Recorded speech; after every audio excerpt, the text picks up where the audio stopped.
legend begins. Find yourself within. Take up your blade. Let the fears within fade. Stories are told as the die roll. Don't be afraid. Make your destiny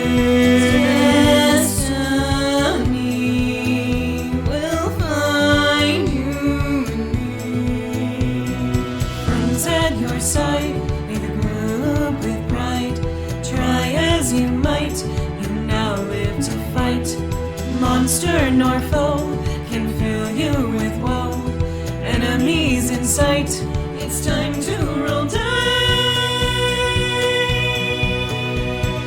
Roll for initiative. Check, please. Hello, checkers and pleasers, and welcome to Check Please. Hey everybody, I am Beardy, your game master for tonight, and these are my lovely players. Hello, my name is Keni. I play Louie Freeman, a little chilled up at the moment. Ice Boy. I'm Skrewy. I hope to be one day a DM for the night. At some point. Maybe one day. Who do you play? I play Stavik, the Bone Boy. Thank you. So we're learning new stuff today. Yeah. I'm Grem. I play Valentino. I don't really have anything funny to say. I just play Valentino. You don't have any revelations to tell us that we don't know yet? I don't know what you know or not. Probably. That's fair. Most of my revelations are probably unknown. Understood. I am Shane, and I play Xander, Harbinger of the End of All Things. Thanks. And I am Xeno. I play Zu'lin, herder of rodents of unusual size. And Fantastic. texture. I don't believe they exist. Oh, don't say that. Don't, So yeah, don't does say anyone that. remember what happened last time? Ba-doop-boop, Yes. ba-doop-boop.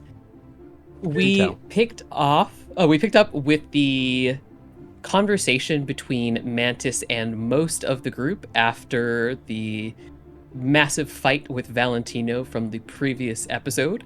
There was a bunch of drinking, some attempts at hearts to hearts, but Mantis was very gruff, said that she didn't like the ushy-gushy stuff, and so we didn't get too much about her personal feelings about things, but we did get a little bit of a potential resentment towards parental figures, potential inferiority complex, some frustration there. Speaking of frustrations, Dawn had a little bit of a conversation with the house therapist, who in turn had a conversation with Stavik, in which she was like, so tell me a little bit about this relationship with Dawn. And that was it was quite interesting. We, for the first time, got to hear a little bit about Dawn's insecurities and perhaps a growing sentiment that maybe the heart doesn't actually want what the heart wants. Or maybe the heart wants something new and potentially better. In any case, we got our stories together for the most part, and while that was happening, Xander was off talking to a statue of Farah. As you do. He said some potentially confusing to other people things to said statue about the burdens that it bore, and calling it old friend, and then he proceeded to peer through the veil over time, space, fate, and got another prophecy. So that was very interesting. This prophecy spoke of a key that was born long after the chains had been set, and that not all prisons are prisons for God. Some are prisons of mortal flesh. Very, very important to remember. So, in any case, we gathered again. Our lovely Hiver got blackout drunk, and while she was resting upstairs, Louie made a new old friend. A nice guy that I like to call Mr. Smiley showed up. No. Notably, nobody else can see Mr. Smiley, but that's okay. I also have friends that nobody else can see. Yeah, Is like Mr. you Barry do. in the room with you right now? No. Okay. You sure? Actually, Have you checked? Right behind the curtain? The Wizard of Oz? That explains a lot. Oh, my mentor. Got it. Yeah. So we went to the House Vaney, and we met with Taily and had honestly a wonderful dinner with an extravagant set of meals, many courses of strange foods for many of us, not strange foods for some of us. We started the conversation with a little bit of tension after Taily was talking about how heroes are just born different, and Xander was kind of like, heroes are overrated. And then quickly the conversation shifted after some individuals potentially revealed some information that others were not originally planning on discussing, such as, the heritage of certain individuals at the table. But Taily took things in stride and essentially was like, oh my god, you're from heaven? That's crazy. Oh my She gosh, took you guys are everything like really well. real heroes. This is crazy. I'm so honored to be here with you. And we were like, no, we're so honored to be here with you. And it was just like a loving on each other session. It was very great. It wholesome. was great. A lot of Mantis is positivity. Yeah. like, wow, I hate this. Yeah. Mm. As our relationship with Taily went up, Mantis's mood went down. It was lovely. You could see In the any Sims case- meter and everything. As we kept talking, we introduced this idea of a key and the riddle and Owen being trapped. And she was honestly very receptive to this, to the point where she seemed all right with the idea of Mantis potentially being the key and potentially coming with us down to the depths to help us open the door, which I'm excited to talk about more in character at some point. In any case, Louie started seeing things that nobody else could see. We got a tour of the premises. We had a nice chat with Taily at the end where she said that she would make sure we had some nice baked bread for us in the morning when we came back to get Mantis. Mantis and Louie talked about their similar but different childhood experiences and complicated relationships with parental figures. Zu'lin talked about how his relationship with his parental figures was actually quite good, unlike theirs, which is unfortunate. Questionably. His And- opinion was good. We left to return back home, and as we did, we encountered Grams again. Grams with the prophecies. I love her. She's one of my favorite NPCs. And she gave us another prophecy that was somewhat similar to Xander's prophecy, and it talked about essentially this prison that was born after, and that bore a heavy name and a heavy responsibility that made it seem like this key might not be the one that most of us were originally thinking. And that is where we left off. Also, all A of the Circle's fault. No. Every time that guy says something, it ruins our investigation. Just shits all over it. I just feel how bad we that do. I'm really bad at riddles, and I'm like, damn, my character's smarter than me. Shit. I can't solve for Apparently, shit. so is A, so you're good. You know what? He's You're great right. at riddles. You leave him alone. You leave He's him like- alone. He really is like, I got it, you guys, every single time, and every single time it's like, you didn't didn't- have it. You're welcome. You didn't do anything. No, that'd be preferable if he did nothing. That's the issue is he true. keeps on doing things. Well, people are bashing your boy, Shane. Doing This everything. is slander. Heresy. And I will not stand for this, okay? But let's set this. Go ahead. No, I was gonna lead it on to you, Beardy. You got it. So let's go ahead and set this at a particular time and place. So it is currently May 7th, the year 808, and it is the evening verging upon the night. Party is currently gathered in and around, let's see, Where are you guys at the moment? Back I at the think we Bathworks, went I back to believe? the Yep. Bathworks. Yeah, we They were right outside. They were standing outside. Yeah. Just outside. Okay, in that case, Mhm. I will put you guys outside the Bathworks. So you make your way back and find yourselves back at the Bathworks. Well, Old lady. that was an oddly productive evening. Though I thought that was the point. I don't see what's odd about it. Well, I'm happy. I wasn't sure if it would go well with how Miss Mantis was. Yes, I suppose the other half is a bit more amenable. I don't know what you mean. I found her perfectly agreeable. I mean, I think she's a fine lass, and I oddly relate to her a lot. It's just... I mean, not many people agreed to fight me twice, so I felt like she was pretty amenable all around. Gotcha.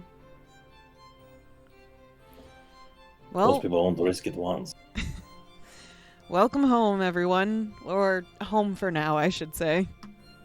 Quite a cursed thing to say. Sorry. So that's the curse No. expert.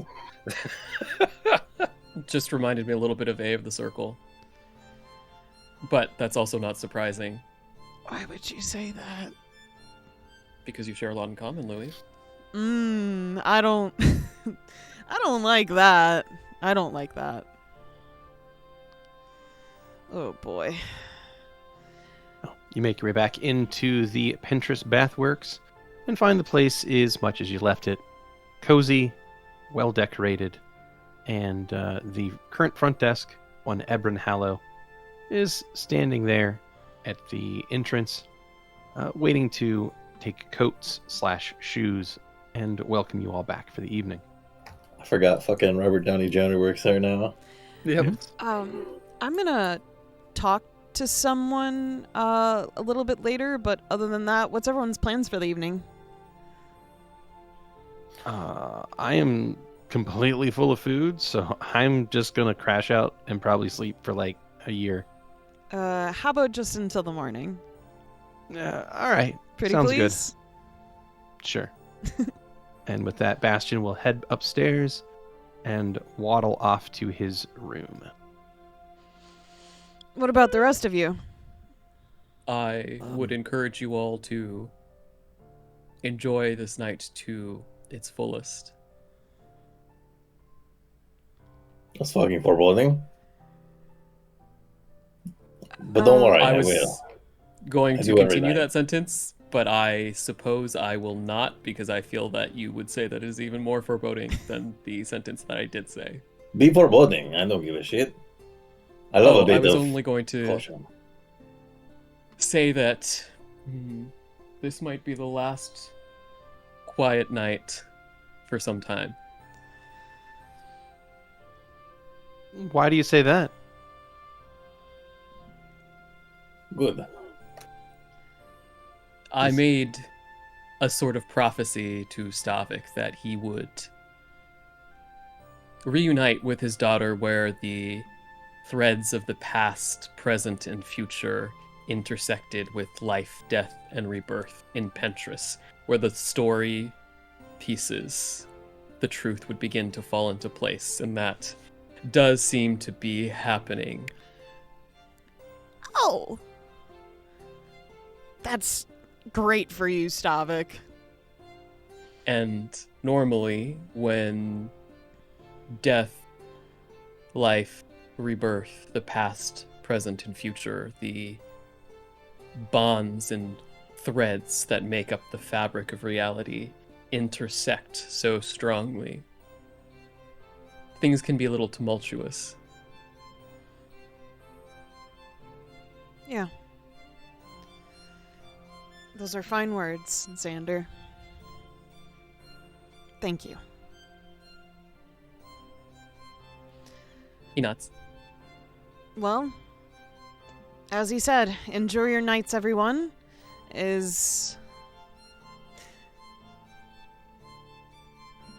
Make sure to take care of yourselves, okay?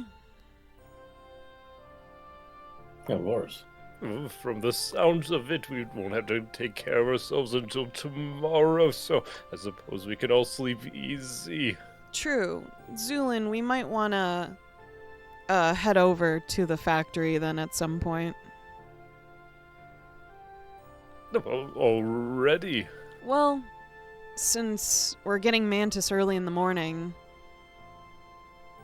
I guess I'll... I guess that's another question. If the key to our question is our friend's daughter, is there any reason for interacting with the cultist, the Mantis, that is? Oh, absolutely. You see, there are multiple reasons why I suggested to Taeli that if she was life and her daughter was death, then the reflection in their eyes might be their daughter.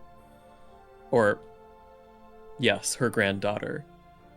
You see, we are strangers in this place, and though we have recently curried the favor of the Iron Rose, the most beloved and important political figure in Pentris, what we do is quite dangerous. And the Mellifrons, though Mantis seems to have a little bit of a sordid history with the Guard, are also, in a sense, somewhat the protectors of this place. By bringing her down there with us, we benefit not only from her immense strength and knowledge of the swarms, should we encounter them some more, but we also have a connection to the city and a source of plausible deniability is perhaps the wrong word, but should things not go as expected, we have an ally, and the Hive would be more likely to lend their aid.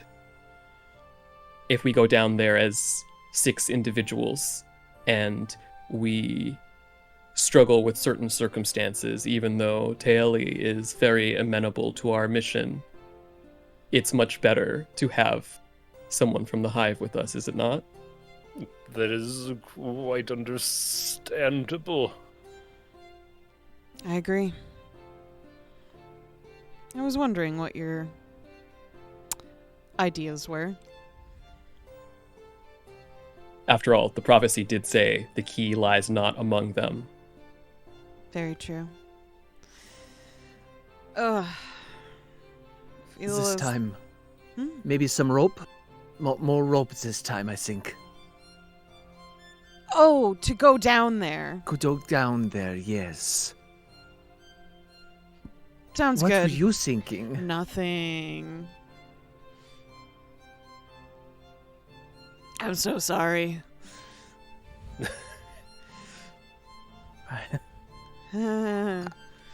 I don't know what feelings to have. Me too, normally. I mean, I'm elated that we are so close. I'm terrified at what this could mean. Hey, maybe but- if the entire town blows up, I don't have to worry about, the person following me. Wow, Louie has sure got his fucking priorities straight. Is there a particular individual following you then? Yeah.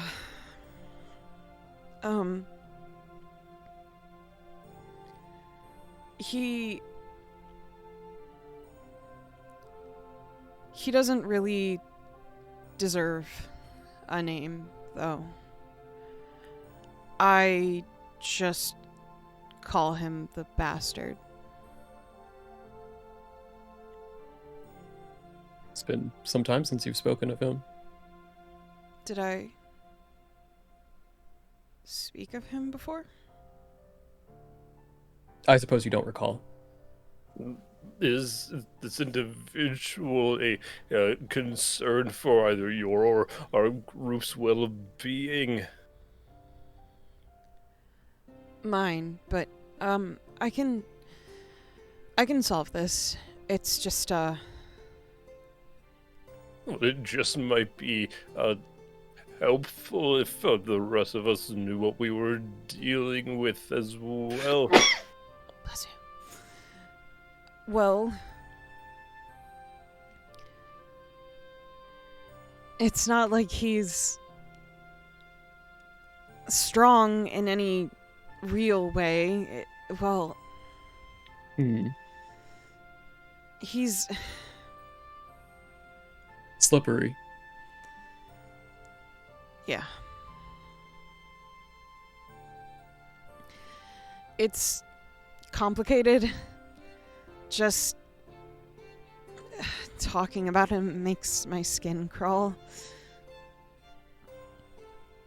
So, There was a coldness about the Vianney estate, but I did not sense any particular presences outside of the ones that we could see. If just that clarifies for you, Zu'lin.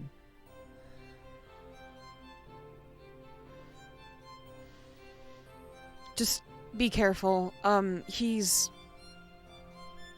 like 6'5", has ice blue eyes, black hair. I would say the average person would call him handsome. No, I know people think he's handsome.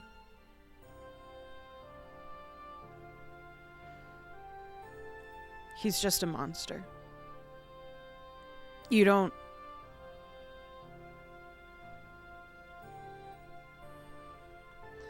I don't even know what to say, to be honest, besides just letting you know that he's here. No worries, friend. But we'll be sure to keep an out for him. Thank Or you. eye out, that is. Maybe both eyes. It's good to make sure you're seeing everything at all angles as best you can. Except when you see too much.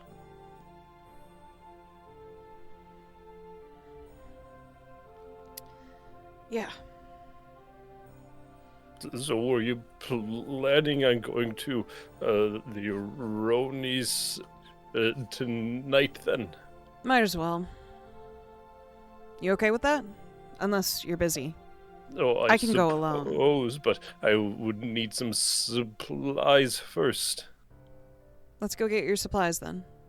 I've got to get changed first before we head over there. No problem. I can do my shopping beforehand. Perfect. All right. Alright, Zu'lin will then make his way out to buy a potion of disguise self. Yeah. Or something of the like. In that meantime, Louie will set up his spells and change into his outfit for the meeting. Okay.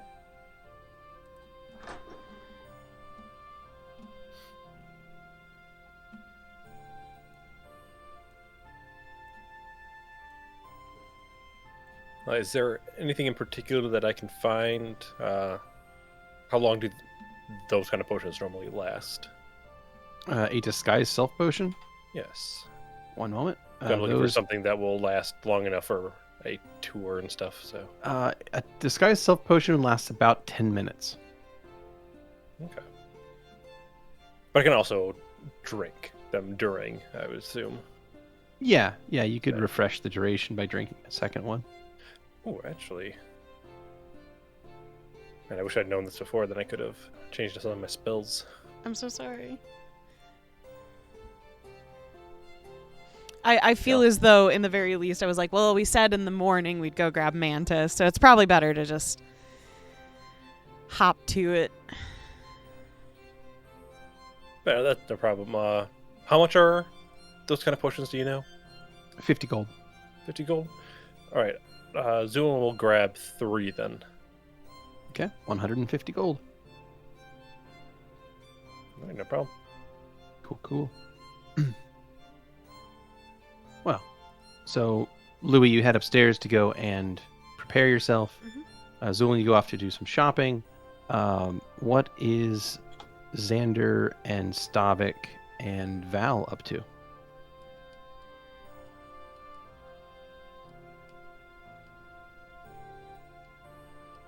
Don't all jump Well- in at once. Yeah, all right. I'm trying to remember the name of our therapist person here. Sarah. You met them in passing. Their name is Sarah. Oh, right, Sarah. Okay. Well, Valentino was looking to get a massage, and then after that, our masseuse was not present. Then he was just looking for some company for the evening and for the night in sequence. Makes So sense. he's just kind of chatting for now. I don't really not about anything particular important to the moment. Okay. And then Xander? Xander is going to return to his room and he's going to call out the moth. And he'll just be lying on his back, staring up at the ceiling, just talking out loud to it. Okay.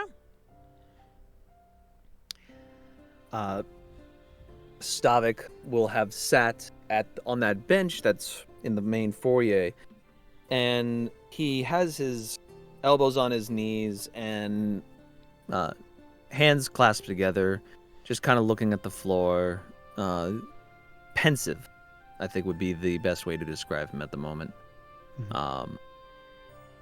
Not sure what tomorrow is going to bring. Very scared for his, although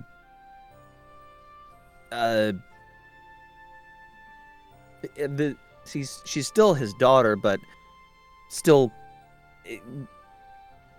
although she's not there mostly, she's still his daughter, so he's scared for her. What curse or what has someone put on her that made her the key?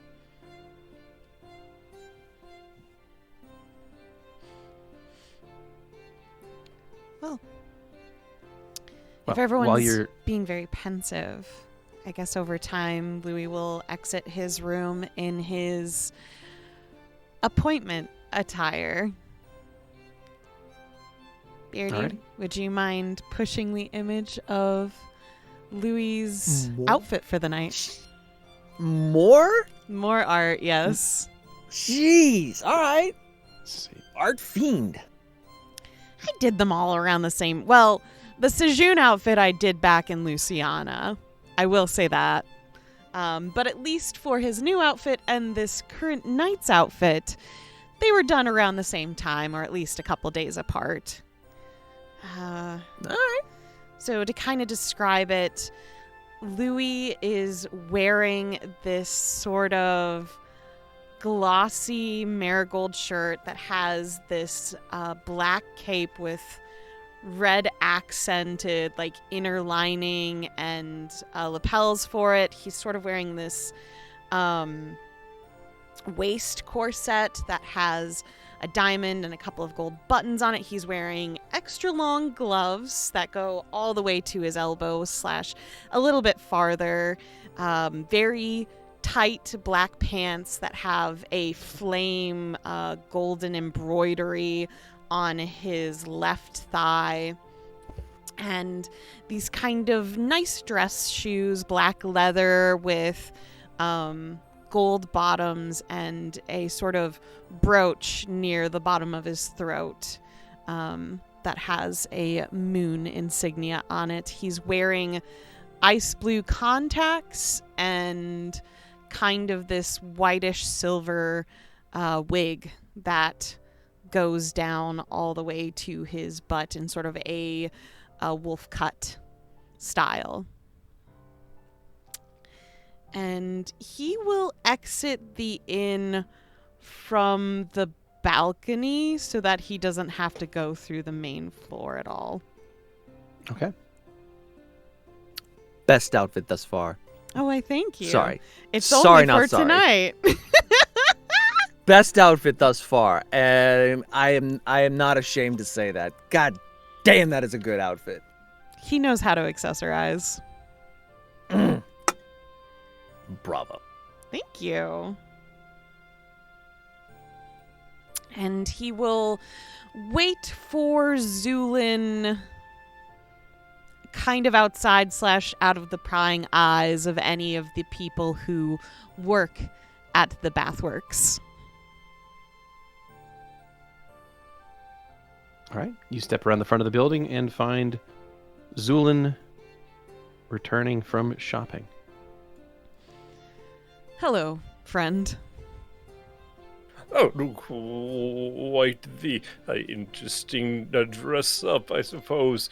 And Zu'lin, you notice that he has put enough makeup on his face to where all his scars are covered up. So unless you're like really, really looking at it, you probably wouldn't be able to tell that he had any. Mm-hmm. Well, Isn't makeup girly? Yeah, it is. We're going to use Got it him. tonight. He also has a long-haired wig. What do you want? wow. Well, would we be going right now then? Only if you're prepared. As prepared as I can be. And he jingles a few potions in front of you. Same. If the people I'm looking for aren't here,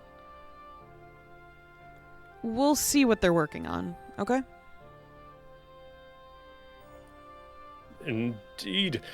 We could at least get some kind of idea of, just based on what we see in the tour. Exactly.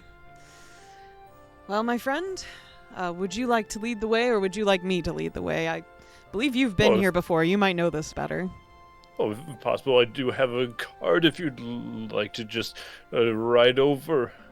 Sure. Let's do that. And Zu'lin will go to his cart. Mhm. And we'll make our way over to the Chimic Works. Is that Yeah, correct? the Aroni Chimic Works. All right, you head over to that part of town, and while you're in transit, back at the Pentress Bathworks, Dawn is standing about 5 feet away from Stavik, and kind of looking at him curiously. What are you thinking? Is everything all right? I was sleeping. You've been really really quiet. Well, I'm just scared for my daughter. I don't know what will tomorrow bring for them. It's... A parent never stops loving their children. Never stops worrying and caring for them. Even if they don't recognize them.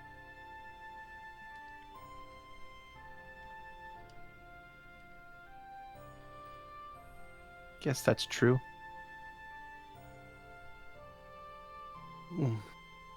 Do you think that you can go through with what you need to do? Yes. Because I must. I mean, if it's what brings Owen back, that's what your whole life's work's been, hasn't it? Yes, Then but it will also...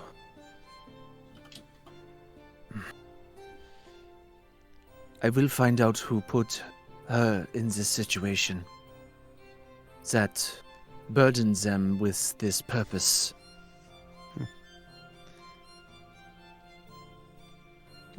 maybe we'll find out together. And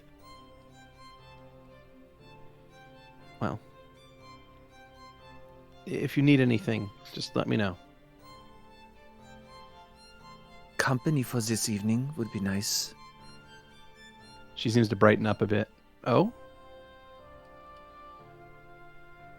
I'm always here for you.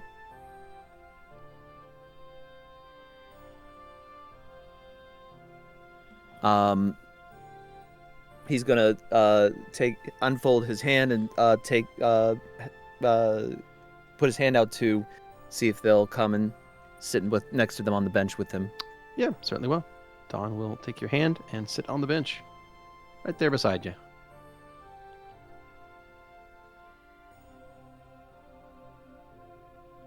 She'll lean her head down on your shoulder and he'll just put sort his of quietly keep you company. put his head on top of theirs. Thank you for being with me. Sure. Yeah.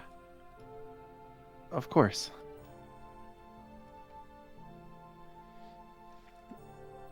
And a little bit of time will pass. And what's Xander up to? What's Xander doing there? Yeah.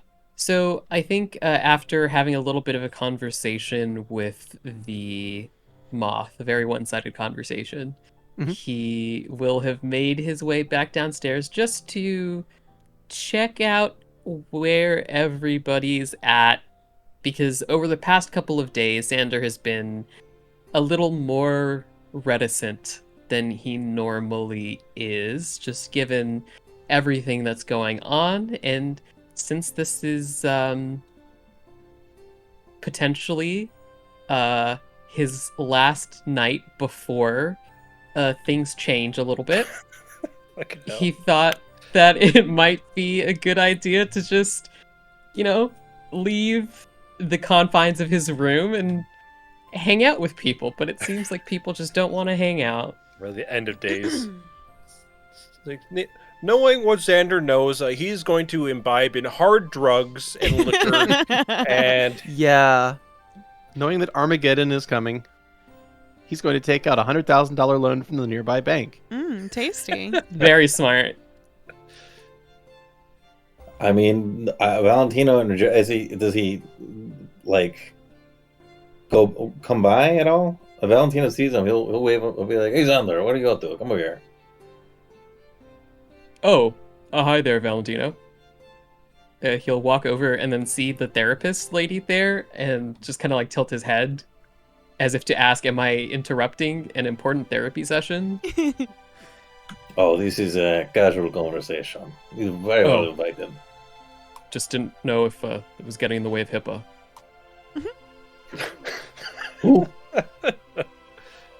You needn't just a worry Pinterest about law. such things. No. Please, you're welcome to have a seat. He'll sit himself down. You don't know what he's saying, Xander. You seem more troubled than usual. Hmm. I see a storm conjuring in your heart. You could certainly say that. It's just, I have envisioned the soon-to-come moments for quite some time, and yet they always seemed like they should come sooner, but that they were infinitely far away. Now we stand at the deep, deep abyss. And I suppose...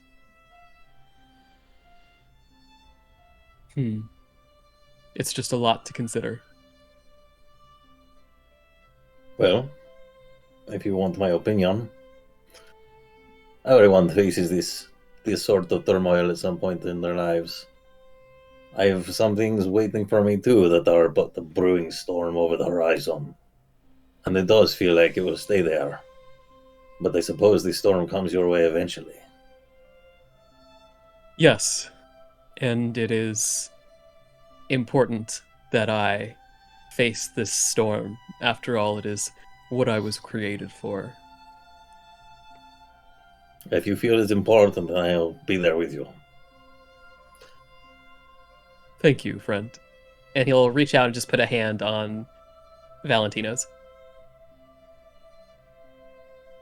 And what do you plan to do once this storm is here?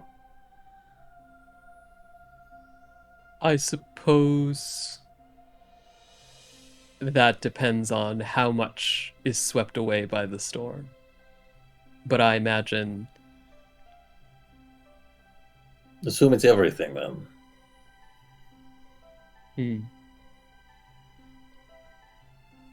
Pick up the pieces, I suppose. You could let go. I could let go. I But don't I've know if it's- historically had trouble with that. Those folks do. It's not always the right choice, but it's also not always the wrong one. There is wisdom in those words. Though I suppose, in a sense, at some point soon, I will have to let go, regardless. Well, in the meantime, you're the one to recommend that we enjoy ourselves. So I hope you do as well. Thank you. I will try my best. I hope I wasn't interrupting any conversation between no, the two no. of you. I feel that I'm the one that's now getting in between a much more interesting conversation. I could find no better place to be. You're two of the most insightful people I know. I'm afraid I haven't had the pleasure of introducing myself. Quite rude of me. It's quite all right. It is a pleasure to meet you. My name is Sarah. I work here as a friendly ear. Someone who can listen to a problem. Lovely.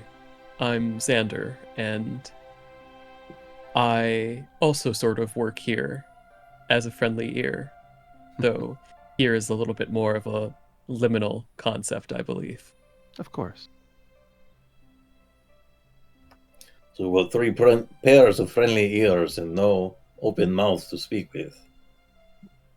Well, it looks like Raya's not on staff for the evening, but I could fix a few drinks, maybe loosen those lips, ease people's demeanors. And Valentino will just hop over the bar. Do I need to roll anything for mixology? No. Okay, then Nope. yeah, he'll just start mixing together. What are you doing, Xander? It has been quite some time since I have imbibed liquor, aside from earlier tonight. Liquor is optional, How about- of course, but Something that speaks to your soul. to my soul. Yes. All right. Oh, fireball. Well, it's funny you should say that. Because he's like, all right, we need to find some cinnamon. Yeah, and I was actually going to see if we can find any cinnamon whiskey. Something a little classier than Fireball, but I think that's pretty fitting for Valentino. Yeah. And bring a couple of drinks. He'll mage hand so he can carry 3 drinks. Have them all set down.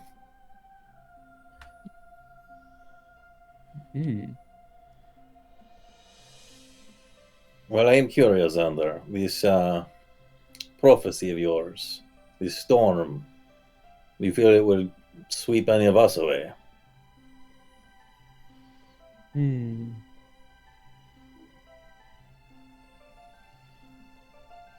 Yes and no. I think it's a matter of choice. If we stand still and allow the storm to come, it may sweep us away, though perhaps that is preferable. Perhaps that is the purpose of storms, to destroy in order for things to be created again. But perhaps if we instead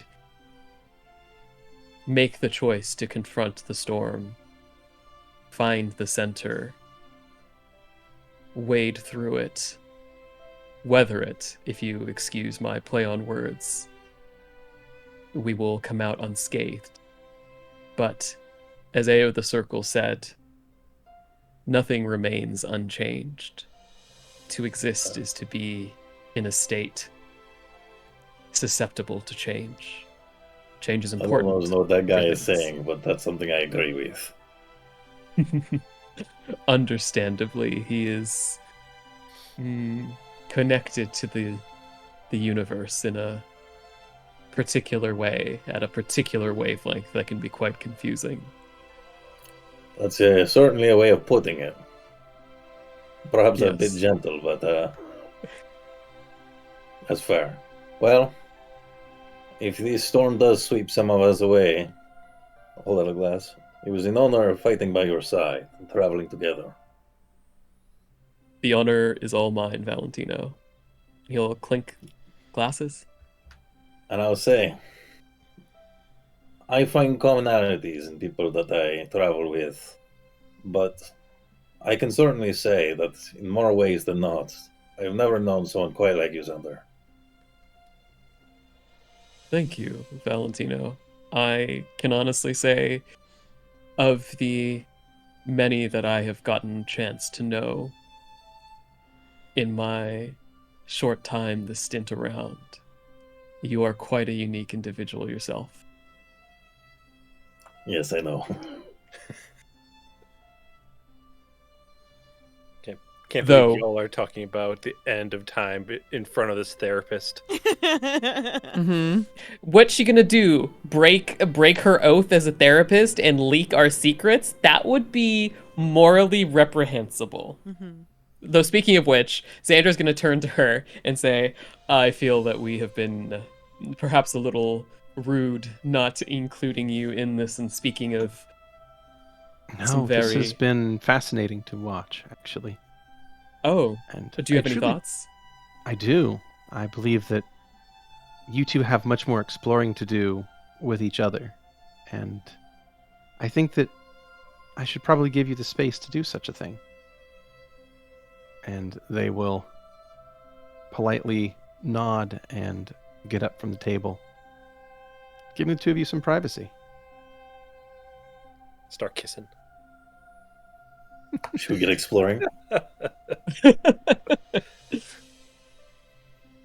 Perhaps, though I will say it would be wise to save up your energy for tomorrow, Valentino. You might need it.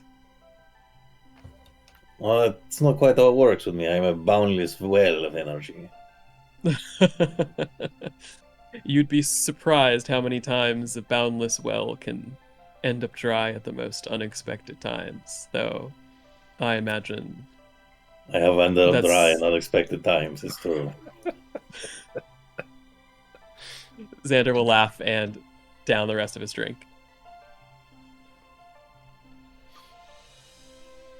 Well, Grem has no more specific thoughts. Grem has very few thoughts in their brain to begin with.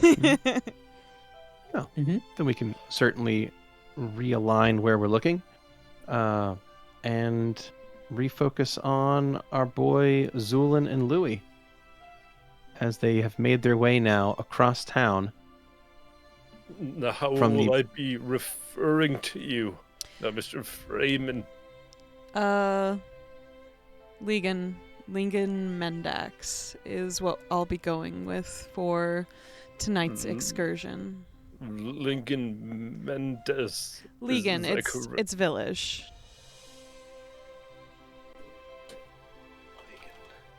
You could refer to me as Horatio then. Horatio, what a fun Im- one. In particularly Horatio Devlin Brando. But I would prefer to be just called Horatio Devlin.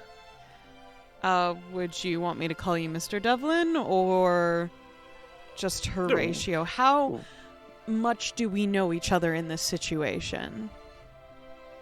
Alas, Ratio, I knew him well.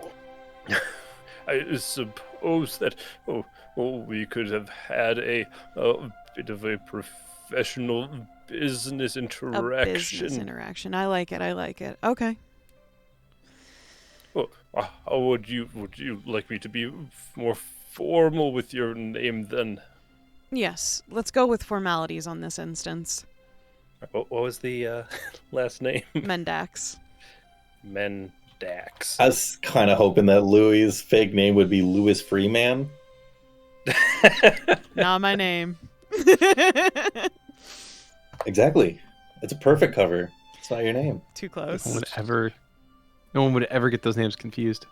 I suppose you could refer to me as either Sir or Mr. Devlin. Mr. Devlin or Sir Devlin. Sir? How far? We'll go with Mr. Devlin-san. Mr. Devlin. Okay. Right. Once we reach the Chimix Works, Zu'lin will turn. Are you ready right away then? Just for game mechanics wise, I will say when Louie put on this outfit, he cast the spell Fabricate Disguise on himself, and he also used a disguise kit for this outfit. Okay. I don't know if any of those involve rolls, but just so you know. Well, I will need a disguise check from you. Transformers? Please don't fuck me. That's a 27. Okay. Plus whatever. Yeah. Plus your other various modifiers. Mm-hmm. So you definitely don't look the same. A random passerby would certainly not recognize you as Louie at this point. And the two of you arrive at the Eroni Chimic Works. And as you disembark from the cart, the air around here is thick with chemical odors, and there is the very large, imposing building on the north side of the street, which really just looks like a massive gray box with glass along the top quarter or so of the building, and the enormous letters AWC built up on the top of the roof, hanging over the building, or looking over much of the town on this side of town. Of course, the building does seem to run 24 hours a day, as there's smoke and various other pollutants that are escaping this massive factory building. Disgusting. There are multiple entrances, and there are guards at every single one of them. So, before we are in front of anyone that would be able to identify us, Zu'lin would have gone to the back, into the cart itself, and he would have used alchemical allocation, and used one of the disguise self potions. Wonderful. Okay. He will take off his mask and his head wrap, and will exit the cart, looking completely different. He will look more like very Parthese.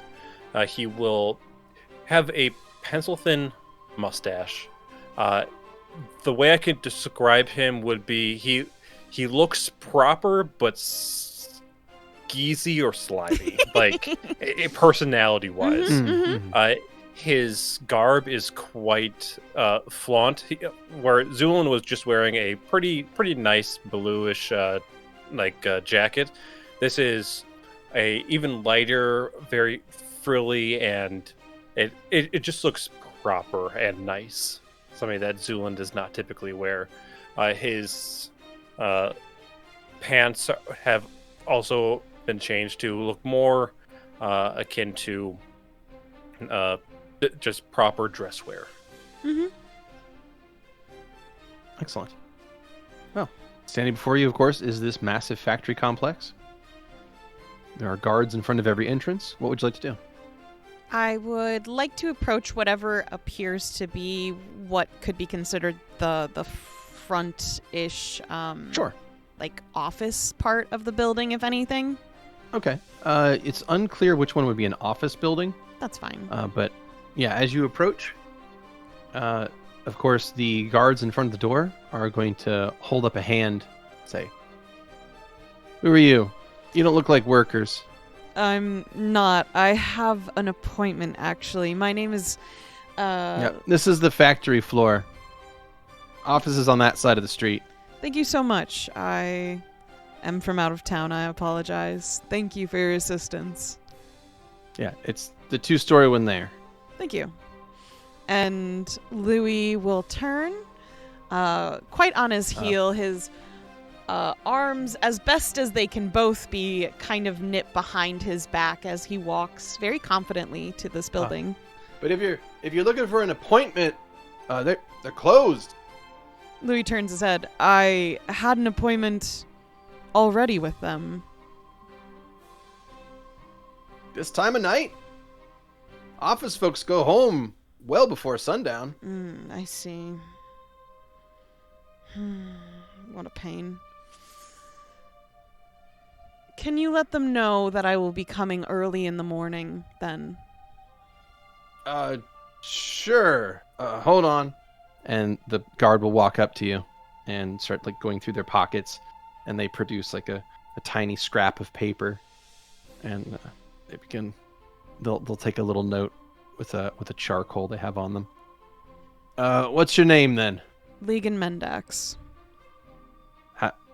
Lingen Mandex. All right. How about I just write it for you? Oh, all right. Here you are. Yeah, Louis just writes it down, using the most calligraphy he can for it. There you are. Thanks. I'll be sure to turn this in to them Thank you. so they know you stopped by. And they will be back in the morning? Yeah, office folks come in first thing. Perfect. But yeah, those administrative types, they're not around night shifts, you know. They just don't appreciate the hard work of everyone else, then, it seems. Whatever you say. Have a good evening, Mr. Mendix. Exactly. And the guard will give you a little nod and walk back to their post. Mm-hmm. Louis will walk away looking, as soon as he's out of eye shot, just really pissed off. All right. Early in the morning, then, before we grab Mantis, then. No issue, then.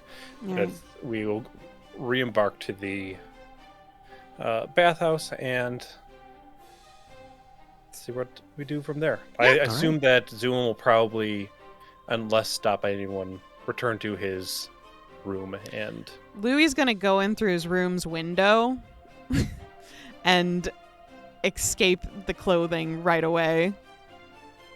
Okay. So yeah, as you guys get back to your cart, you can of course see on the south side of the road there as a number of taller, like 2 to 3 story buildings, and some of them have signs in front of them, and one of them in fact does read AWC Administrative Offices. And yeah, the lights are darkened in the building at the time, so make your way back to the bathhouse and return to the Pinterest Bath Works. Okay. Upon returning, I'll take a climb check from Louie. There's stairs up to the balcony. Oh, I thought you were scaling the building to get into your window. No, the Okay. window's on the balcony, so Okay, he that's could fair. literally just open it and go in. Okay. Fair enough. In that case, Louie, you head back to the balcony and return up to your room. And Zu'lin, you are free to return wherever you'd like as well. He'll just make his way to... Yeah.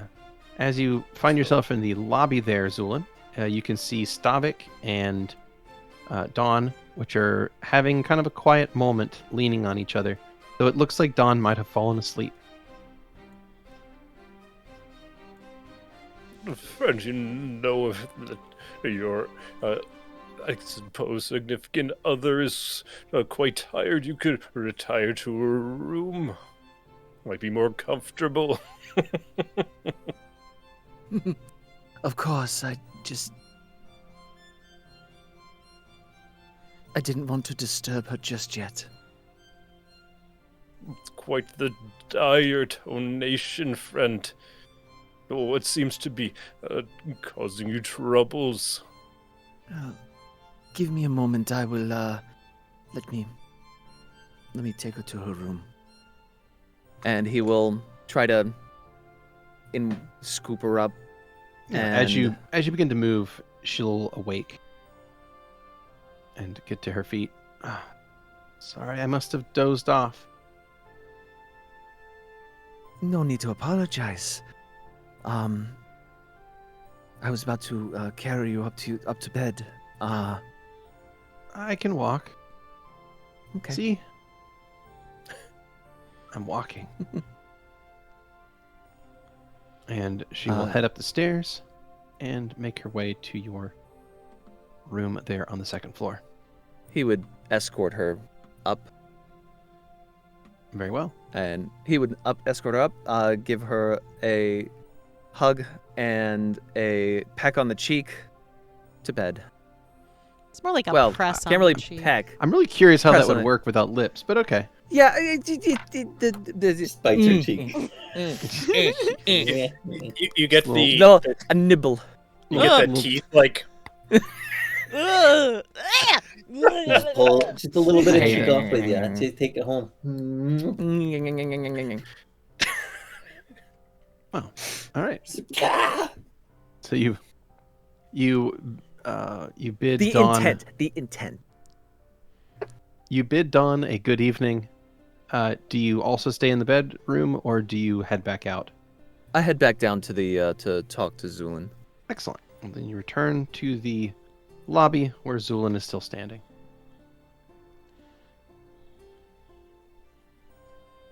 Ah, friend.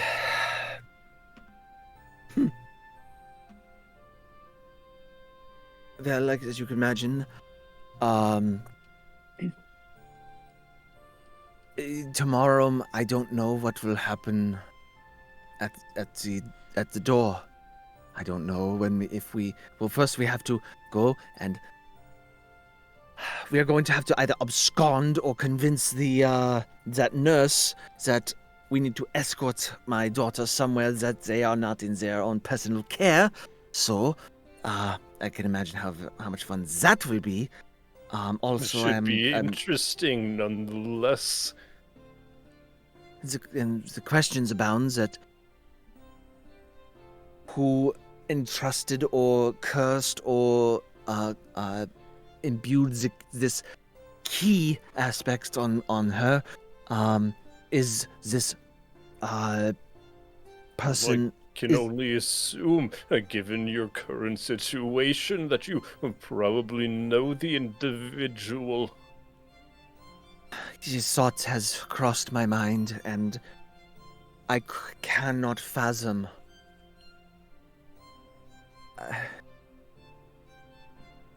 Our own daughter. No, that is conjecture. I'm going to not jump to the conclusion yet. Hopefully, It would It's not. seem that the conclusion has already been jumped. I'm going to allow for the possibility of other conclusions as well. And once we find who made this situation happen, I would like to have one or several words with them. Because she's still my daughter. Well, of course. That being said, I do not see any reason why we would see any harm come to your daughter. I just need to go to the door. I fear it will not be that easy. I fear something must be given. I hope that is not going to be the case. But a parent always varies. Always thinks of the... If such, say, bloodletting was required, I am interested if you would be able to do so for your god.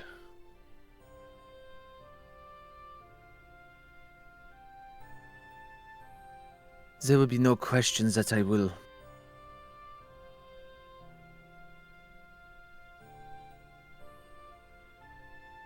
But again, I will have words with the person who has wrought this situation. I am sure you will. And Zu'lin pats Zu'lin's shoulder. Good night, my friend. I suppose you have much to ponder.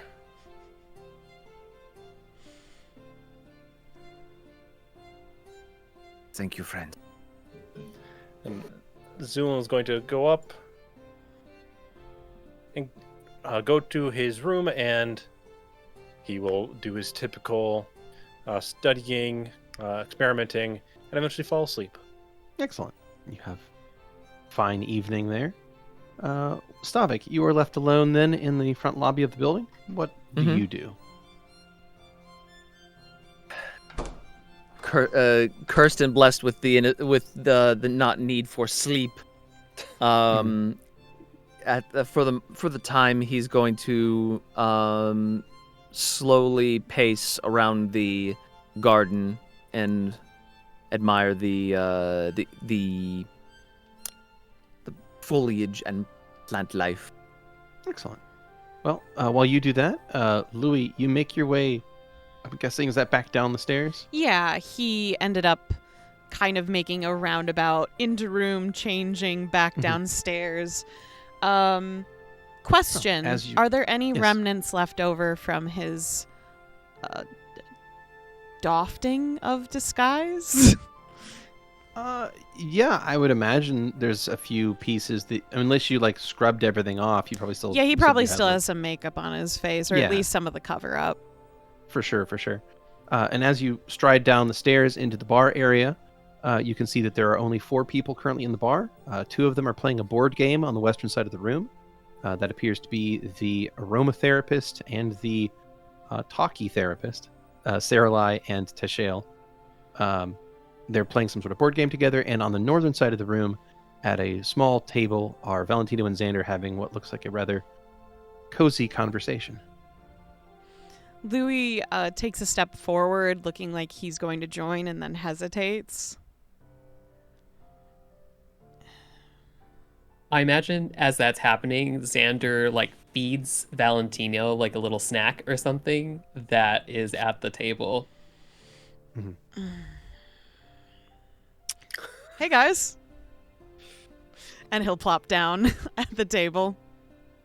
Oh, evening. Good evening. How's your excursion?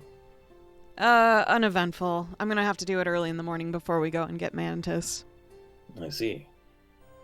That's something you need some backup on? Oh, it's nothing you have to worry about. Thank you, though. Very well. What have you guys been up to? Well, Xander was pretty insistent that this is our last best chance to relax for a while. So we're taking advantage of that. In what way? Well, the night is still young, my friend. You can see Louie's eye actively twitch at that. But right now we have just been discussing everything we've been through so far. Like and what? what is to come. Indeed. Well, Xander. Well, I mean, we've spoken on this prophecy, right? This. yes. It seems like things are this- going to change.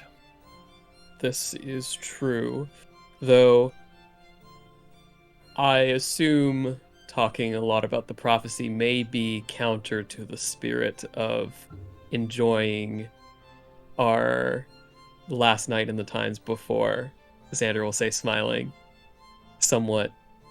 Would you like to play a drinking game instead? After this morning, Yeah, I was gonna say. yeah, I'm down. Are you sure you want to risk it? I've risked worse. I can be the judge. I can't really drink right now. Very well.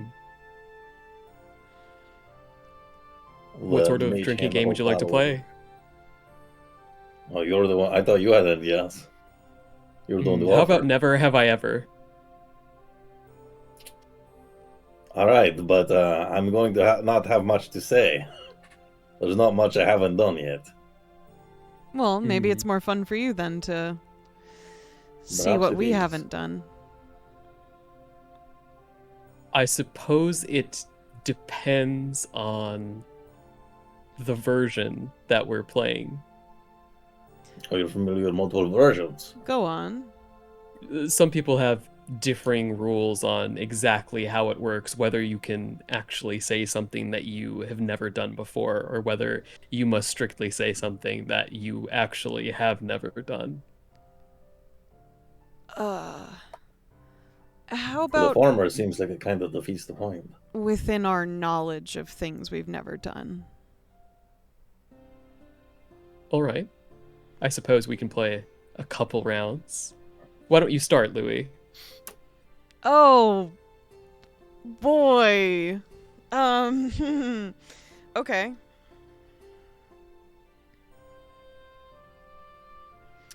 No, I've done that.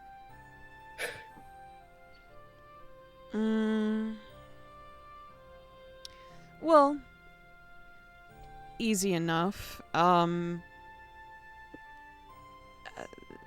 Never have I ever had a romantic relationship that I was invested in. Valentino, take a drink. Xander will drain his Wait, entire cup.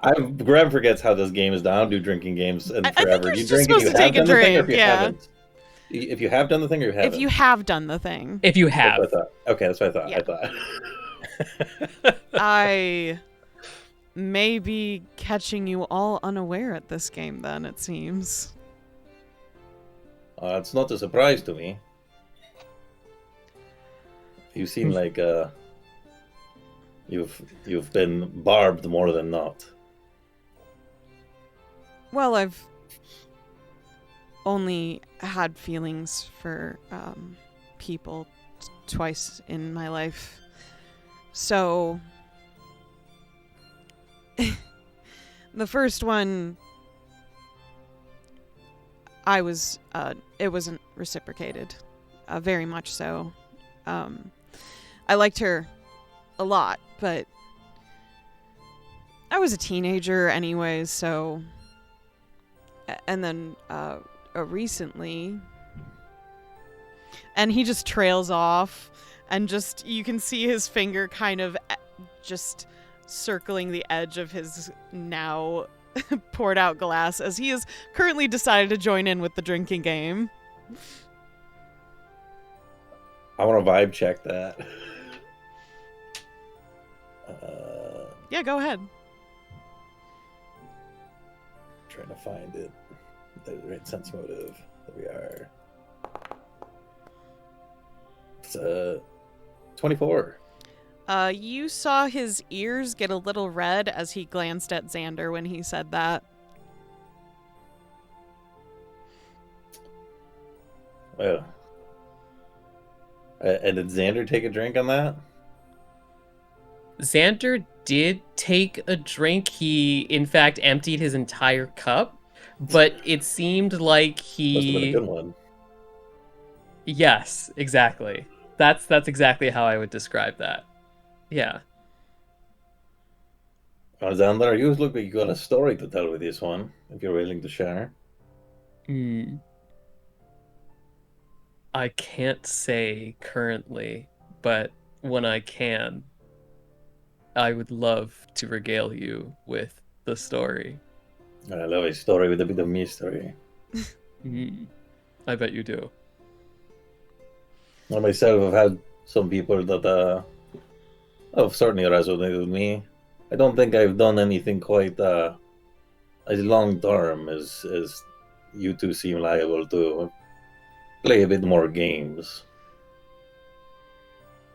Long But term I in think the romantic sense, or long term in the knowing how to do these games part? Sorry.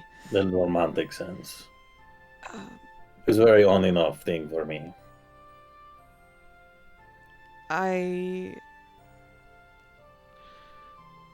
With being married previously against my will, I suppose we can say, it would be, to be truthfully honest, I would like to find something that means everything to me in that instance, to be honest. And the only thing I could say is keep your eyes open, because something might not seem like everything at first. Well, yeah, you never know. But truly, I hope you find someone that resonates with you and that does not hurt you. Me too. But I don't think it's possible to be unhurt at all. Even unintentionally, we all hurt each other. It's not Perhaps. something that I think people should strive to hurt anyone, just more as sometimes a simple phrase could be a cutting knife to someone where it was never intended to be, but due to past experiences from that person, it could be. And that's sort of the learning process, I would like to think. Well, perhaps I should rephrase. I hope you find someone that is a positive experience for you. Me too. I hope for it I very agree. much. Xander, how about you?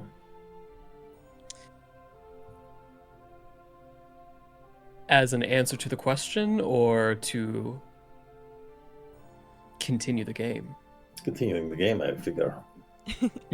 Yes. Never have I ever spoken an intentional lie to any of you. Louie takes a drink. Valentino considers not taking a drink. We'll take a drink. Xander smiles. Louie doesn't even look guilty when he does it. It's pretty like, yep. Well, the same. There's this thought process of like, oh, it's only lies, and he's like, all right, that's a lie. That itself warrants a drink. Whew. It was a little bit of a low blow. It was. You knew us too well on that instance. I think there's always a fun in a bit of mystery. No fun in knowing everything about everyone right away. Oh, That is true. I mean, a lot of times I just wondered for many, many nights if any of you were here to kill me anyways, so... Could still be possible. At first it playing was a a very long protection game. thing. I assure you, I am not. If I was here to kill you, we wouldn't have this conversation right now. And I can make no such statement because I don't know that it's not true. Though, I will say, if I am here to kill you, then it would be news to me. Well, please let me know if you do have to kill me at some point. I would hate to die before I took you to that one spot. Well, I'll make sure you're the first person I tell If you have to kill me. if I have to kill you. Thank Yes. you. It's very sweet. But, Valentino, what have you never done? There are not many things, unfortunately. Game's That's it. really hard for you then. Yes, unfortunately it is. Very easy to get drunk, though, so there's that benefit. Indeed.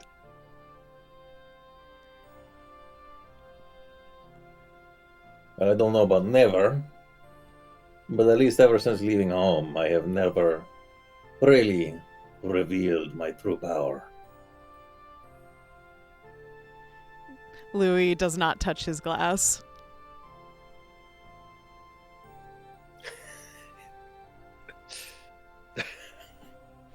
And then turns to look at Xander and shrugs. And then Xander's like, my power is infinite, so have I? Right? Are you able to make one decision or the other on this one? This is somewhat difficult. A lot of those words could be interpreted in multiple ways, but if I try to interpret them in the most literal, straightforward way that I can, I do not believe that I have either. Well then, Valentino, you're gonna have to come up with better nevers. I'm sorry I'm keeping us all so dry. Like I said, I haven't much to offer here if it's things we have not done. But this is certainly quite fun, nonetheless, Xander is going to say, as he pours some more alcohol for everybody to make sure their cups are full. And Xander, as you pour the alcohol for the second round, we will push time forward and see about what anyone else is up to, if anyone else has anything pressing for the evening of May 7th. I think we're good. Alrighty.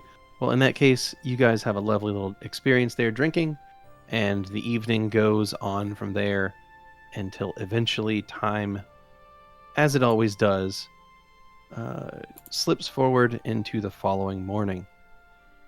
And we'll say by 8 a.m. on May 8th of the year 808, all of you guys have had the rest of your evenings, slept, and awoken for the following day. Feel free to rest your characters, reset your spells, and whatever else you need to do. You got it. I will say in Louie's probably eventual drunken stupor, he'll probably grab a flowy bit of Xander's clothes and tug it and just be like, don't let anyone touch me in my sleep, okay? Okay. I will try my best. Thank you. I'm asleep now. Good night. Good night, Louie. Funny you should say that. So while Louie's asleep, Xander will turn to Valentino and say, at that point, something along the lines of, while I would love to spend more time unraveling some of that mystery tonight, Valentino, I do need to make sure that nobody touches Louie in his sleep. So perhaps we'll rain check. Yes, I think that letting the mystery hang for a bit longer is the right decision. And he'll give him a wink, and he will head off to make sure that that doesn't happen. Alrighty. dang it! And assuming it's she going doesn't like- fuck off the night, it's like do do do do do do do. It's like, who's mashing a piano out there? Assuming she does not fuck off for the night, Valentino will seek out Caroline, or really any of the companions here, for some company for the evening. Gotcha. Well, by the time your drinking game has worn down, both Tashael and Saralai had already departed the room. But searching the place, you would be able to find. Let's see. I believe it would have been either Sarah Leclerc or Mila of Rosalejo. I believe would have still been awake late into the night.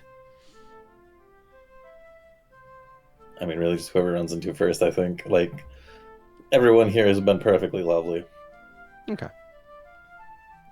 Well, so the morning comes along, and the group finds themselves getting awake, gathering up for the day's activities. So feel free to gather yourselves up Louie for will what you need to do. grab Zu'lin. Oh no, you'll find Zu'lin waiting at the cart in the morning. Yeah, you, as done up as he is again, he did not take as much care to, have his appearance, like his demeanor, change as much, as he looks hungover currently. Is that right? Yeah. Oh. Feeling a bit under the weather, I see, Mr. Freeman, or I suppose I'll have to refer to you differently soon. Yeah. I went against one of my personal rules. Whoopsies. I think I might still be drunk. I would offer you a cure if I had the means. It's all good. I appreciate it. I'm just gonna drink some water on our way there in my water skin. I think chugging water. I believe Bastion might still have some of that hangover cure from Luciana, maybe. Louie turns around in his disguise outfit and just stares at you. Oh, shit. Hi. Hey, good morning. Hope everybody got some decent rest. Excellent, yes. I don't remember it. We rarely do. That's how you know it was good. Me and Zu'lin.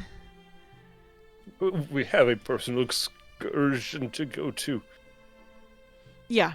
So Oh, yes, you said something about these. you guys are welcome to get Mantis while we're doing this.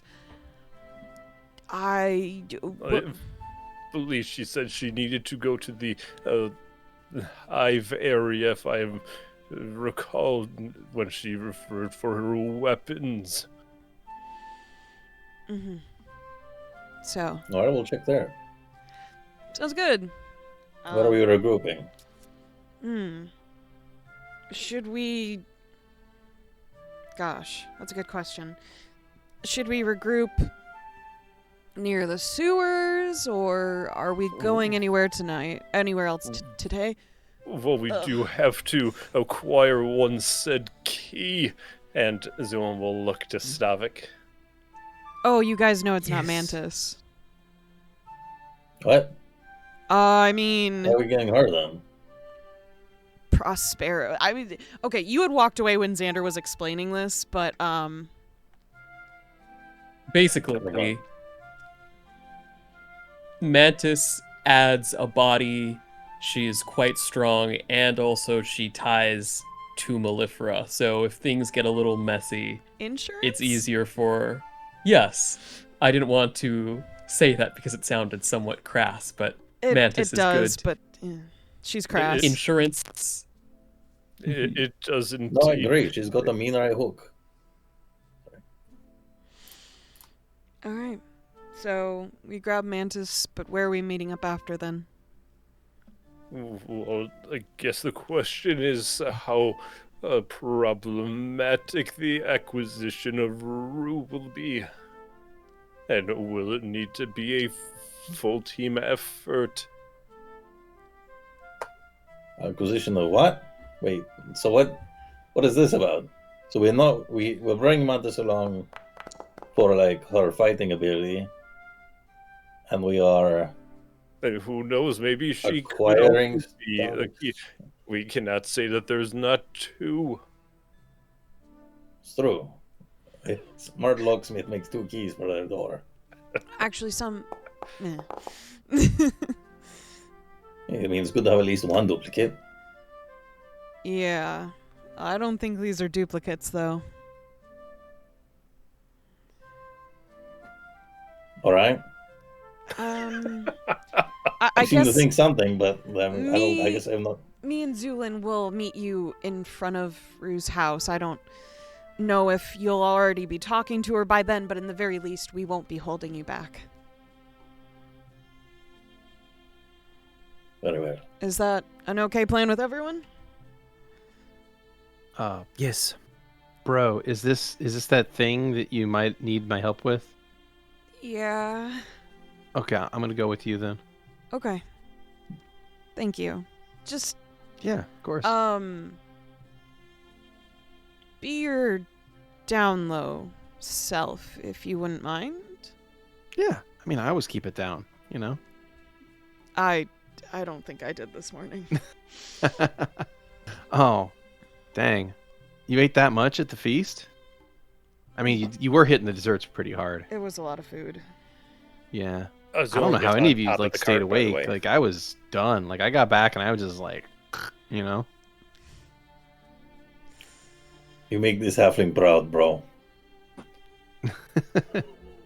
I'm just saying, you know, you eat like a 10-course meal, you're gonna fall asleep after the fact. I mean, I didn't eat Exactly. most of it. It was a lot of food for me. Okay. The cart has begun to move. Yeah, Louie will hop on it Oh, and then oh. hold out a hand for Bastion. All right. Well, in that case, you guys begin making your ways to various places. So we have Zu'lin, Louie, Bastion, the 3 of them heading off toward the Aroni Chymic Works. And then we also have Xander, Stavik, Dawn, and Valentino heading off to get Mantis. Mantis? Okay. Mm. Cool, cool, Yeah. cool. Well, in that case, we have successfully split the party. Who Yay. wants to go first? I'll flip a coin. Yeah, that sounds healthy. Yeah, that's healthy. All right, Stavik, Xander, Valentino. You guys goody. make your way toward the Vayani estate. And as you arrive at the Vayani estate, you can see that this place is, of course, as beautiful as ever, even in the early morning light. The building is well cleaned, and there are, you know, people moving about in the early morning hours doing the general maintenance of the day, clipping the freshly growing flower buds, making sure everything is just right for the nobles that live here. But yeah, as you wish to approach the building and knock, I'm assuming. Indeed. Okay. Who wants to be the one to knock upon the door? I imagine Valentino will be. You got it. All right. Well, in that case, you knock upon the door, and a moment later, the lead servant of this place, the lead employee, the house staff liaison, will open the door and give you all a polite smile. You remember that she introduced you before, or she introduced herself before as Kesa, the mistress of the house staff. And she'll ask what it is that she can help you with on this fine morning. Morning. We were here to retrieve our friend Matt Willow. Oh, it is all right. You can refer to her as Mantis. She has explained the name to me as well. All right, good. But And it's my understanding that she was aware of why we're here, so Stumbling out from a side hallway as you are led into the main foyer. Stumbling out from a side hallway and like rubbing sleep from her eyes is the muscled form of one Mantis dressed in full battle armor. Morning. You ready to do some adventuring? Yeah, well, I don't know why it has to be this early in the morning though, but sure, I'm here. It'll last all day, most likely. Fine. Better be some decent stuff out of this when we're done, though. Oh, I'm sure there will be. Stories, treasure, powers. You can't even imagine. Exactly. I don't know if I care about any of that, though. You'll get to beat some things up. Yeah. Do like that. Mm-hmm. Guess if it's a Probably worthy get to do challenge. something to death. Okay, now you're talking my language. She'll crack her neck, then crack her knuckles, and then go to reach for her weapons, and then she'll kind of sigh as she realizes that she doesn't have any weapons. I need to make a secondary stop. Where are you all headed? I'll meet you there. Stavik. Stavik will. Do I have any paper? We are going. You could just give an address. It's fine. Okay. We are going to the address of my daughter. Oh, And okay. He'll Right, describe where it is. Yeah, you relay the address to Mantis, and then she will head off from here to the southeast.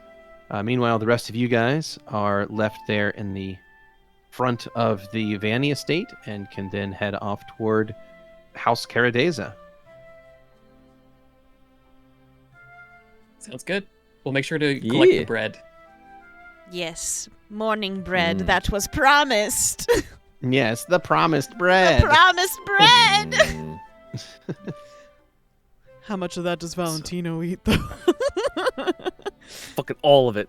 I mean, it's fresh. Right away? It's still warm from the oven. It's delicious. Yeah. Not all of it. Just, not for breakfast and second breakfast. Yeah, maybe like 2 or 3 loaves. That's all. It's fine. So Valentino, Stavik, Dawn, and Xander, you 4 make your way to House Caradeza.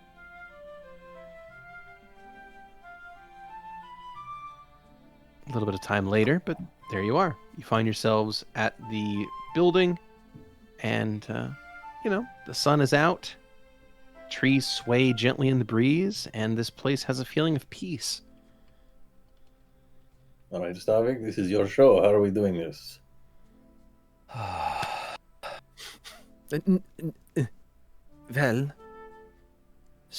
Well, first we're going to wait for Louie and Bro to get here.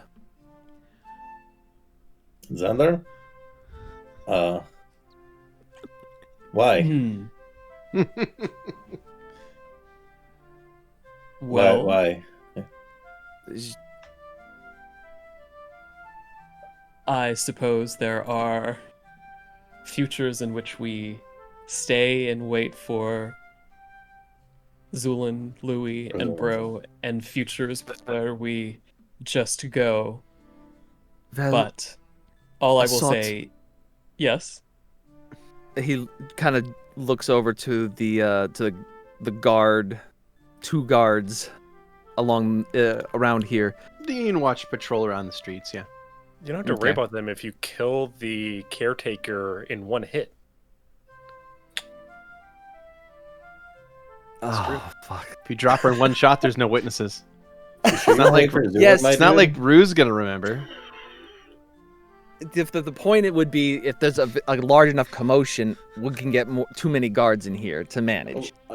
I say, you sure you want to wait for Zu'lin to get back? Nobody who's here recommended that. No. That so okay. Forgot about Zu'lin again. Yep. Believe it. R.I.P. my dude. think Oh so. wow, Accepted. that hasn't been that hasn't happened in a long while. Someone I am snitch on him. I didn't God. forget. Wow, shit.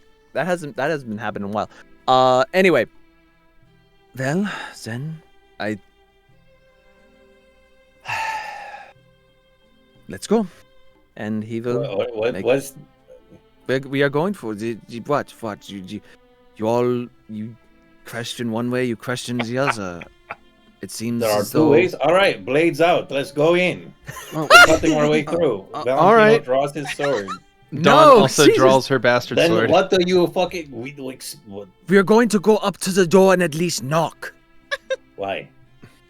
I believe A of the circle said that he wanted to be the one to knock at the door. Stavik, what's the plan? Now we're on the grounds, so we are like super... We are going used to go. time. We are going to go see if we can nicely and politely get Rue to come with us.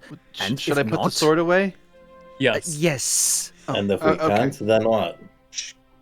Then swords. Oh, swords? Then we Okay. just go in with She- swords? No, this- All right. No, not. I'm So so first, glad I have my team. Diplomacy. Second, violence. Second, the violence. I usually would put stealth between those two, but if that's Violence how we want isn't to go, always I want the other. answer. Violence That's is not the always thing. the answer. It's sometimes the second answer. No, stealth is Mhm. usually the answer. Not for Stavik. Yes, this makes sense. It's true. He's not very sneaky. No.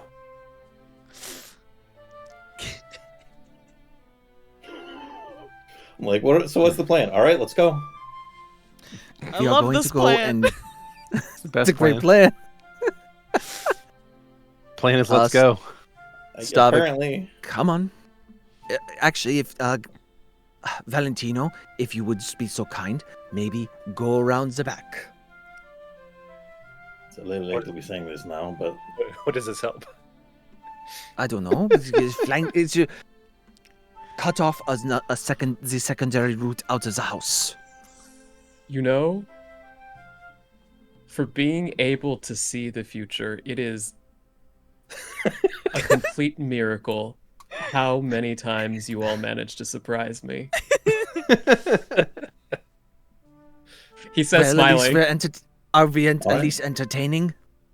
Oh, that is the least of the things that you are, Stavik.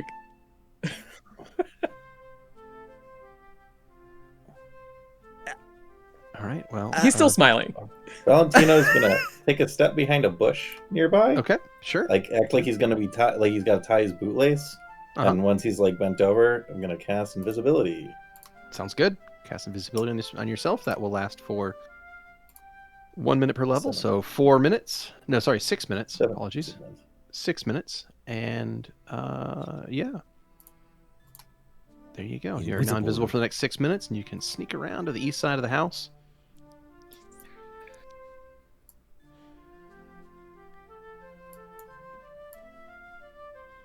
Okay.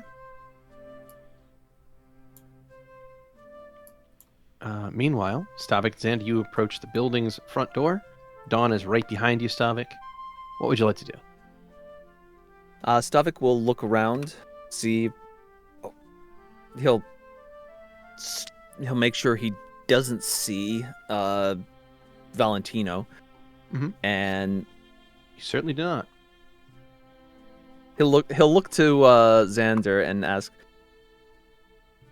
"How many futures does this work?" Do you want to know the answer to that question, Stavik? I want to know Doctor Strange. Is fucking Doctor Strange over here? What is this? Only 1 in 4 million. No, I'd say like maybe 1 in 10.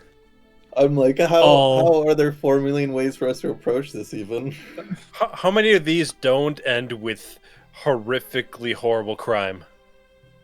All I'll say, Stavik, for your benefit is we're not the only ones who've been busy these past couple nights. And then he'll rap on the door with the back of his knuckles. All right. And Xander, as you knock upon the door to House Caradeza, that is where we will take our first break of the evening. Hello, checkers and pleasers. We are back. Indeed. And And we're here to Xander, do crime. about Yes, to. a great let's, plan. Let's find out. So The real question Xander, is how much crime, I suppose. There's nothing illegal going on here. What are you talking about? We've never Xander- done an illegal thing. Never. if I may, please. Of course. No. Sure. Okay. Okay. You know what? Not the name of the show. I've decided it's okay to go. Thanks, I Dungeon appreciate Master. it. Thanks, I appreciate it.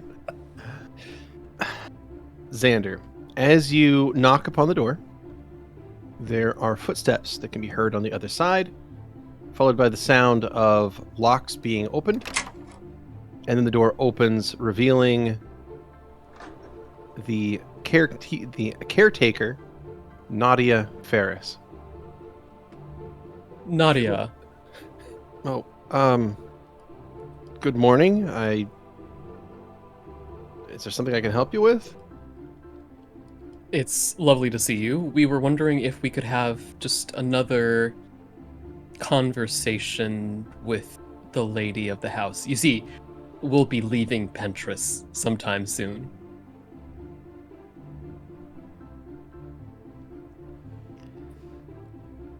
Uh-huh. Well, I suppose if you need to see Lady Caradeza again,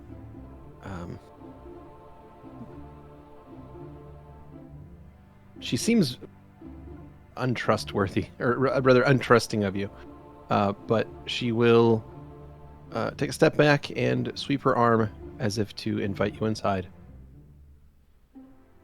She's been quiet this morning.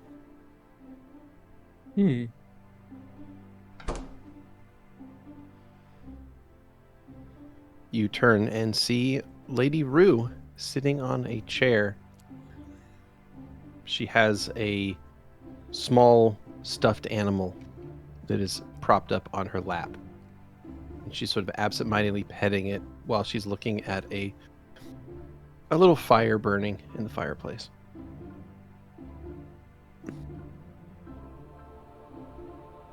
Stavik will walk up and take a seat in the chair next to them.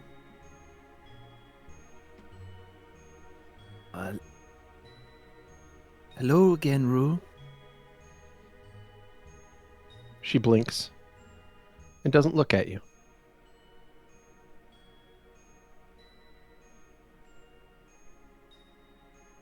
Behind I hope you, you're you hear doing the- well today. Behind you, hear Nadia speak up. She's sort of in her own head today. Tell me, were you able to, did you take some medicine with the honey and like I had mentioned? She's well taken care of. I'm not entirely sure why it matters to all of you so much, but Rue is well kept and taken care of. And like I said, if you're after inheritance money, you're not going to find any. Well, it matters to her father. Sure.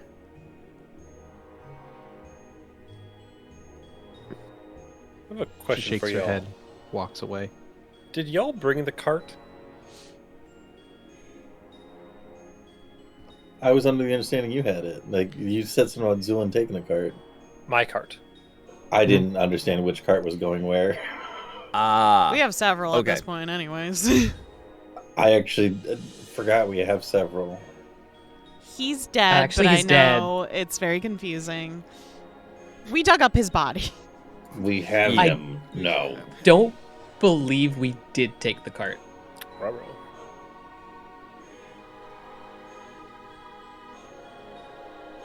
But that's a fine. It's fine.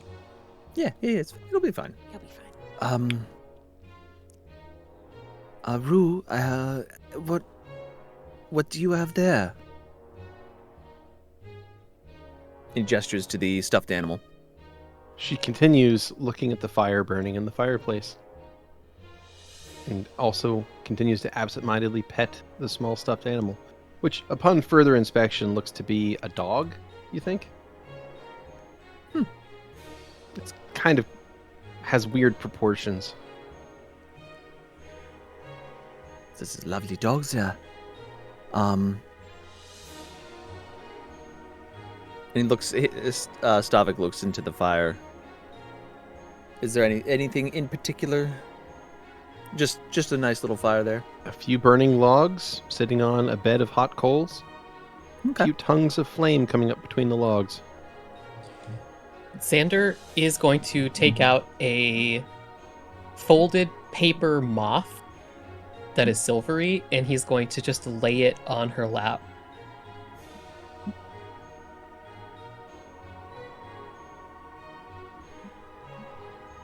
She blinks slowly and looks at the little moth paper, and she reaches her hand over that was petting the dog, and she'll pick up the moth and sort of turn it over in her hand, again saying nothing. Xander smiles.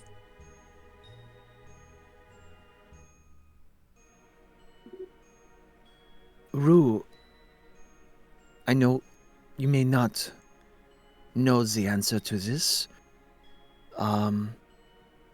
but do you know of a door?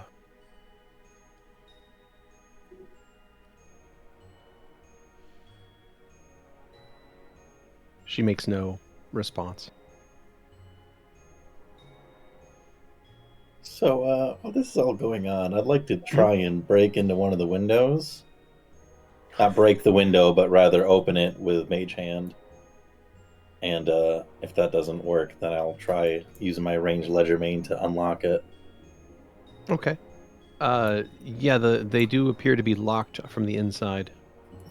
From the inside? Well, this is exactly the perfect situation then. Mhm. Where is my...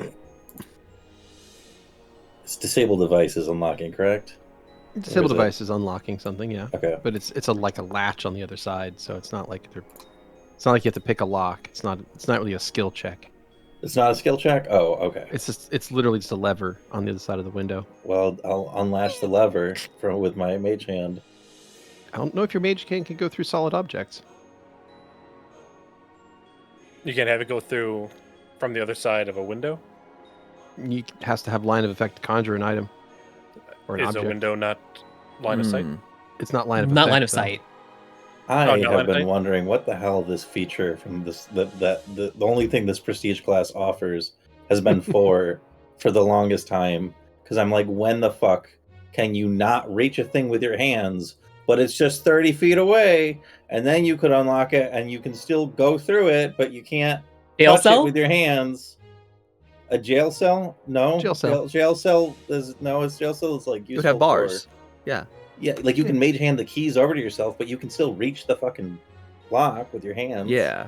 If you have thieves' tools, What if it's on the other side of a 20-foot chasm? then why you then what Everybody do you do once you unlock it? forgets about 20-foot chasm. What do you do once you unlock it? Like you get a thing unlocked, and you're like, cool. If you can't get there with your hands, you can't get there with your feet. Well, now you've unlocked chasm, but see, now gate on the other side of chasm is open, and now friendly dragon inside cage can get out and fly to you Wow. across 20-foot chasm.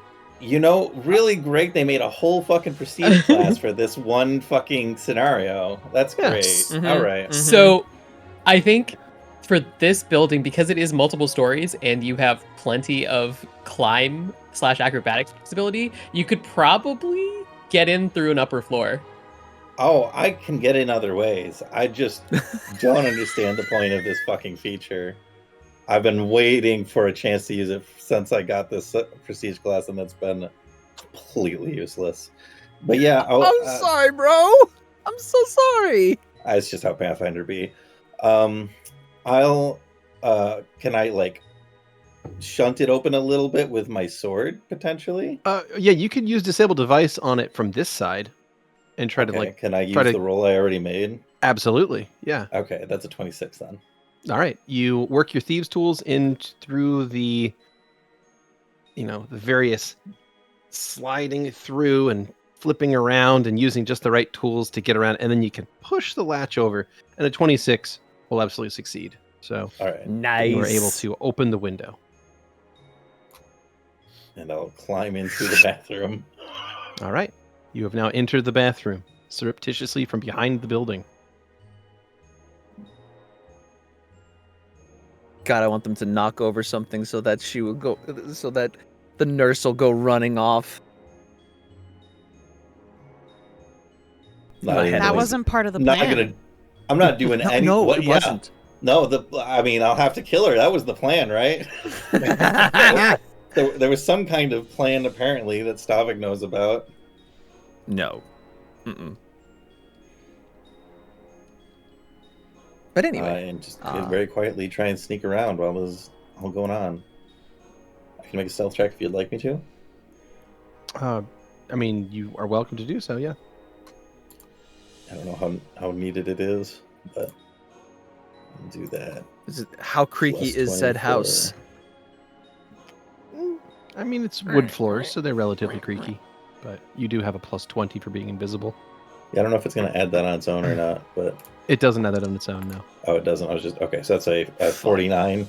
Mm. They probably don't know I'm there. Yeah. Must have been the wind.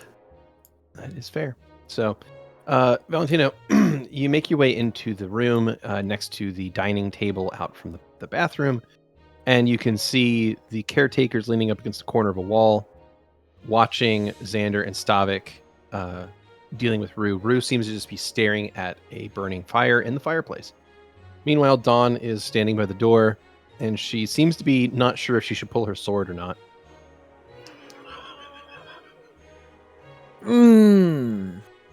I will say that It's my Xander is specifically kind of crouched down. He's on the balls of his feet, just kind of next to Rue, just looking up at her, smiling. Yeah, she seems to be lost in her own little world. Same.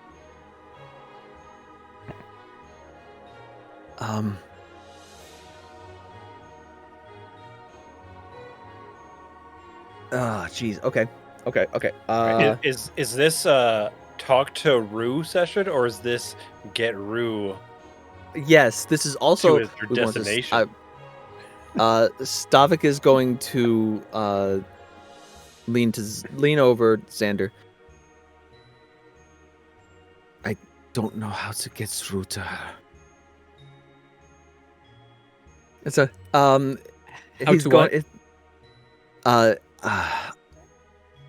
I'm trying to get through to her, but let me try. And he's gonna reach over and take Rue's hand. Hopefully they look his direction.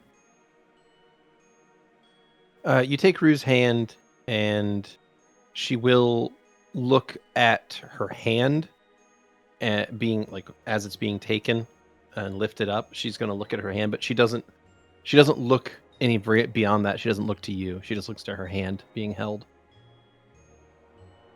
Nadia steps a little closer. Like I said, she's having a bit of a quiet day today. Perhaps she'll be feeling more herself tomorrow.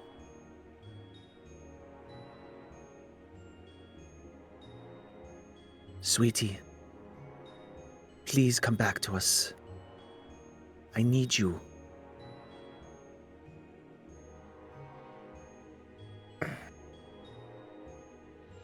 Nadia kind of clears her throat. Now, look, I'm not sure. You The will angle- shut your mouth right now. You were a I am guest. talking to my daughter. That would make you far and away too old to be alive. So, And he'll stand up. I said I am talking to my daughter. You will sit over in that seat right now. you do not get to talk to me that way. You are a guest in Lady Rue's home, and I think that you have overstayed your welcome. There's the He door. will step around. I'd like to cast message. Let's stop it. You may do so. I love this game. Stop it. D&D so much. What are you doing? What are we doing here? Rue has her hand on the bastard sword's hilt. Or sorry, apologies. I did it too. Ha! What? Dawn does. Dawn has her hand on the bastard sword hilt. Amazing. I was about ready for this old lady to have a sword. Yeah, right? Just Rue Right? just like pulls sword, backflips off the chair, starts killing everybody in one hit. Stop Oh my it, god, the it's like trigger word. hoodwinked. Fucking like, what do you call it? Emperor Palpatine style. Yeah. Does a 720 from a prone position and just kills everyone.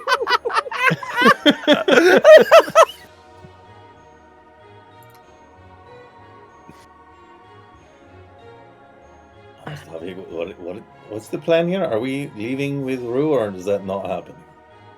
We will be. Oh, so So he has yeah, to you hear think this. You hear Okay. this in your mind. It's a mental message from Valentino.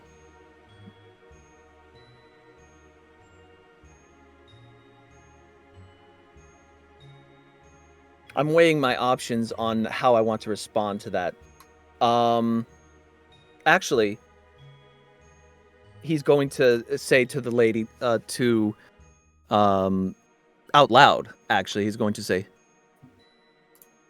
We will be leaving with my daughter. Okay, you're obviously crazy, and as I said, you need to leave. There is the door. Please don't do anything that will upset Lady Rue. Hmm.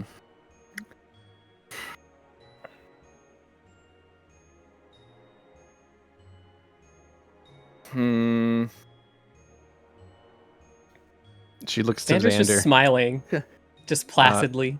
Can you get your friend and please leave? Because you all need to go. Okay? The last time I told him what to do, he didn't like it very much.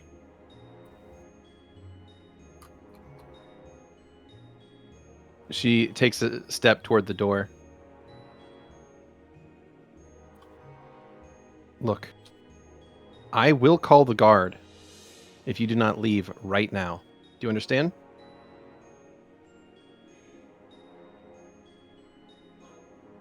He will walk over, and he's going to drop his hood. As that happens, Xander would like to release the moth from his Talisman of Owen, which he's going to hold out to Rue. Okay. As I Uh, said, I'm leaving with my daughter. Okay. So Stavik, you pull your hood down, and the shadow effect that it has on you goes away, and your skull is visible to this person who is going to immediately scream very loudly.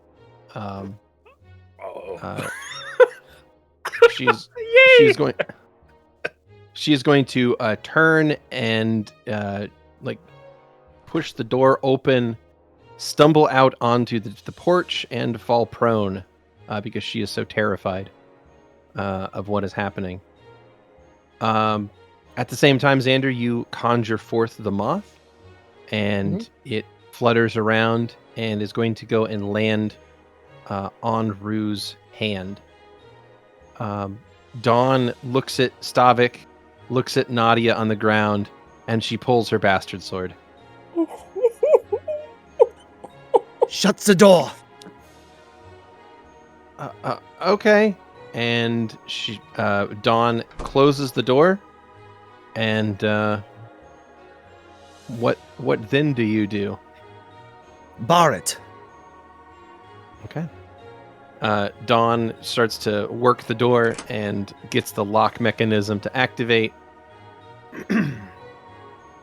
Meanwhile, let's see.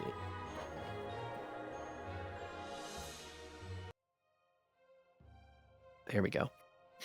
Meanwhile, you can hear more screams on the other side. Now, slightly muffled by the door and the windows and the walls of the house, but it appears Nadia is screaming on the porch for help. What would you like to do, any of you? I am in a huge dissonance between my character and shit right now. Valentino has, I think, worked with some pretty, we'll say, foolhardy individuals in the past, and he knows how to be happy-go-lucky about it. Grem is like, wow, I'm done doing anything. Why do anything? Every time I try to make the situation better, Stavik goes and actively makes it worse. Absolutely. Like, I can work with that. I can work with that. All right, I can make this work. This is going to be tough, but I can make this work. All right, he has officially, seemingly with intention, canceled out every possibility of this going smoothly. I love To it. be fair, Skrewy was the only one doing anything. So I didn't want to interrupt, but I was waiting for. Well, I mean, my whole thing is to be unseen. If I do something while Stavik and Xander are there, Stavik would probably go, "Stop! They're kidnapping Rue, my daughter. See, I'm a skeleton." I love Xander is going to reach out a hand and call Dawn over. Okay. What is it? Can you hold my hand, please? Okay.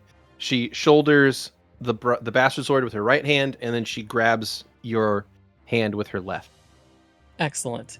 Xander will put his left hand on Rue's shoulder. He's going to look at Stavik, and he's going to say, "Find us down by the door." And I would like to cast Dimension Door. Okay. Yeah, you can certainly do that. Dimension Door does have a long range on it, which for you is something to the tune of 680 feet. So, where would you like to teleport to? How far are we from various major landmarks in town? So Rue, let's see, House Caradeza is kind of in the central northern part of town. So you're pretty close to, let's see. I would say you could appear probably in the central forum, probably next to the statue. Or do you want to be somewhere more like out of eye shot of people? A little bit more out of shot, out of eye shot from people, but in that direction is good because I'd like to head towards. Actually, is there a sewer entrance anywhere near to There House Caradeza? is a sewer entrance in the. You're never far from one in this town. You are pretty close to the city park, and that's going to be somewhat secluded. Okay.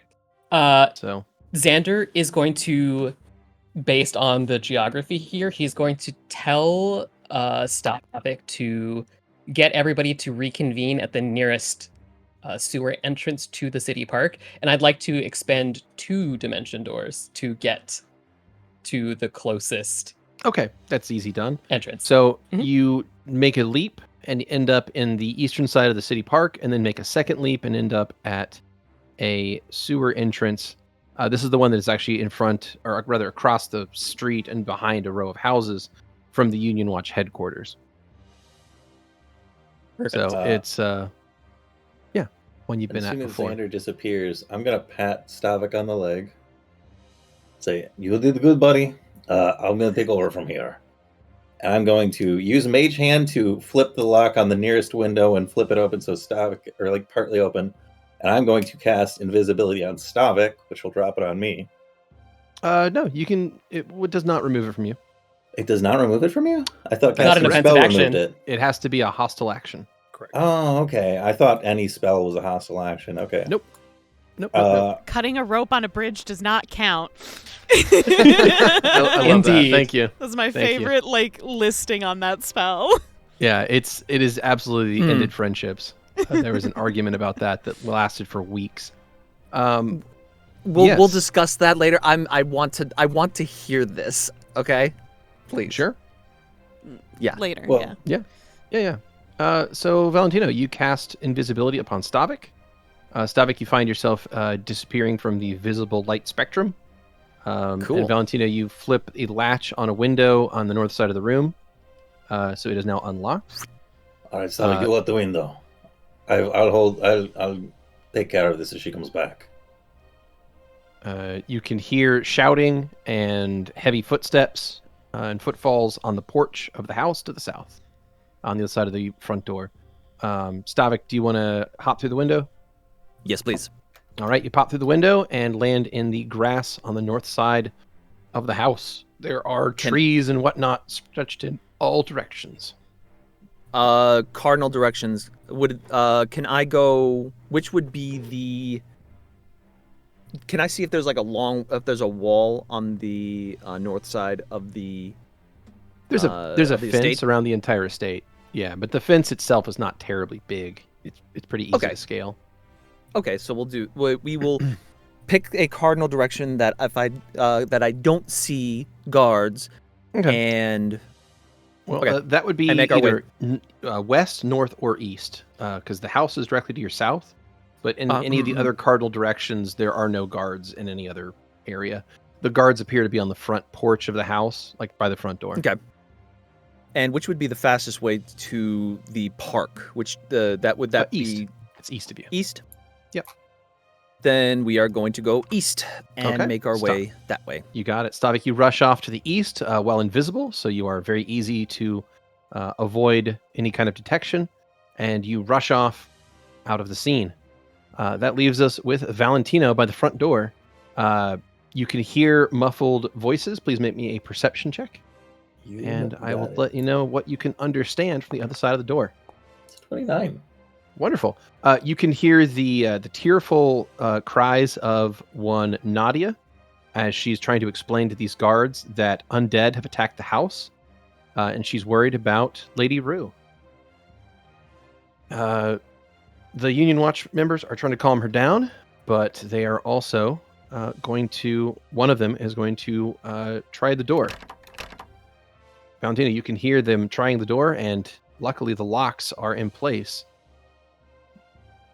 Well, my plan was to back up against the wall, wait for them to open the door, and slip around right past them. Okay. Because I kind of want to make an evaluation. I want to hang around long enough to see if they have any ideas to catch Stavik that I should know about. Yeah. Let me see if this works. Open up! I don't know if that worked or not. This strange cave has Too much echo. It's Okay. echoey. You got it. Too much echo.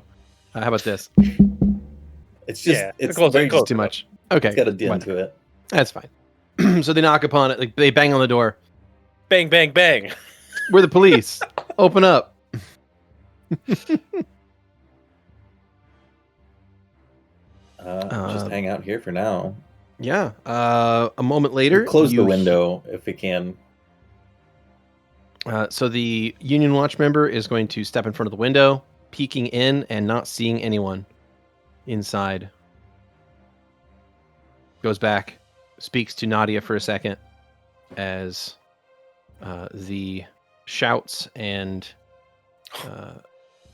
issue cause more Union Watch members to arrive, as 3 more of them show up on scene, and they get ready to start to try and breach the house. Nadia is taken fuck it. I'm aside. cutting my losses. I'm going through the bathroom window. And they move up and they get ready to wedge the door open with their pole weapons. Valentino, you slide through the window on the north side of the house, and right as you do so, you can hear the sound of pole arms striking wood as they begin to cut the front door open, get into the house. She doesn't have money to pay for that. Yeah. And she'll use her inheritance. Oh, wait.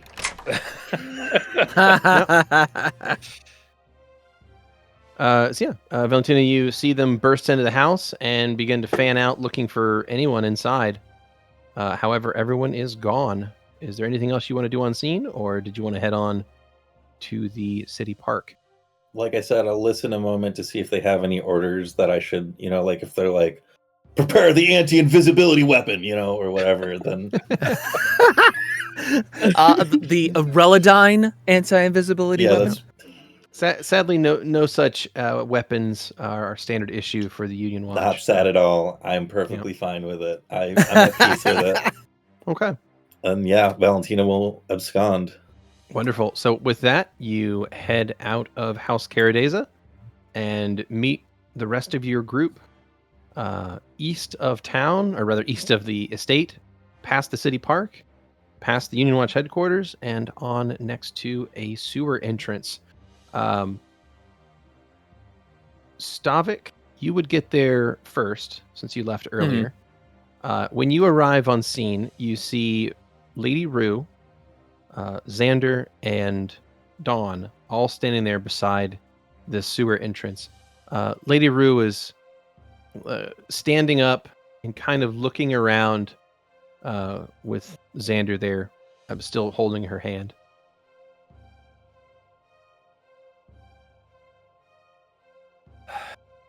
I would also Then- like to describe that the way Xander's dimension door looked was very similar to when he showed his other form before, in that he opened his mouth really wide and it was like almost like a vacuum, and both Rue and Don kind of went like, and all of them kind of just like Kirby'd popped. them?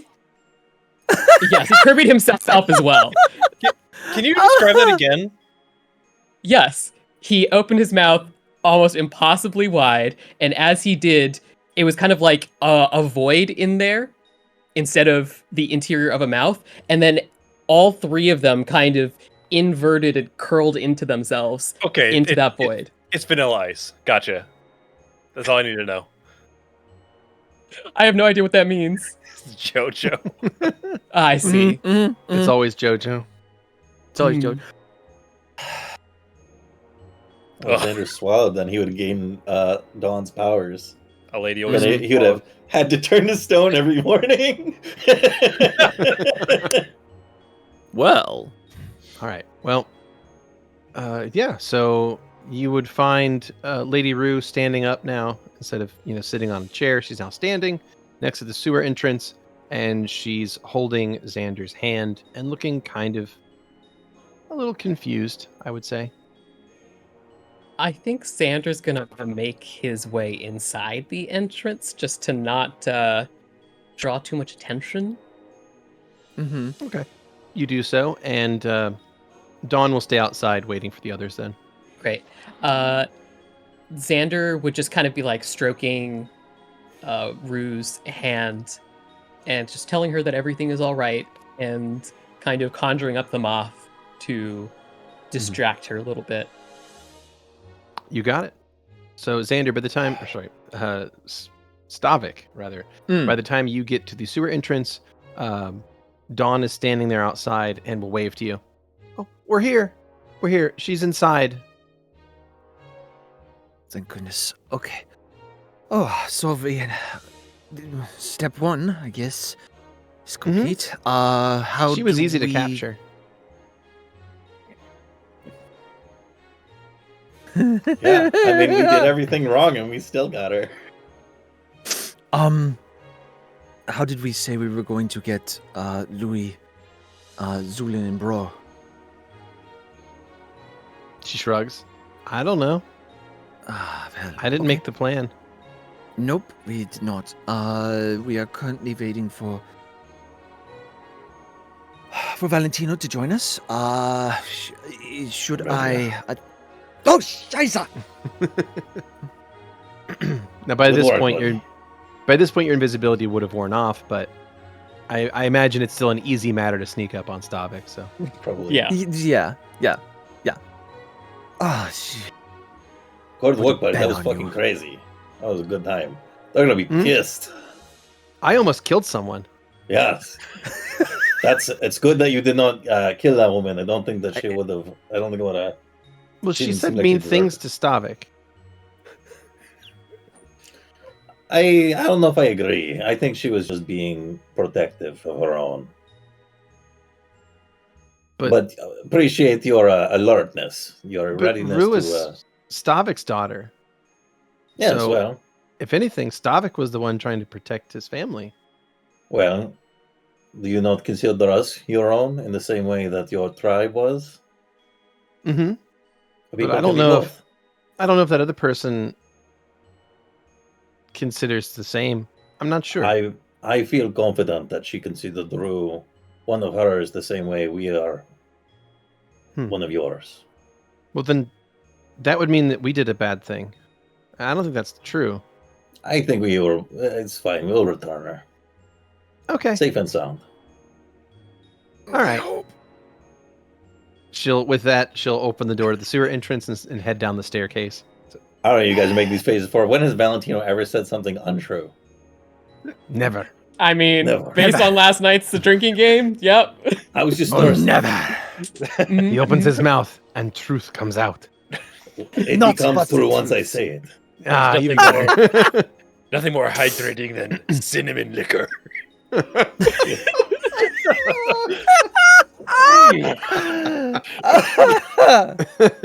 Anyway, So, oh, there's a lot of you make your way into the sewer, and Lady Rue is still very confused, but is being, moved along by Xander with much care.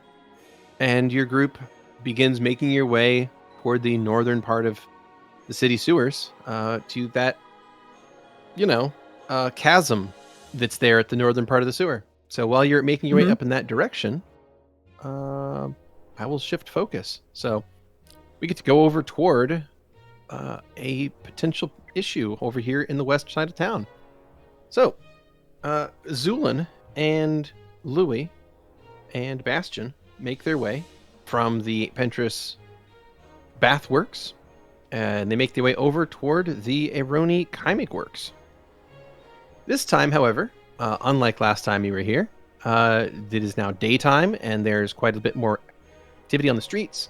Lots of people going in and out of the building, and the administrative offices appear to be active this time of day. So that's nice. All right. So we have the same disguises. Once again, got this Parthese fuck with you currently. Pencil mustache. I don't think there's a specific origin for Louie's outfit or attire, really. Mm-hmm. It's a culmination of multiple cultures, probably. Makes sense. He originates from Pound Town.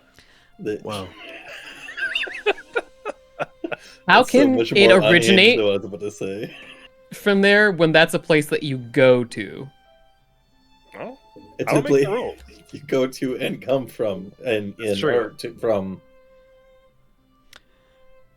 Yes, the outfit is very nice. Thank you all for the compliments. I appreciate you.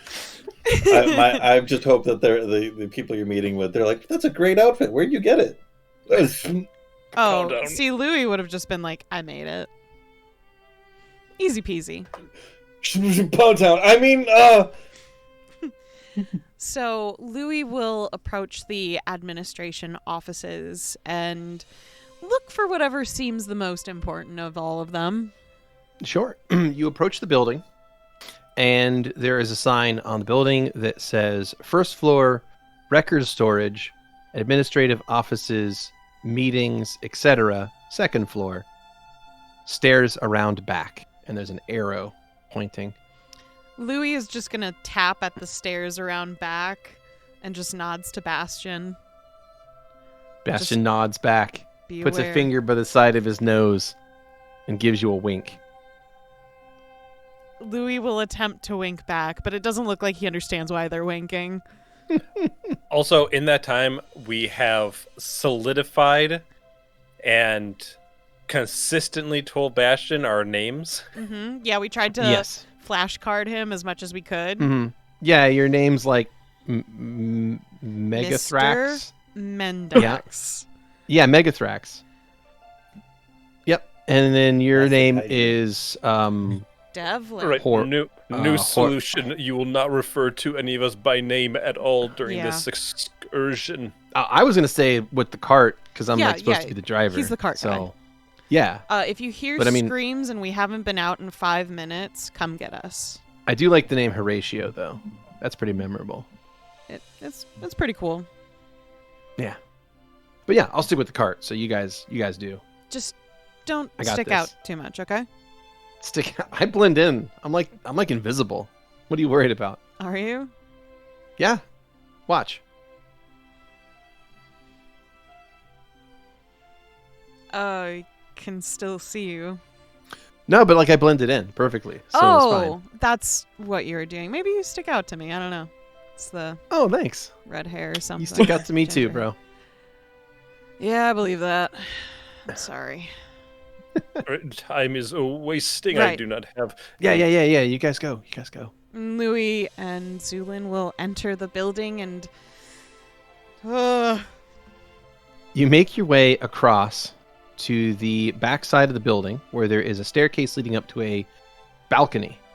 Sitting on the balcony is a woman with wearing like a sharp blazer, has a pixie cut hairstyle, alchemically burnished nails, and is carrying a lacquered clipboard. She's currently scribing down notes. Standing in front of her, leaning off the side of the balcony, is a gentleman who appears wiry and pale. He has thin glasses that seem to constantly slide down his nose, and he wears a long vest that is filled with pockets, each one with various writing implements and little notepads and whatnot sticking out of various ones. He is currently smoking, leaning over the railing there. Hello there. Oh! We don't normally get visitors this time of day. Apologies. I set up a meeting a while ago, but due to unforeseen circumstances of a bridge being out, I'm a bit later than was originally intended. My name is Legan Mendax. Oh, Mendax. All right. Varn, do we have a Mendax meeting today? One moment, sir. And she begins looking through a ledger in her lap there.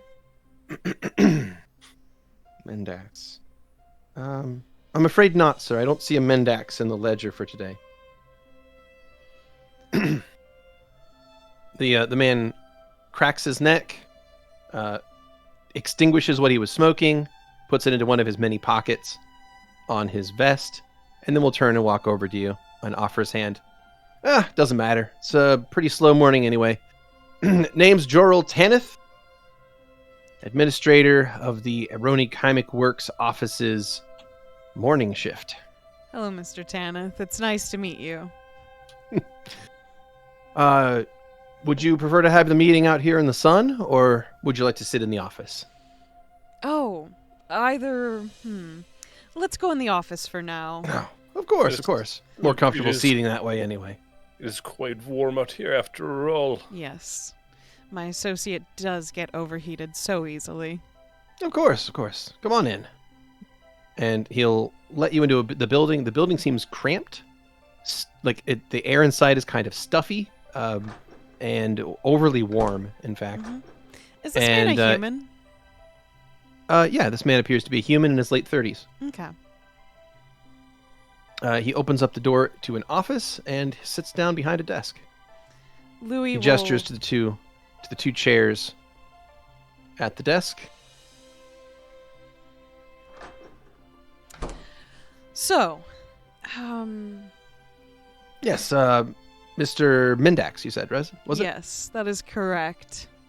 Wonderful. Apologies. Our record keeping here can be a bit, we try our best, but the Chymic Works has quite a lot of business at any given time, and sometimes keeping precise records is more trouble than it's worth. Makes sense. By the time we figure out what we did yesterday, it's already tomorrow, you know? Incredibly busy as always, it seems. I've heard many good things about you. Oh, I doubt that. My supervisors think that I take my job not seriously enough. So I think I get things done in an appropriate frame of time. Who are your supervisors? The board of directors. Is the original heads of the Aroni family still in said board, or? Oh, Cassavelia? Yes. No. She divested her holdings. How long ago has that been? 2 years ago, I think. She divested and left town. Pulled up stakes, and no one here's seen her since. Which, how long have between you you been and me? working here? Oh, me? Yeah. I suppose I've been here for coming up on 18 years now. Started as a factory floorman, of course. Oh. Probably would have lived and died there were it not for, the union. That really did help quite a bit. Helped get a lot of folks noticed, folks who would, do their duties well enough. The kind of people that would never get promoted in the old days. Suddenly, now you had a hand up, and people who did a good job got recognized. I see. Now, I try to keep things working well enough around here. So I do apologize if this place seems a little bit disorganized, but it's what you would call an organized chaos. Understandably. Oh, where are my manners? Would you like any teas? We also have some coffee as well. Sure, tea would be great. Oh, wonderful. Varn, and then the lady will walk in. Yes, sir. Could you get us, you said which one? Tea, please. Tea. Oh, could you get us a tea? And you, sir, what would you have to drink? Oh, a coffee would be splendid. Wonderful. A tea and 2 coffees, if you please. And then, of course, whatever you also drink as well, Varn. Yes, sir. And she turns and leaves the room. Lovely assistant, that Varn. Anyway, so what were we discussing? You had a business that you weren't able to make earlier because of the bridge, you said? Yes, the bridge at I believe it was the crossing inn. It went out in a terrible storm. Oh, I heard about that. That was a few months ago, wasn't accident. Yeah, I had to take the long way around. It's very unprofessional on my end. I do apologize. Let me tell you, that caused quite a few delays in our shipments too. So that bridge being out was a real problem. A lot of our product gets shipped out of Kanyas, and the main trade road goes right across that bridge. We had to route things south. Added 2 or 3 weeks to shipping times. It was a real pain. I completely understand. I thought for a moment of visiting Kanyas before coming here, but with the bridge out, I had no reason to stop at that point because I had to take so much time to get here. Kanyas? Oh boy. I've only been a few times, but I think every time I've always been worried that someone had taken my coin purse. I do hear that's how it is. It's an interesting place, but I don't recommend going there if you aren't already living there. Perhaps a blessing I missed it then. The gods work in mysterious ways, don't they? Louie's eye twitches, but he smiles. A moment later, the assistant enters the room again and sets down a cup of tea, as well as a small kettle in front of you, Louie. Thank you. And then places down 2 mugs, one in front of Zu'lin and one in front of Jorel, and pours a dark black liquid into each mug, and then will set the tall thermos-like device off to the side, and will ask you, Horatio, if you want any cream or sugar. Cream, please. Cream for Of my course. tea as well. And Miss Varn will perform her duties admirably and flavor up your drinks, and then bid you adieu. So she leaves the room. And how long has she been working for you? Oh, Miss Varn, gosh, she's been here about 4.5 years, thereabout. I think. Okay. Coming up on 5, actually. Yeah. Understood. Anyway, fantastic assistant. Always has a good grasp of numbers as well. It Quite seems useful. so. But anyway, I was wondering, you couldn't make the original meeting. Did you have a particular product you were looking to purchase? I have a product I have questions about, per se. Of course. And Louie will take out a bottle, a little glass vial from his bag, and set it on the desk. A little glass vial? Sets Thank it you. very precisely to where he intends for the glass to make a noise when he sets it down. Okay. Do you recognize this vial? I'm afraid I don't, sir. You've never been associated with any sort of under-the-table dealings that the Aronis were once known for? Or perhaps still I've do? certainly heard the rumors. You don't work at this place for 18 years and not get an opinion of the Aroni family. Mm, They had some interesting things they would get up to say the least. I see. But as I said, they weren't exactly anyone's friends. And between you and me, this place runs quite a bit better without them. You've never been associated in that instance whatsoever? I'm not sure what you mean. I just want to make sure that you weren't part of the black market dealings of this particular product. Sir, I don't have any black market connections at all. I'm a clerk and an administrator of an office. I'm I'm just afraid I gonna wouldn't know my way around a black market. sense motive just in case. Sure.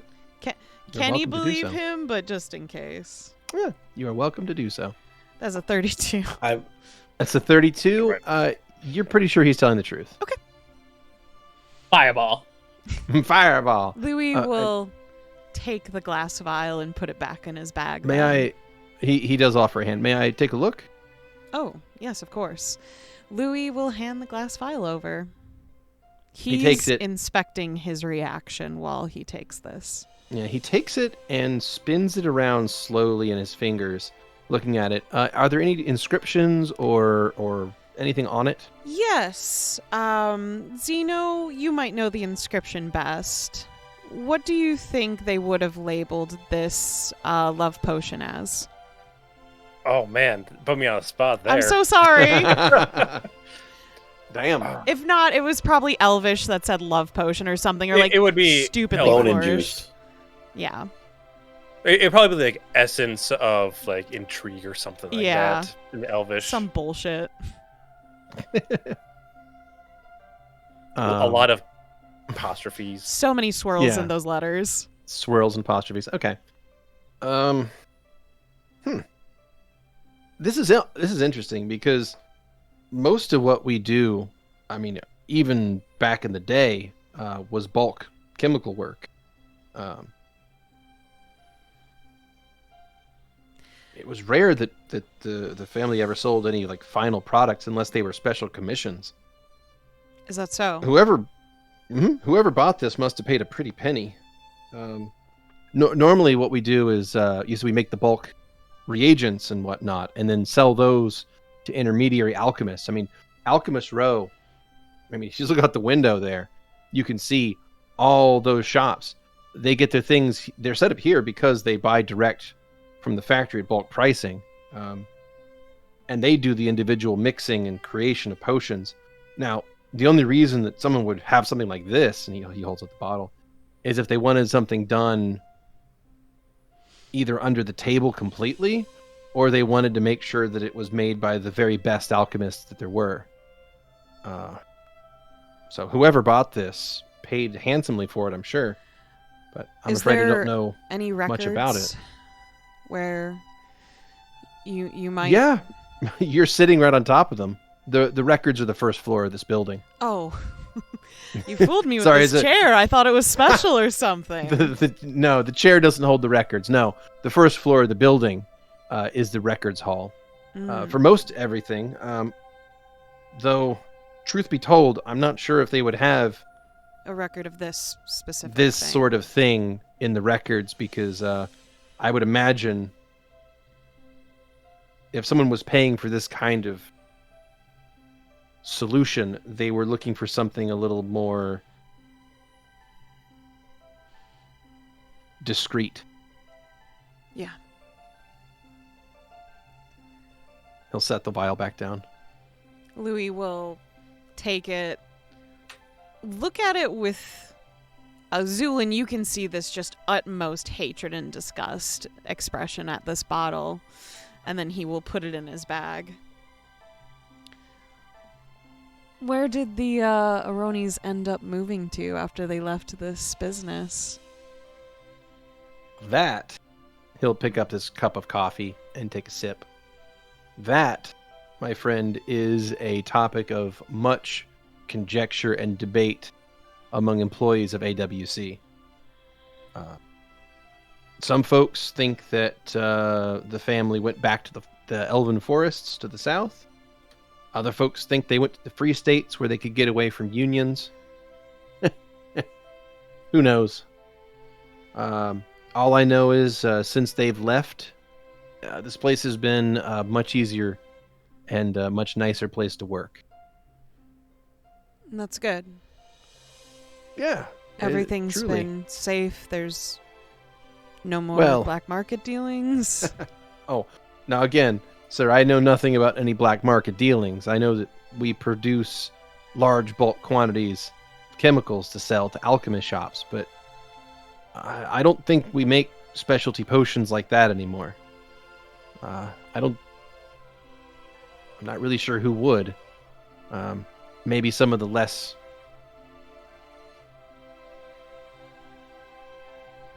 Yeah. The less wholesome alchemists might make something like that. But near as I can tell, most folks don't find it ethical to make something like that. It's not really ethical to buy either, one would say. I would agree. Yeah. Well then, in any case, what exactly do you produce at the factory currently anyways? Oh, all kinds of things. And he will launch into like a little miniature sales pitch about all the anything like really unsavory. That's what Louie's listening for. Yeah, no, it's all like solutions and components. Okay. It's all designed to be bulk product that alchemists like. They're basically selling semi-refined reagents and supply for alchemists. Okay. So you would go ahead. I would like to make a alchemy check to see if anything he's saying sounds bullshit. Oh no, you're welcome to do so. Yeah. Zu'lin, this all sounds reasonable, and it's probably why this is one of the largest collections of alchemists in the nation of Burgos, or it is the largest collection of alchemists in Burgos, if not the largest collection of alchemists in all of continent, is in Pinterest, because AWC produces so much quality bulk product for a reasonable price. Zu'lin's like, is the quality in the room with us right now? But they make okay product. Like they make good stuff. Mm-hmm. But they don't make they don't make finished products. They make building blocks for finished products. Mm-hmm. Just the reagents. Correct. Yeah. They refine and cook reagents and sell them in bulk. Well, without finding a lead on the originator of this particular potion, I believe that's all I needed, my friend. Well, if I had to guess, then again, you tell me, how long ago? He'll tap the vial. How long ago was this procured?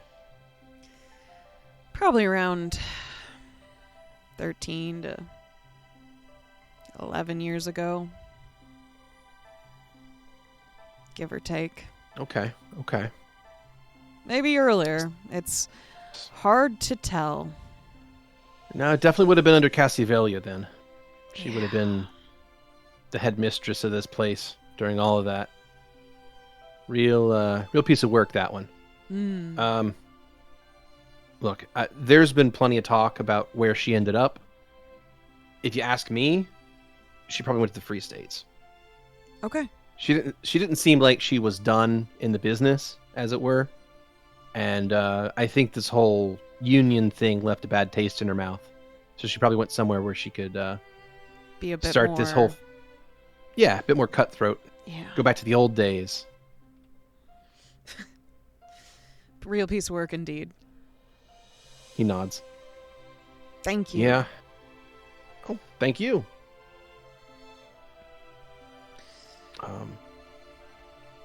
Sorry I didn't have more information for you. No, this is plenty.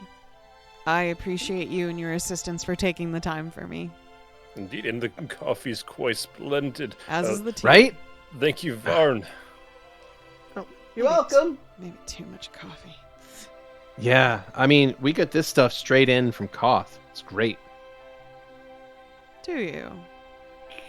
Oh, yeah. Has trade been The, good with them? Oh, yeah. No, reasonably well. I mean, we buy it from intermediary sellers, obviously. It's not like we have direct ties with the jungle. It's just, there's a trade network, and we pick the stuff up from merchants who, sail across and pick it up from there and then bring it to... I think this batch was probably bought in Conyas, if I had to guess. Lots of stuff coming. I mean, it's the main port, obviously. Yeah. So that makes but sense. It's fresh enough that it still tastes pretty great. Well, if you'll have to excuse us, we have some more appointments for today, but it has been a pleasure meeting with you. Any other things you wish to purchase or look into? It was simply this potion.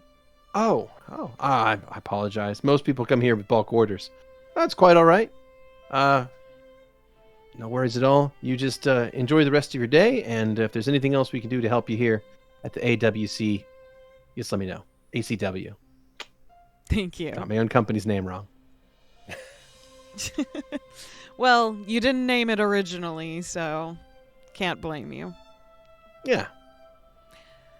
Shall we, Mr. Devlin? Indeed. Well, once again, thank you for your time. Oh, of course. Louie will Enjoy. give a polite bow and then head out of the room with Zu'lin. He smiles to the secretary, and as soon as he's out of eye shot, his face and shoulders just drop, and he looks pissed. You make your way out, and you see Bastion is getting himself psyched up. He's running his hands through his hair, and he's shaking his head really fast, and he's squaring his shoulders a bunch. I thought you said you were gonna blend in. He's up in the cart, and he's ready to go. And he looks over, and he's like, "Get in the cart! Come on, let's go!" Louie gets in the cart, but just gently taps Bastion's shoulder. We don't need to hasten.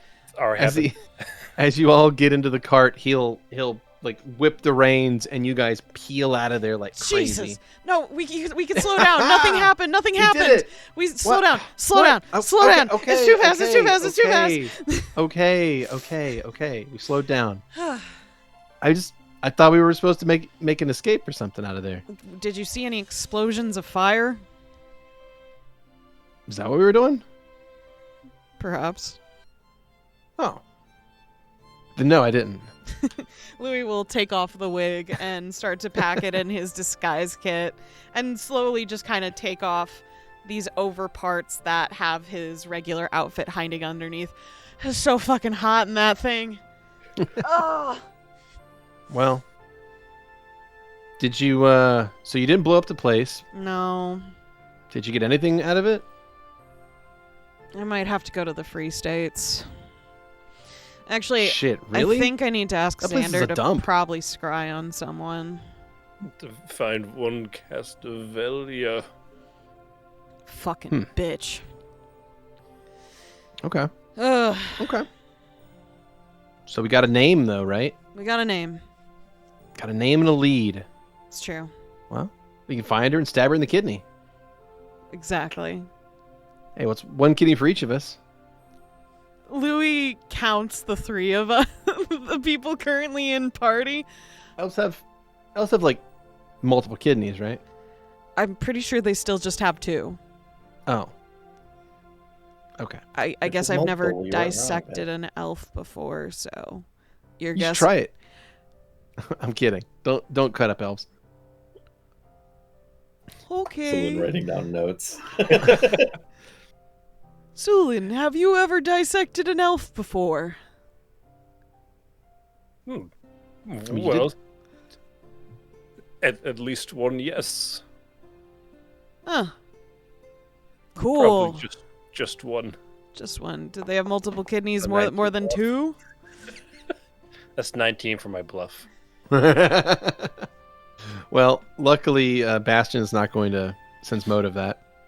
He just doesn't want to think about it. 100. Who can count that high? Not me.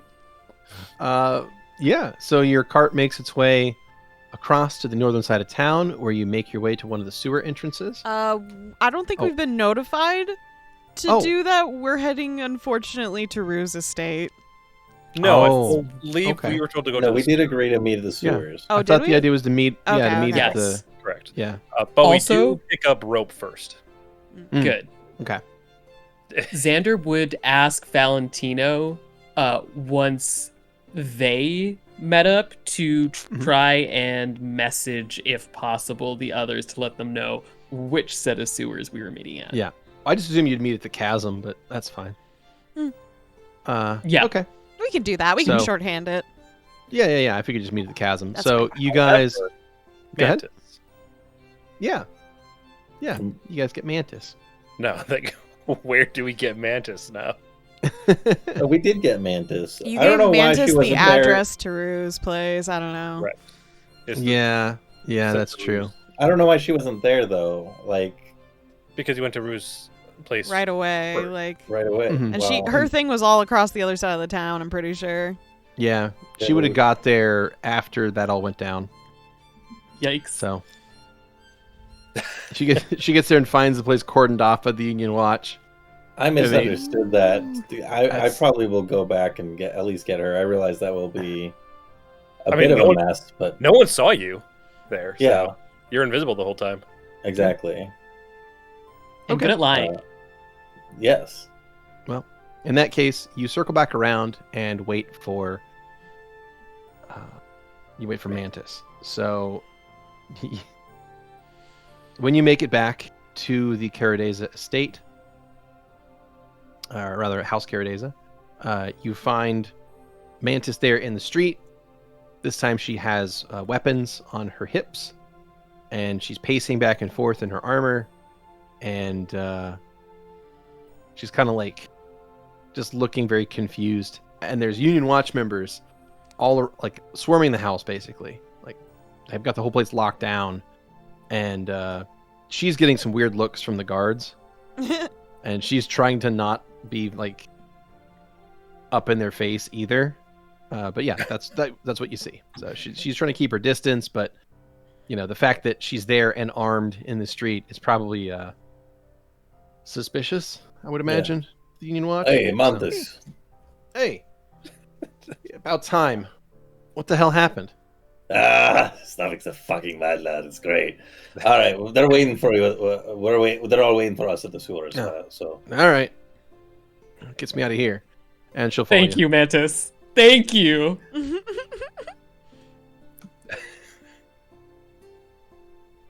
All right. So with that, you all make your way to a lovely little spot all the way down, and you make your way to the northern sewers, where you arrive in.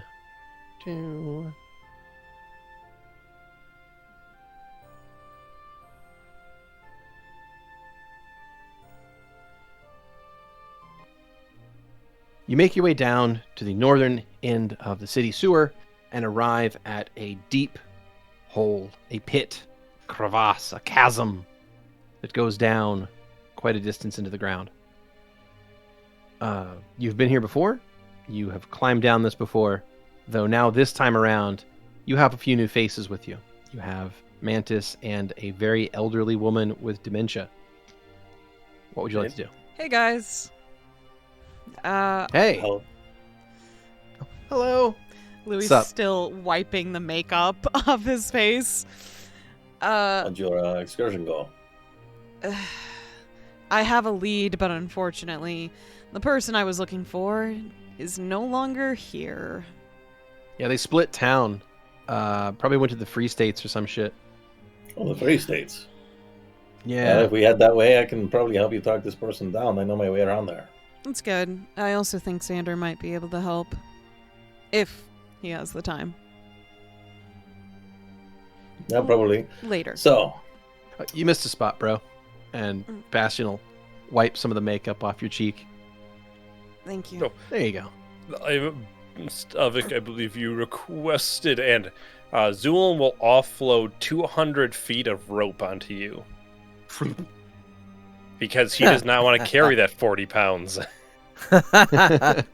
Sure. I think it is important at this junction to let you know that the city of Pentress and the Union Watch will probably be on the lookout for rogue skeletons for the foreseeable future, and I imagine it will be quite difficult to be a necromancer or a necromantic ally or supporter in Pentress for some time. What did you guys do? Oh, Stavik went fucking nuts. It was crazy, man. It was so good. I almost chopped someone up. What the Yeah. fuck, Don? What? It was part of the plan. Why? You used the name. I've done it from time to time. Mm-hmm. Thank you. I appreciate that. So, what happened, I believe, is I said that there were multiple ways that this could go down. Stavik asked how many would be successful. I asked him if he really wanted to know this, and somewhere along the conversation, it was decided for us that we would just go in without actually planning for this, and We had a at some plan. point... The plan was to do it. Yes, so Stavik said to Nadia to step away from his daughter and Went full mask revealed off his and status. everything. Fucking. No, they She tried screamed to really tell loudly. Me, they I mean, tried that- to tell me what I could not do with my daughter. That's That kind is of what true. a caretaker does. Yeah. Did she actually know? She didn't believe it. Which She seems didn't- very I said- reasonable. Do you not think that's a reasonable reaction, Stavik? So then he Oh, we're told her not to here stand for a over reason. there. Mm-hmm. And I almost chopped her. Yes. I'm glad you did it. She seemed nice. Oh my god. So then she started screaming and calling for the Oh Union my god. Watch. So I thought that would be a good time to teleport Dawn. So if they Lady piece it Rue and together, we'll myself. be fugitives for a bit, which, that can always be fun.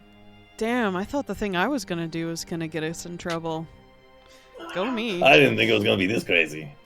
I was gonna blow Neither up did the I. factory, to be honest, but didn't need to. It was very fun. Yeah, I mean, if we have time, let's do it. Oh no, they're fine. They're not really All doing right. anything sketchy anymore. Are you sure? We could still burn them down. Your bloodlust needs to fucking chill, girl. I just enjoyed getting out and doing things again. Jesus. Louie, we're around a lady, Xander will say, as he pats Rue's shoulder. Rue is currently holding on to your elbow of your left arm. I'm And again, she's completely silent. so sorry. I have other fall, by the way, for Miss. I was gonna ask. Good. So, Yeah. you don't have to worry about her. Maybe just kind of climb down along with her just to make sure that Mhm. the falling position's good, Yes. Thank you, Louis. You're welcome. I try to be prepared as I can be. Unfortunately, defying gravity is not really something one can do without magic, so I cannot use my classic statement here. I am going to take that as a challenge and do a fucking backflip down the hole. Wait, do we have the rope down? The rope, the rope's is down. on the floor, right? The old rope is still up, is that correct? Yeah. Yeah. Okay, then I want to flip and grab the rope on my way down. I'm like, toss the other one to me. So if I've got this count in my head, you have 9 people here? Is that right? Yes. Okay. 6, Yes. 7, So- 8, 9. Mhm. Yeah. So Featherfall can cover one creature per level. Oh, I can So- do multiple? Yeah. I We thought can it all was just jump. one person. No, Featherfall's one medium or smaller creature per level, Oh. but they have to be within 20 feet of each other. So Hey, if you're all- Rue, it looks like you're going to have to do it yourself. Yeah. Sorry.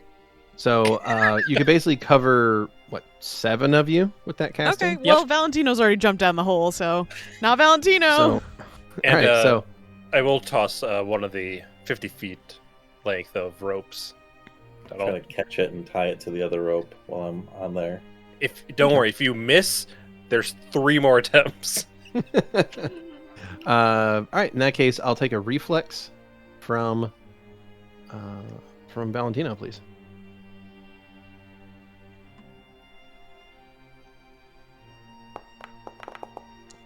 Wonderful. All right, Valentino, you grab the rope out of the air as it's falling past you, and you can hear it clatter against the ground well beneath you, but you're holding the other end of it as you hold onto the other rope, and you can very quickly knot them together and then slide down the rest of the way. So you make it down to the bottom. There is enough feather fall to hit all but one person at the top, so who else is climbing down? I mean, not to Xander. volunteer someone, but I feel like Bastion probably is the best choice. Probably Bastion. Yeah. Mhm. Yeah, all right. As Bastion long as you're okay jumps with down there. and he's gone. He's already gone. He's already jumped Alright. down. I think that covers everyone else. Everyone okay with a nice, gentle free fall? Lady Rue, Xander's just gonna take her face in his hands, and he's going to say, "Could you please close your eyes for me?" She looks at Cast you. Featherfall, just Could you make me a diplomacy check, please? I would love to make you a diplomacy check.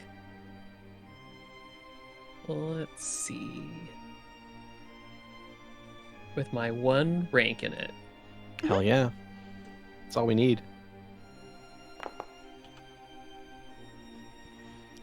How's it look? I'm gonna hero point that. That was only a 4, but I do have a +10 bonus, so let's go Okay. again. God damn. Okay. Plus So- 10. Jesus. All right. It helps that I'm graced. That's true. Oh, fair. That's an 18. It does help that you're graced. Yes. plus So, 10. yes, you For 1 rank. do this. You put Rue's face in your hands, and you ask her very gently, and she will smile in the way that only a vacant-minded old woman can, and she'll close her eyes. Great. At that point, Xander is going to, since I imagine he is much bigger than her, he's going to pull her to his chest and then rest her forehead against his shoulder.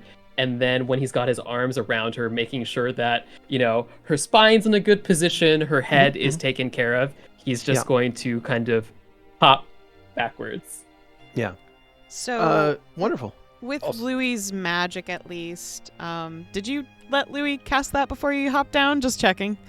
Okay. It's an immediate. You can do it now. Yeah, impact. Just wanted to make sure, Every I figure you could bone probably broken. fly, but just checking. So cast fast, Louie. Louie's feather fall, the bottom of your feet kind of trail these little ice butterflies that slowly dissipate into like snowflakes as you're falling, but there's sort of this nice cool air that follows, kind of like how you might feel when you have like the middle of the winter, not too cold, but like a nice early frost in the winter, or even like say you've been chewing mint bubblegum or something. It's that nice cool feeling that's very refreshing as you're falling. Lovely.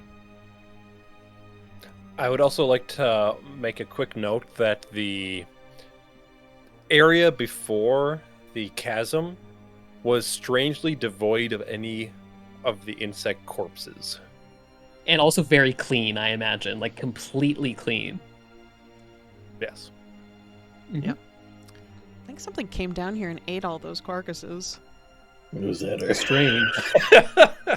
Louie just floating down, and he's sitting crisscross applesauce as he's floating down, just kind of Yep, as you staring float. at his surroundings. Well, you all make your way gently to the ground. I will just reiterate. So while Rue is old and very, very dementia-ridden, she's not frail in the conventional sense of like a super elderly woman. She's 75, right? So she's old, but she's also not like Damn, in her the 90s picture or you something. picked looks like a 90-year-old. right. It's true. I it's mean, true. at my work, there are people who are 75 who cannot, who shatter walking downstairs. I mean, I So, guess that's true too.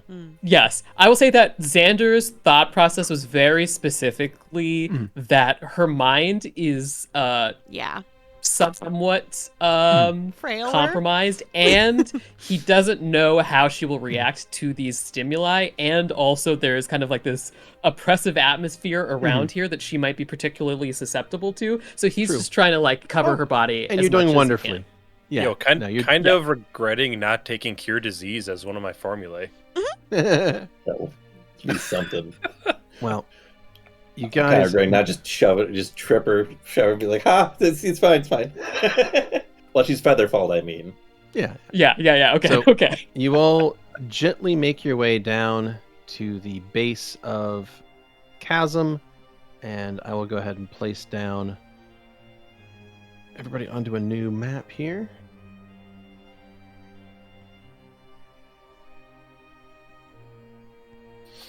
There we go. All right, welcome back to the vault door.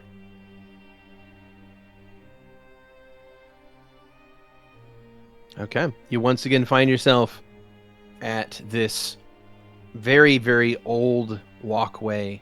It's like some sort of subterranean bridge or something. It goes across this open pit of darkness to the west, and there are eternal lights.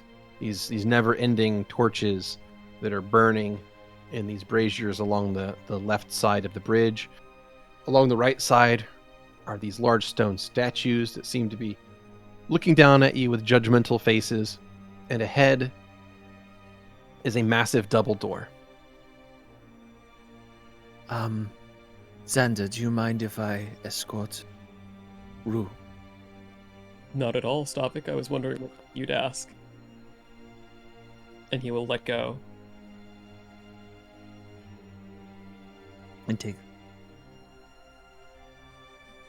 And he will take their hand, kind of put it on his forearm, and start. Okay. Him? So you are now escorting Rue.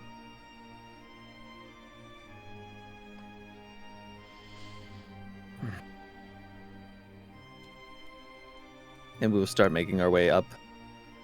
I guess. Also, since it hasn't been described, do you want to say what Mantis is carrying as their weapon? Sure. Yeah. Mantis is carrying, or rather having on her hips, are these two very nasty-looking sickles, I believe. Scythes. Oh, full scythes. They're Full shortened scythes. scythes. Okay, that have gotcha, been gotcha. cut in half. Oh, like hand scythes. No. No. No. Imagine a That full would be a scythe sickle. that you've cut the Handle. staff, the hand in half. Oh, okay. Yeah.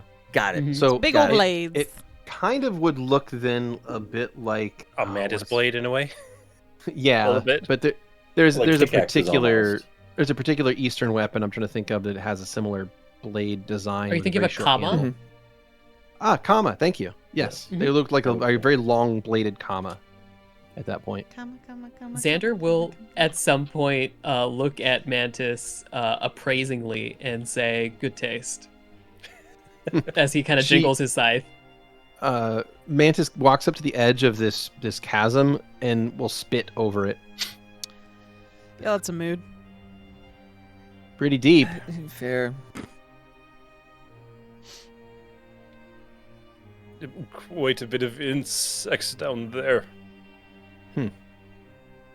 Yeah, smells like it. Smells kind of like the hive. This room was full of unholy hornets and no bees, just hornets. So there's a paper creature person at the end of this walkway. That must have sucked. That wasn't too bad.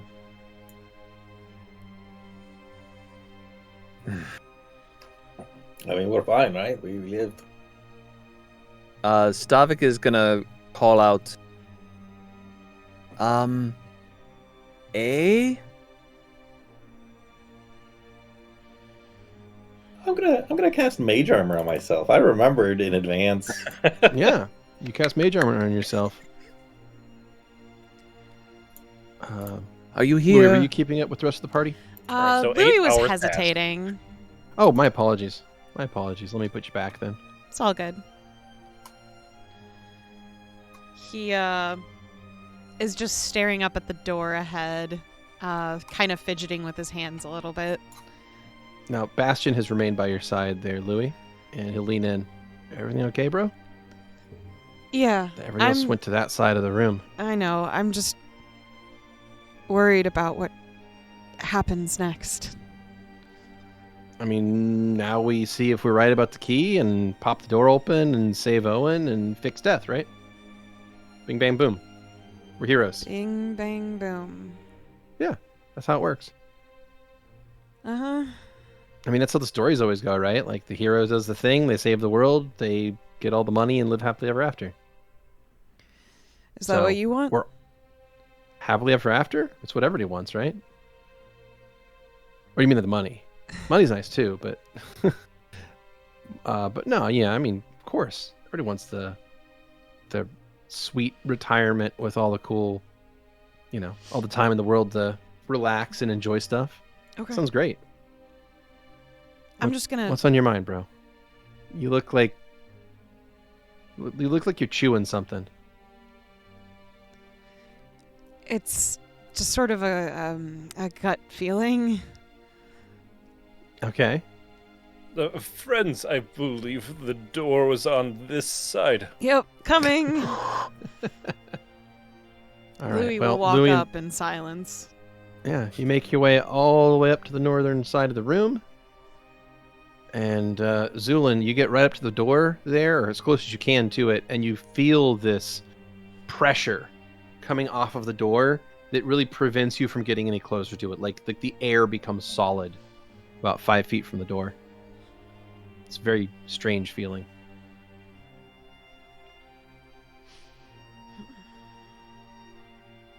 Mantis will crack her neck again. All right, so where's the monsters at? We're supposed to fight something, right? Look to Xander. Just behind his door. Sometimes.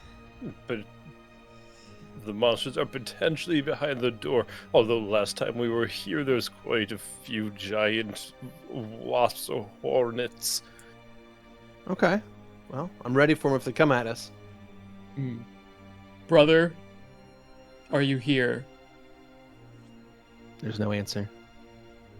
What a fuck. How disappointing. Oh, darn.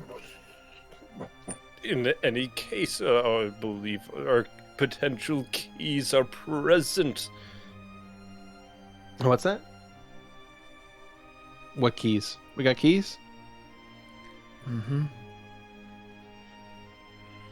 Stavik will escort Rue all the way up next to Zu'lin. Oh, there you go. Zoom will step aside so that... Yeah. So you walk all the way up to the barrier of solid air next to the door, and Lady Rue is there beside you. She blinks a few times and looks around the room. Her mind seems elsewhere.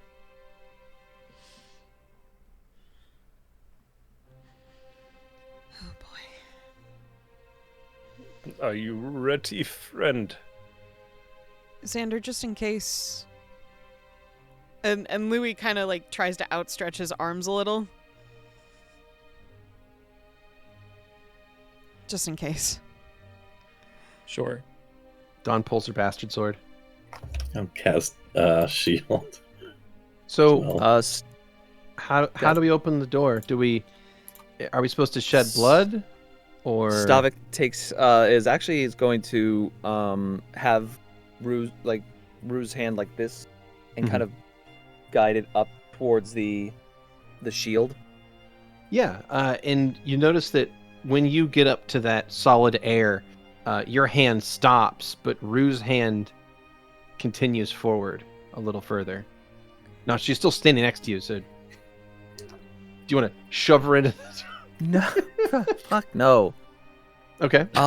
Mantis, can I borrow you for a moment, please? Sure. What's up?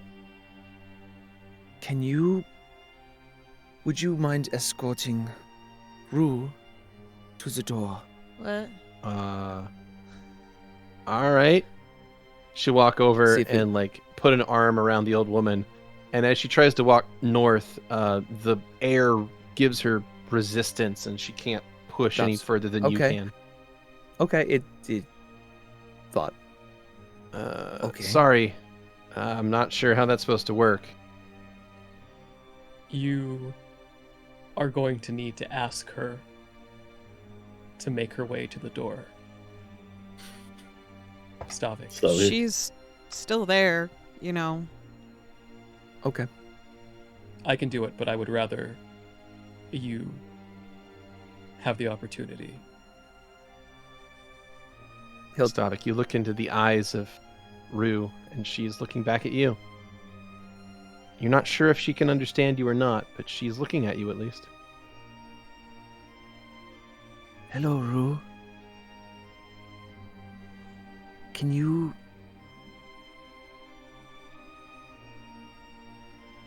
I am sorry I was not there. Can you... Would you mind going and opening that door for me, please? She turns her head and looks at the door to the north, and then looks back at you. And she smiles. And then she turns and steps toward the door and moves past this invisible barrier that none of the rest of you seem to be able to move past. And she walks right up to the door.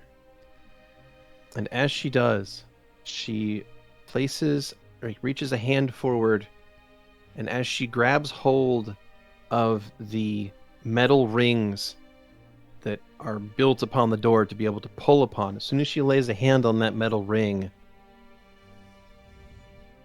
that is where we will take our second break. Oh, you bitch.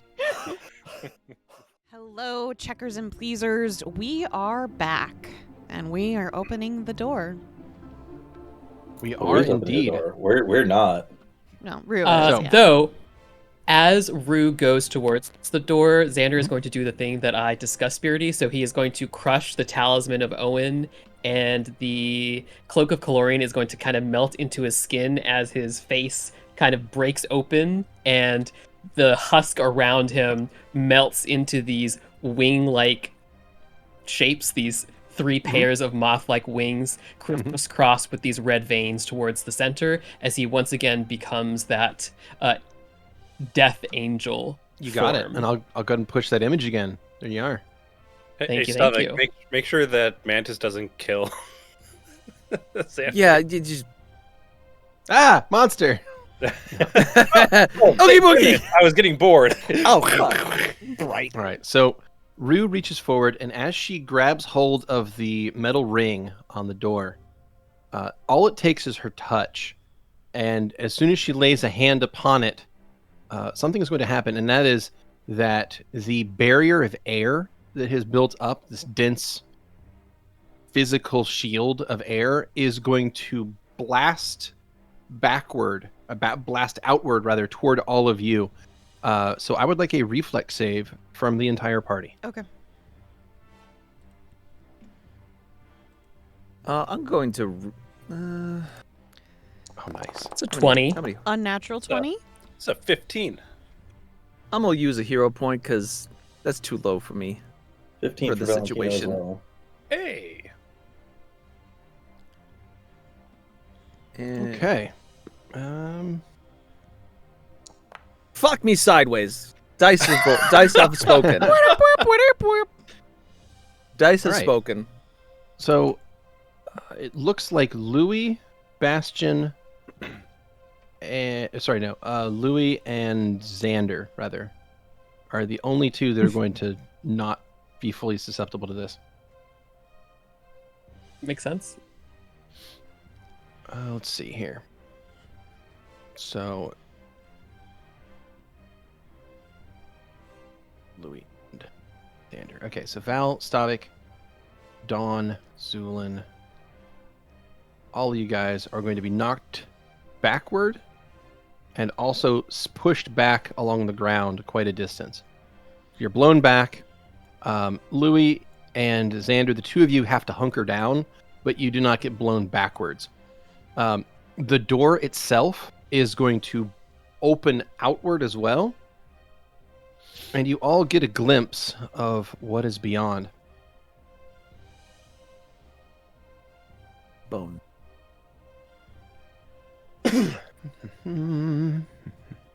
Oh man. Spooky. Okay.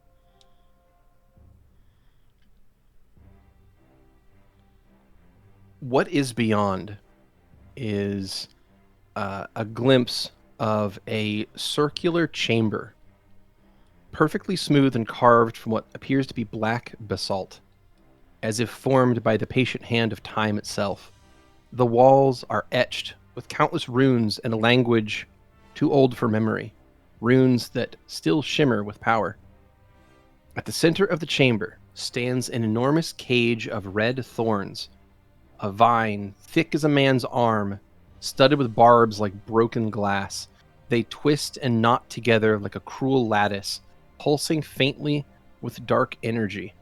Suspended at the heart of this thorn cage, motionless, is a figure cloaked in tattered shadows, with skin pale as moonlight and hair drifting in an unseen breeze.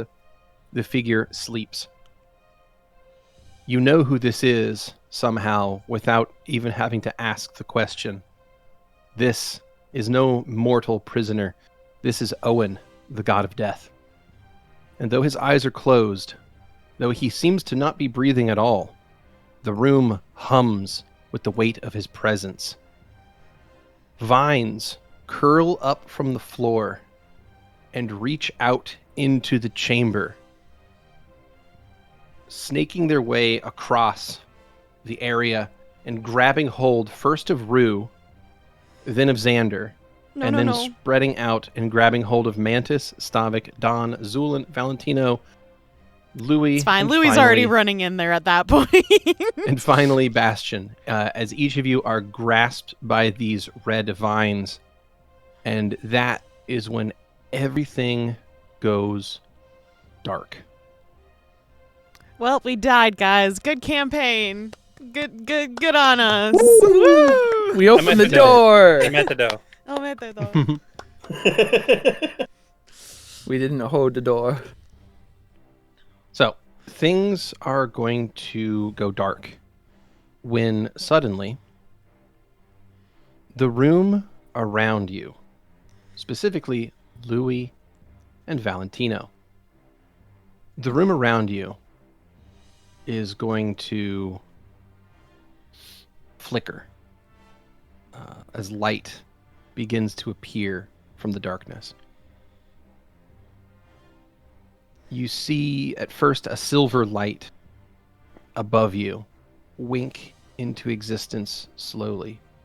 It's faint, but the illumination builds and grows. Not from any particular torch or from the light of a sun, but from pale refracted shimmers in what appear to be glass all around you. Fuck. You open your eyes and come to and realize that you are in a strange refracted hall. Every surface around you seems reflective or mirrored. The walls rise high and twisting, composed entirely of mirrored panels adjoined by tarnished metal brackets. The mirrors themselves are perfectly polished, but unnervingly imperfect in their reflections. As you look at yourselves in the mirror, your faces flicker as if out of sync, caught between thought and memory, and somehow not quite being your own. The air here feels heavy. And far ahead in this chamber, you see the faintest hint of movement in the distance, as if something was peering around a distant corner. Before you have time to fully grasp where you are, you notice one last thing. and that is written onto one of the walls next to you is, as if being written by a finger in fogged up glass, the words, "You must walk through yourselves to leave, but which version will walk out?" Fuck! Well, Louis, Yeah. I have to say, never have I ever been in a situation like this before. Me either. So I guess I we guess we don't. stay sober. Yeah, we stay sober for this one. Truly horrifying. So there's a mirror in front of us where we can see the reflection of ourselves, right? Correct. There are mirrors everywhere. I hate it. But they don't seem to reflect you as you should be. They seem to reflect strange, out of sync versions of yourself, and every mirrored pane is slightly different in that respect. Most of them, your faces are simply blurry.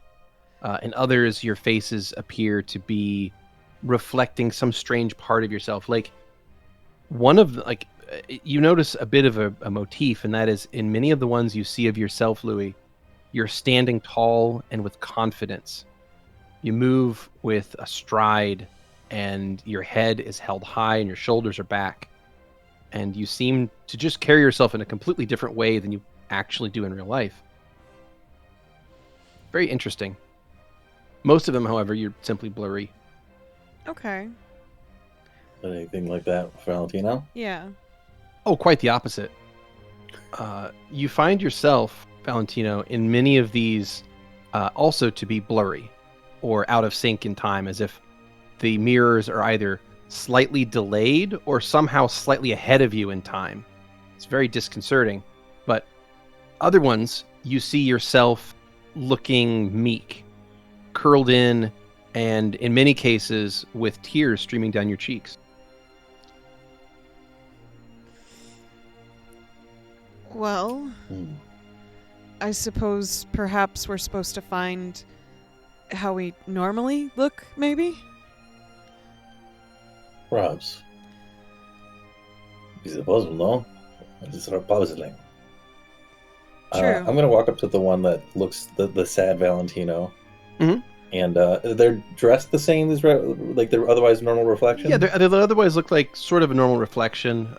They're a little bit delayed, as if like you move and then a split second later the reflection catches up to you.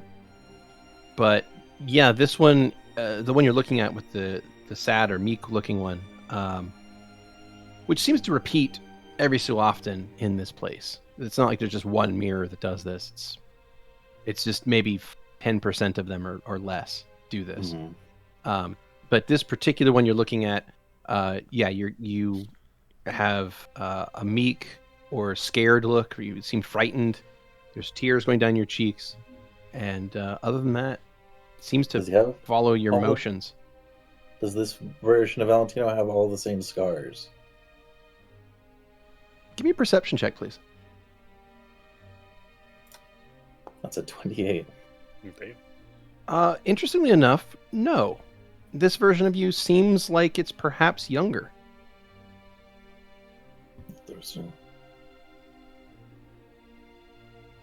Well, I'm going to just reach out and try and touch it then. You reach out and place your hand on the pane of mirrored glass, and the reflection does the same, albeit a little bit delayed, but nothing happens. Move, dude.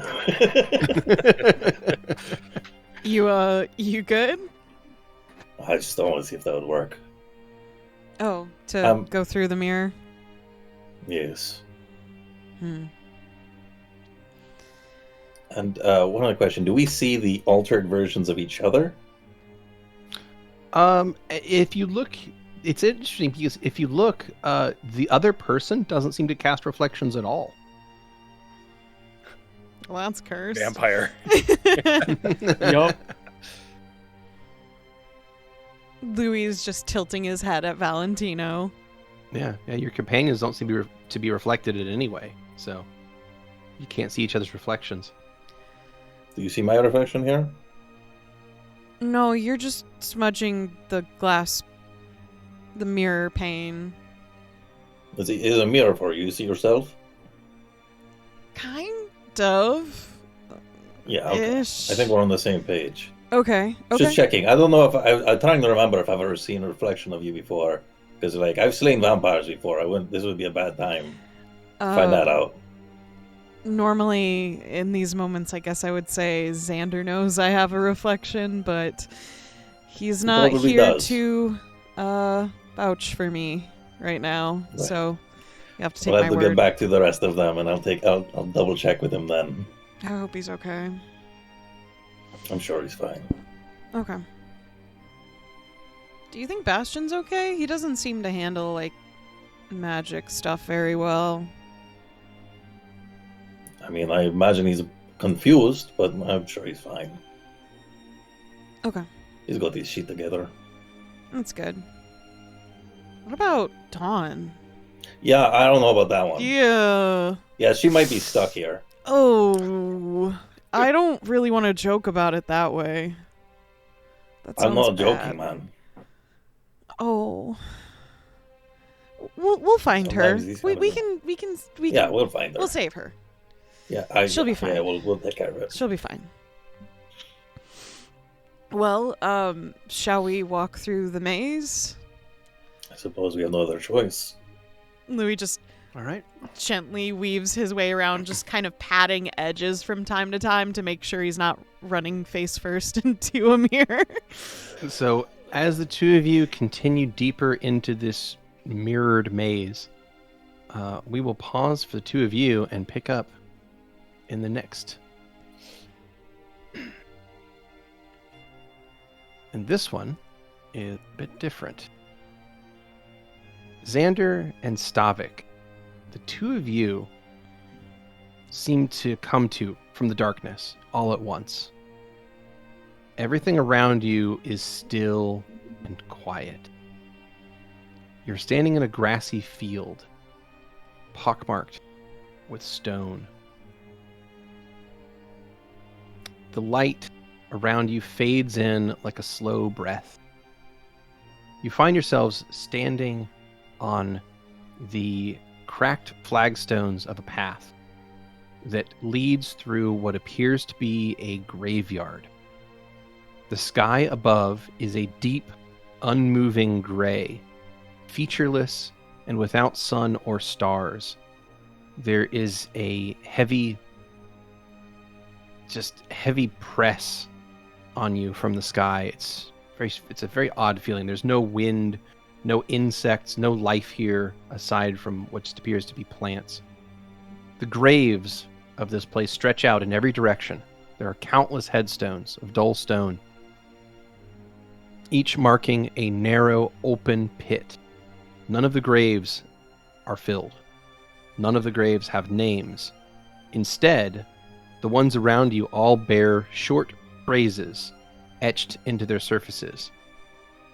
Here lies the soldier who never. Resting place of the faithful who could not. Memory of the one who was almost. Each line trails off. Some graves are shallow, as if awaiting their occupant. Others are deeper than they should be, yawning like empty mouths into an eternal dark. In the center of the field rises a mausoleum, squat and angular, formed of dark stone. Its door is sealed by a tangle of thick roots and thorny vines, twisting unnaturally across the entryway. In front of it stands a single open coffin, pristine, as if prepared only moments ago. Lying within is a funerary shroud, but no body.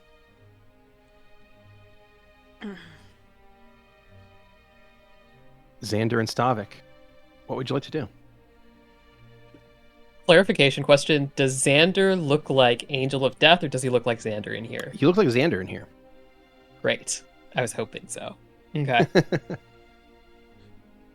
Likewise question. What of Stavik? Still bone or no bone? Skelly Man, yep. Stavik, the Angel of Death.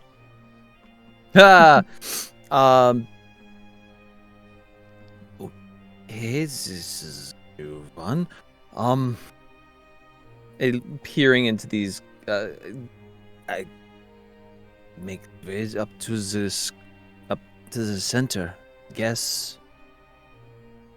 Xander is going to lag behind Stavik, and he's going to be checking out these graves and these open maws. Yeah, they appear to be of varying depths, but each grave marker seems to mark not a name, but they seem to commemorate a person who, in every single one of these cases, failed at something, or just never did a thing they were supposed to. So each one seems to be a marker of failure, but there's no names on any of them. Xander, once he reads the first one, is going to kind of sink to his knees, and these kind of like golden tears are going to fall from his eyes as he stares at the plaque. And he's just going to take his time and go through every single one of these graves, just staring at the headstones. Stavik, what would you like to do in this graveyard? He first he stops and stares at Xander.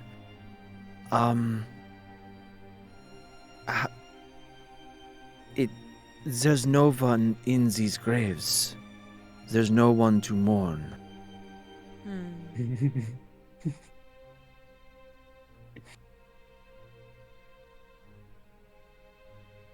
There has to be someone to mourn.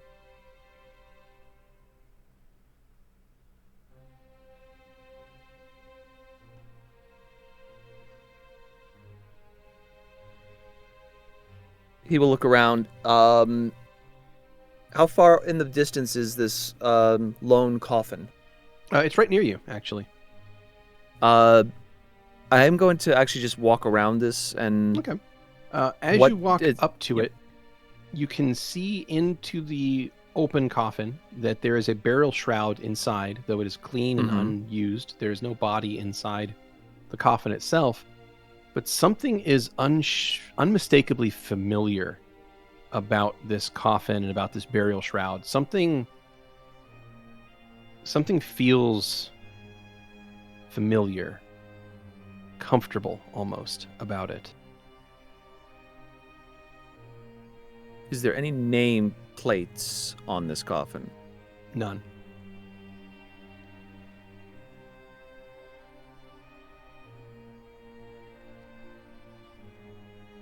There's no nails on. You said it's unused. There's no nails on the inside of the lid, is there? No. Okay. Nothing of the sort. The lid of the coffin lies beside it, but the open coffin itself simply lies there, and the dimensions are interesting. It seems like it's sized for a relatively tall person, maybe someone around 6 feet tall. This is my hole. Oh God. Oh, is this? Oh, wait, but okay. How do I know that this? Why does this feel familiar? Can I roll a? It's unclear. It's just Okay. there's something comfortable, something familiar and almost home-like about this box, about this wooden box in front of you.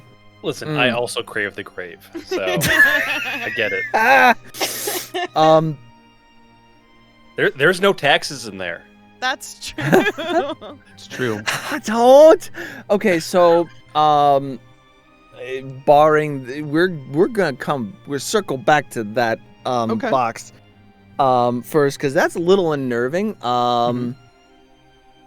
He's not ready to be to go in a box yet. He's gonna go up to the door that's barred with the vines. Okay, you go up to the door He's gonna that's barred expect- with vines, the mausoleum. He's going to inspect these things.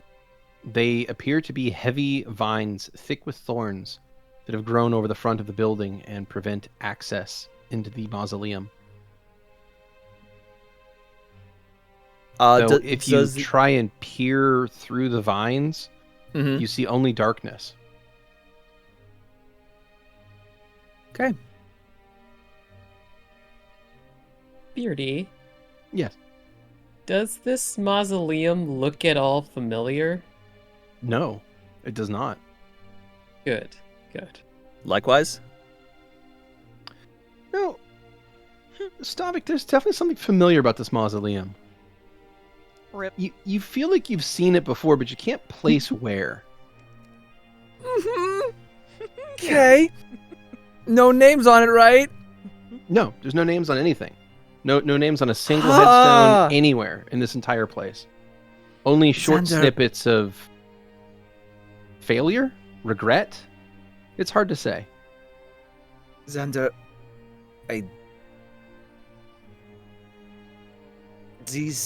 he gestures to the coffin, he gestures to the mausoleum. I don't know how, but these feel familiar to me. Do they now, Stavik? And why might that be? I don't know. I have a hazard of a guess, but I don't remember being placed in one of these. I am afraid I'm significantly less helpful now than I normally am. Xander says as he walks towards, he gets up and walks towards you.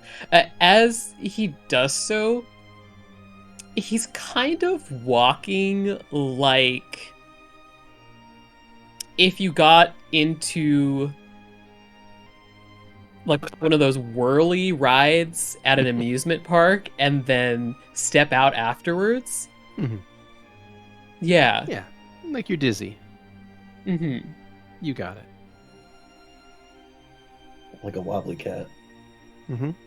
Exactly. Um, This place is not familiar to me, Stavik, but it is littered with the open graves of all that couldn't.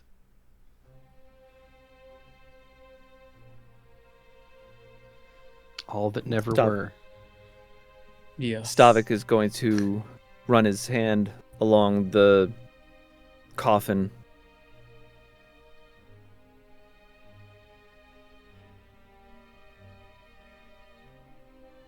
Is this for me?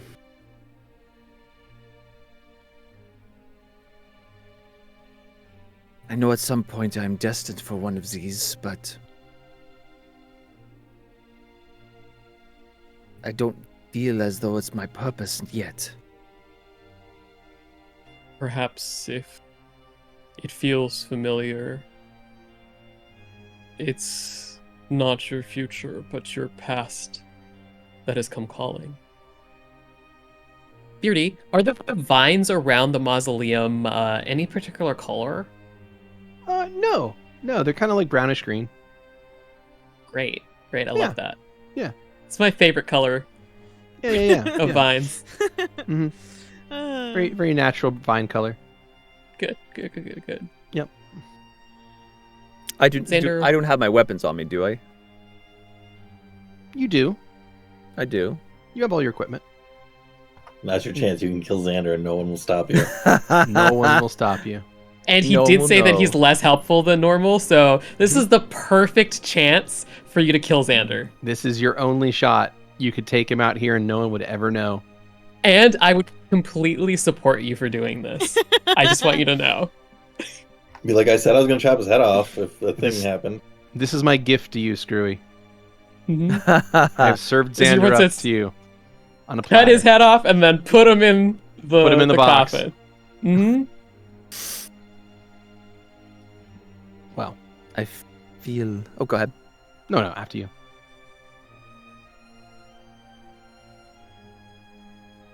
I feel we need to get in there. And I feel the way to get in there is in there. And he points to the coffin. That makes a lot of sense, Stavik. Xander will say as he makes his way up, and he'll put his hand on his shoulder, and he's gonna say, "By the way, I didn't get a chance to tell you this earlier, but I'm very proud of you."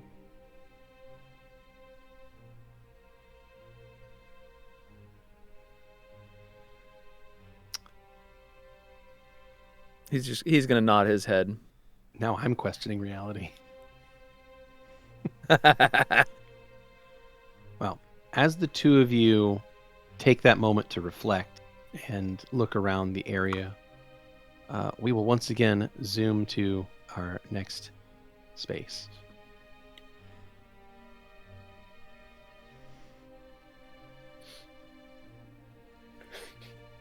All right, so I apologize in advance for this one. Oh no. It's a sea of poopy. Zu'lin, you're No. trapped in an absolute poop sea. Poop sea of poop. Zu'lin and Bastion, you come to in a room that appears to be almost circular. It is made of stone. There is a massive fountain in the center of the room, depicting person pouring water out of a decanter. The room is lit evenly with torchlight, and there are symbols carved into the floor, ceiling, and walls all around you. Most of the symbols seem to be nonsense, arcane marks of some kind that don't mean anything to either of you in any particular way.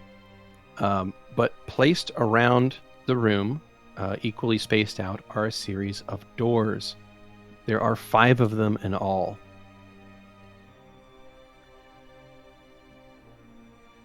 Each door has a different marking on it. Each mark seems to correspond to a divine symbol. One of the doors seems to have the mark of cloak. One mark has the mark of Shamish. One door has the mark of the light. One door has the mark of Demarian, and one door has the mark of Ma'at.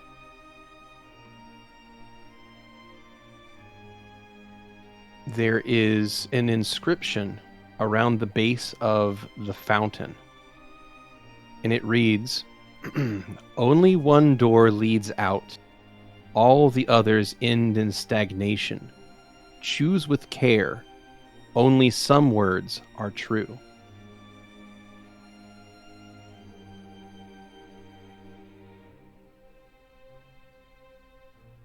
Bastion gets up and rubs his head. The hell happened?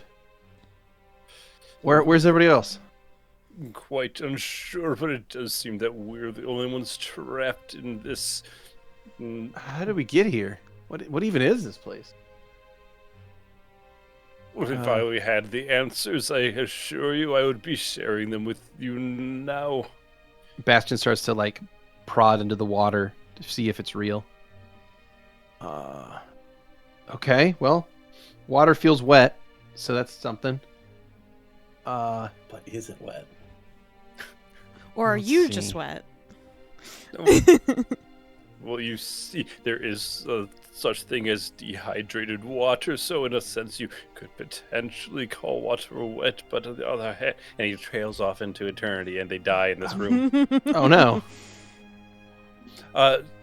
Zu'lin's going to approach each of these doors. Okay. Anything written on any? Yes, each door has a series of words carved underneath the divine symbol. Okay. The first, the door of cloak, reads, "The light is correct." Oh God. Hold Oh up. no! My favorite. Shane would have been so fucking good at this. All right, give it to me. I'm gonna go to the next door. Oh yeah! What does the light say, baby? All right. So the next door is the door of Shamish, and it says, "Cloak is lying." Oh shit! Who paid you to say that? And well, which one said the light is correct? Cloak. Cloak. Okay. Xeno gets to take notes. The game. All right. So it's a puzzle that Kenny doesn't have to do. Woo! Next one up. Yes. Next one up is the light, and that door says Ma'at is not the correct one.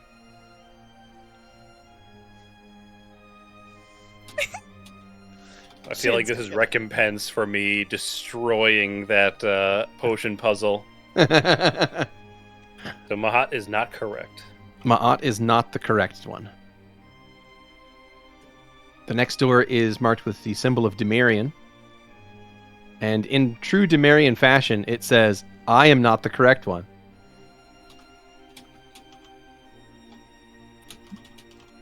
All right.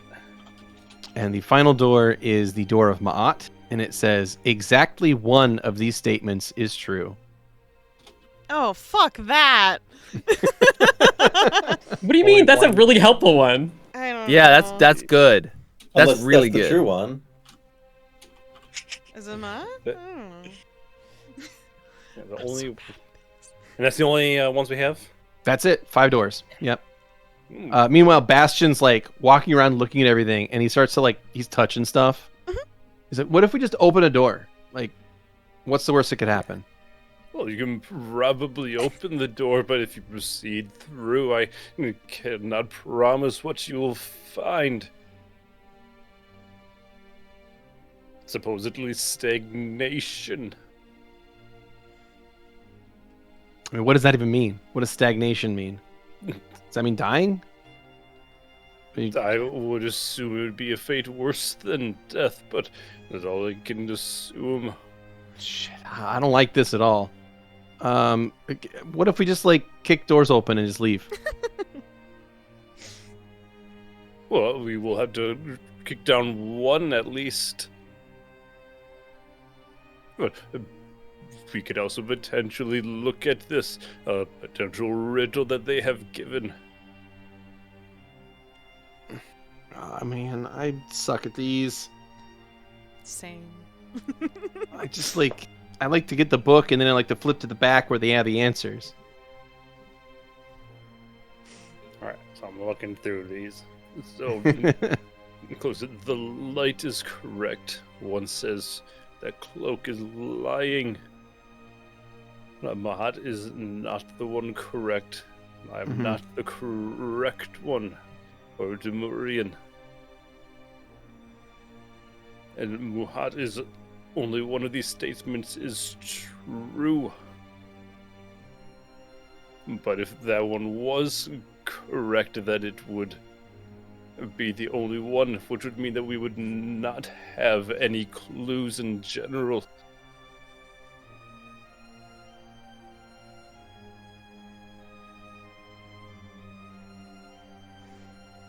Yeah.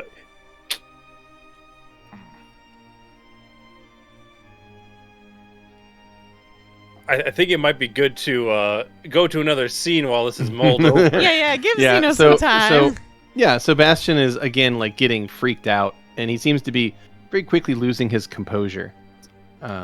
He doesn't seem to like this at all. Friend, there's no reason to panic. I'm not panicking. I just don't know where everyone else is, and they could be hurt or need our help right now. Fear and- responses are quite unhelpful, friend, unless you're about to be eaten by some predator in the wild. Is there a predator in here? He pulls his weapons. I don't see anything. Do you see something? I see that you are quite agitated, but I'm not agitated. I'm just trying to make sure that we're, not in danger, because this could go bad. And I don't know what any of these things are supposed to mean. I don't like this. I'm Not- sure our friends are all in similar rooms, much like this. So once we have solved this riddle, potentially, maybe then we will find them. I don't know. I feel like we just need to pop a door open and just pick one at random. Like, that's got to be better than this, right? No, we have not even given it thought for 1 minute. What's to think about? They're just nonsense. Just pick a door. Well, we have not given time to analyze, now have we? Yes, they are confusing as they appear, but much like anything in science, it requires thought and precise theory. All right, just make it quick. And Bastion starts to pace in circles around the room loudly while you try to think. So while he does that, we will find ourselves back in the mirror maze. Yeah, Bastion's probably fine. He's got this shit together, like I said. I don't know. He's I just cool, feel like cool as a cucumber. magic just doesn't really compute to him, and I don't But I mean, know. look, if they got paired up like we did, I'd guess that Bastion would probably be with Xander, and Yeah, and he'd probably be Stavik with would be with Xander. Zu'lin. Yeah, so they'll probably be fine. Fucking hate it. It's weird that we got paired up then. What's weird about that? Well, you know, because if it was Bastion and Xander and Stavik and Zu'lin, then they're all That would pretty leave us. close, though. I just figured they'd put people who were close together, maybe if that followed that path. And what would that take? Hmm? What would that take? We've been traveling together for several months. We've faced life and death together. We've pursued the body of a god. What That's takes it? What does it take for you to get close to someone?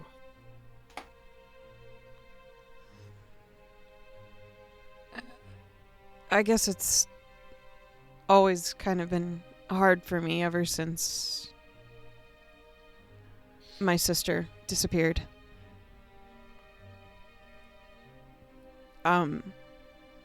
She was so much to me, and I never knew it when I was younger, but she protected me from everything. My parents being sold off. A lot of stuff.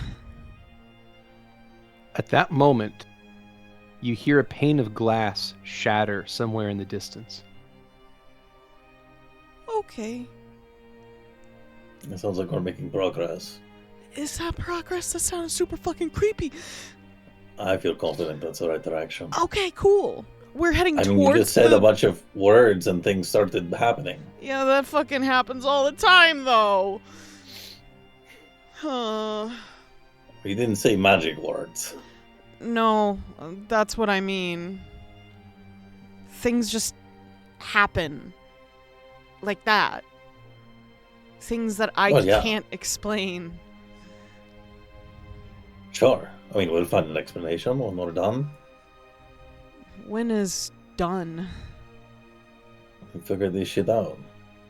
Although I appreciate you opening up, I should say. I mean, the space was always there for you. It's just...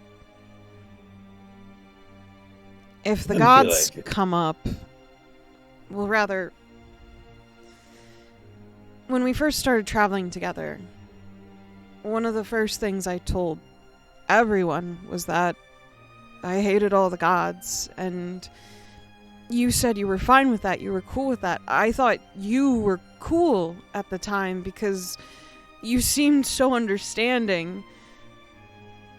And then the Gigerian thing happened and you got so defensive. And then it seemed like every god thing was very defensive for you, and it just felt like a lie of someone just telling me something nice so that I trusted them again, and I can't do that again. I'm sorry. That wasn't my intention. It felt, from my perspective, like in order to be in your presence, I couldn't have my own faith. And that rubbed me the wrong way as well. I mean, the gods disgust me, but you can have whatever you want. I mean, in the very least at the time, I was mostly upset with you because you unknowingly led people to die.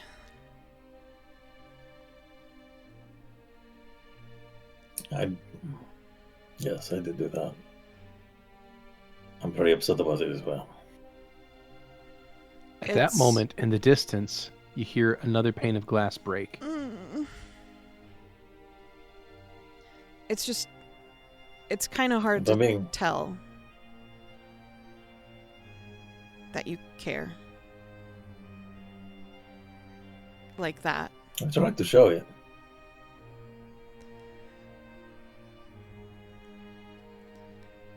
Not that I'm trying to disagree with you, because I'm not. I'm just telling you what I'm seeing normally. It's just you're a very boastful person, and it seems like either you're trying to cover up any fault of your own, which I don't think I'm too far off with that. But in doing so, I'm just never quite sure if I would ever know you.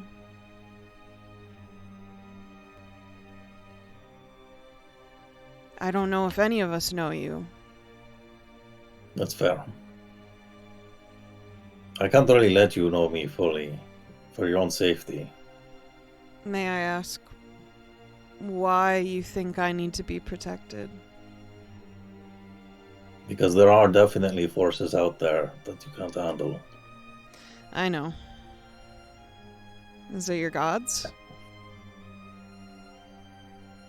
I'd rather not talk about what it is. Okay. Again, the more you know, the more danger you're in. Do you really mean that? I do. Okay. But on the boastful thing, I can see where it seems that way. I had a time where I was not quite like this, where I was not this confident. And someone close to me at the time, someone I was becoming close with, told me, well, she told me, fake it till you make it. Do you I think didn't that's... feel real at first, but I mean, it feels real now. Do you think it benefits you in our group? Yes, I do. I think that too often we are held back by doubt. Can't be right all the time, but being confident about being right and then being wrong isn't really any different than worrying about being right and being wrong. Those words are very complicated to me in their own right. And it took me a while. Did you always look this way, Valentino? What do you mean? I just didn't know if you had a different form.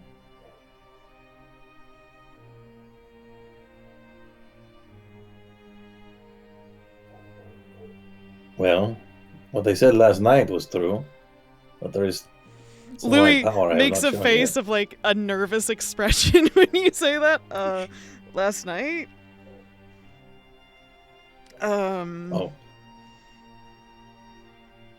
What did we say last night? well, we both revealed that we haven't revealed everything. Our full power. Oh, cool. Yeah, cool. Nothing weird, right? Louis, my standard of weird is completely different from yours. That is one thing I have heard. If you say so. I mean, I think everyone's definition of weird is probably different. I think of it as an endearing word, though, normally. That's fair. I mean, in that sense, sure. Well, I don't think you said anything weird by my standards. Okay, good. Terribly revealing about yourself. That's good. So... It's been pretty quiet, at least. It was this direction, right? Yeah, let's go check it out. See if there's like one we can go through now. Don't run into the mirrors. Mhm. You probably have a better vantage point than I do, though, so let me know if I run into, or am about to run into anything. Sure. As the two of you head toward where you think the sound of breaking glass was coming from, we will once again jump scenes back to the nameless graveyard.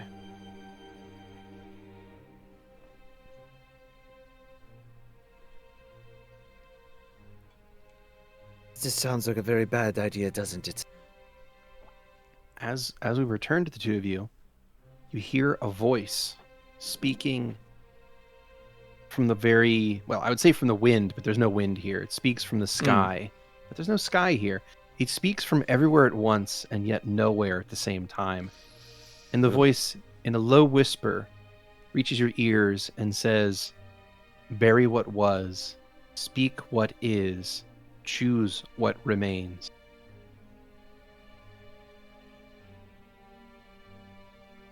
Bury what was, speak what is, choose what remains. Correct.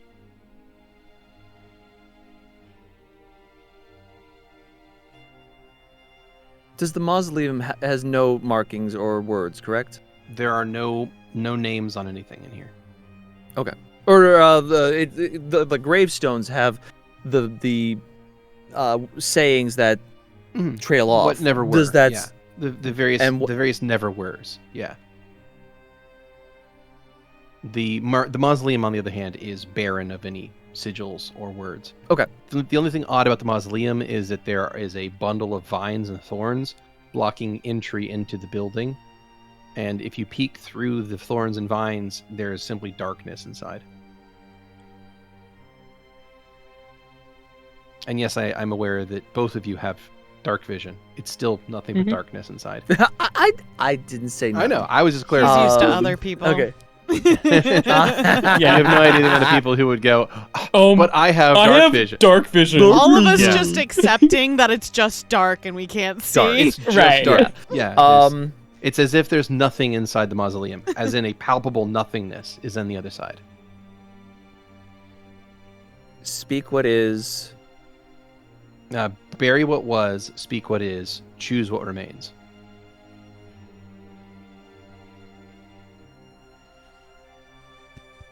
He looks to Xander. Okay. What is? Speak what The is. truth. That which is. What is the truth? I would assume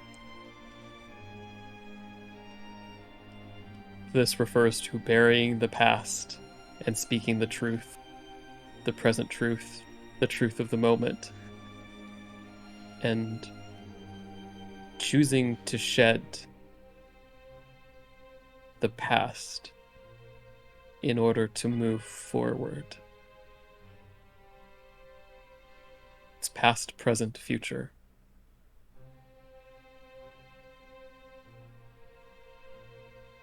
At least in my interpretation.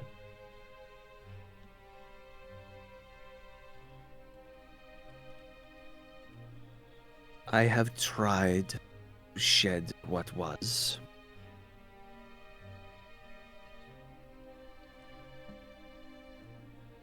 What is, at the moment,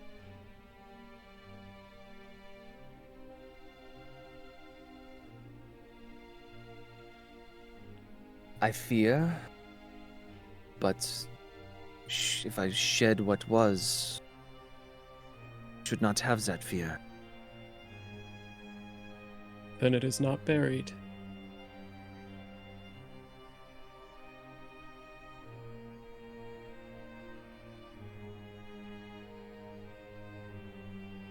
Who I was is gone. Who I am now is all that is.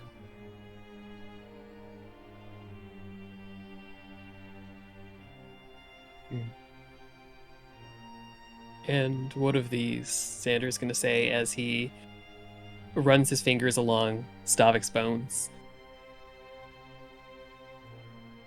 These are just a way for me to be here. To be able to accomplish a goal. And he gestures at the coffin. This familiar box that you cannot fully place, but that speaks to you.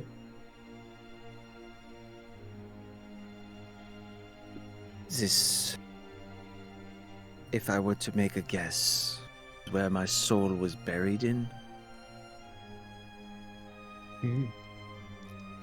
No, that's interesting. So if you're being asked to bury the past, what do you have to do?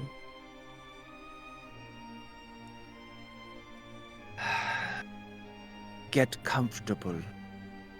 And he will pull back the shroud. This is stupid, this is stupid. And he's going to basically hop into his own coffin. Ah! Ugh! You You're hop already into a your coffin. skeleton. Yeah, you hop Yeah. into your coffin, and as you lay in it, it feels like it was made for you. It is sized just right. You hold the burial shroud in your hands. What do you do with it? I I lay back and I pull it up and over. And as you do that, we will jump again Ah! back to the door room. Bastion you is doing? continuing to pace the room. This It is- has been a this- while of Okay. Zu'lin, like, kind of scribbling stuff down in his notebook with arrows and stuff. Yes. This is So- stupid. I hate. Yes. I could just, bro. I could just open a door. I will. I can open a No, door right now. We're very close. If we'd be going much Close. smoother. Close. We haven't moved. We're in the same room. How are we closer to anything? Because the ritual, it's like a mathematical equation. You just have to put the pieces You- correct. You think too much, bro. You just sometimes need to do stuff. Just pick a door. Let's kick it open and just face whatever's on the inside of it. No, because if we have all of these being correct, no, I think I understand it. The cloak, the light is correct. If they're correct, that means Seamus is lying. Seamus says that cloak is lying. If correct, that means the cloak is lying, which means the light is lying, which means Mott is telling the truth. The light is saying that Mott is not the correct one. Do you hear yourself, bro? If correct, multiple correct doors exist, which would be impossible now, wouldn't it? Demir says I am not the correct one. If true, Mott is false. And lastly, Mott says that only one of these statements is true. If that was the case, that would be the only one that exists, which would in itself nullify the entire puzzle, which means that Mott must be false, which means that all the others... No. All these things is true. Bro, what I are you just even hope saying? Zu'lin squawks in Revelation. I believe I've changed my mind. I believe that Mott is correct. Yes. Which would mean that Dimerian would be the correct door. If cloak is incorrect, the light is correct, which is false. Seamus, cloak is lying, which would be... Let's see. Which is also false. Because the light says that Mott is the one correct, which we have just established is correct. If you must insist on kicking any doors in, then I would say kick in Dimerian. But wait, that's the one that says it's not right. It literally says it's the one that isn't correct. Correct. It's the only one I wouldn't kick open. Correct me if I'm wrong, but you're now the one that is dilly-dallying. What the fuck, bro? It literally says it's not the right one. Of all the ones to open, the only one that says don't open. Friend, this is the wrong door. Do you not know anything of the gods? What is the Dimerian, the god of Trickery. Like tricks and traps and shit. Yeah, okay, but like, bro. I am simply offering you a door to kick in, mostly because it would cause you joy, most likely. Oh shit! Fuck it! All right, let's go. And Bastion will square his shoulders, pull his weapons, rush up toward the Dimerian door, and with one strong kick, deliver that into the door, causing it to burst open, and we switch back to the mirror maze. Okay. I'm excited for Xeno's new character.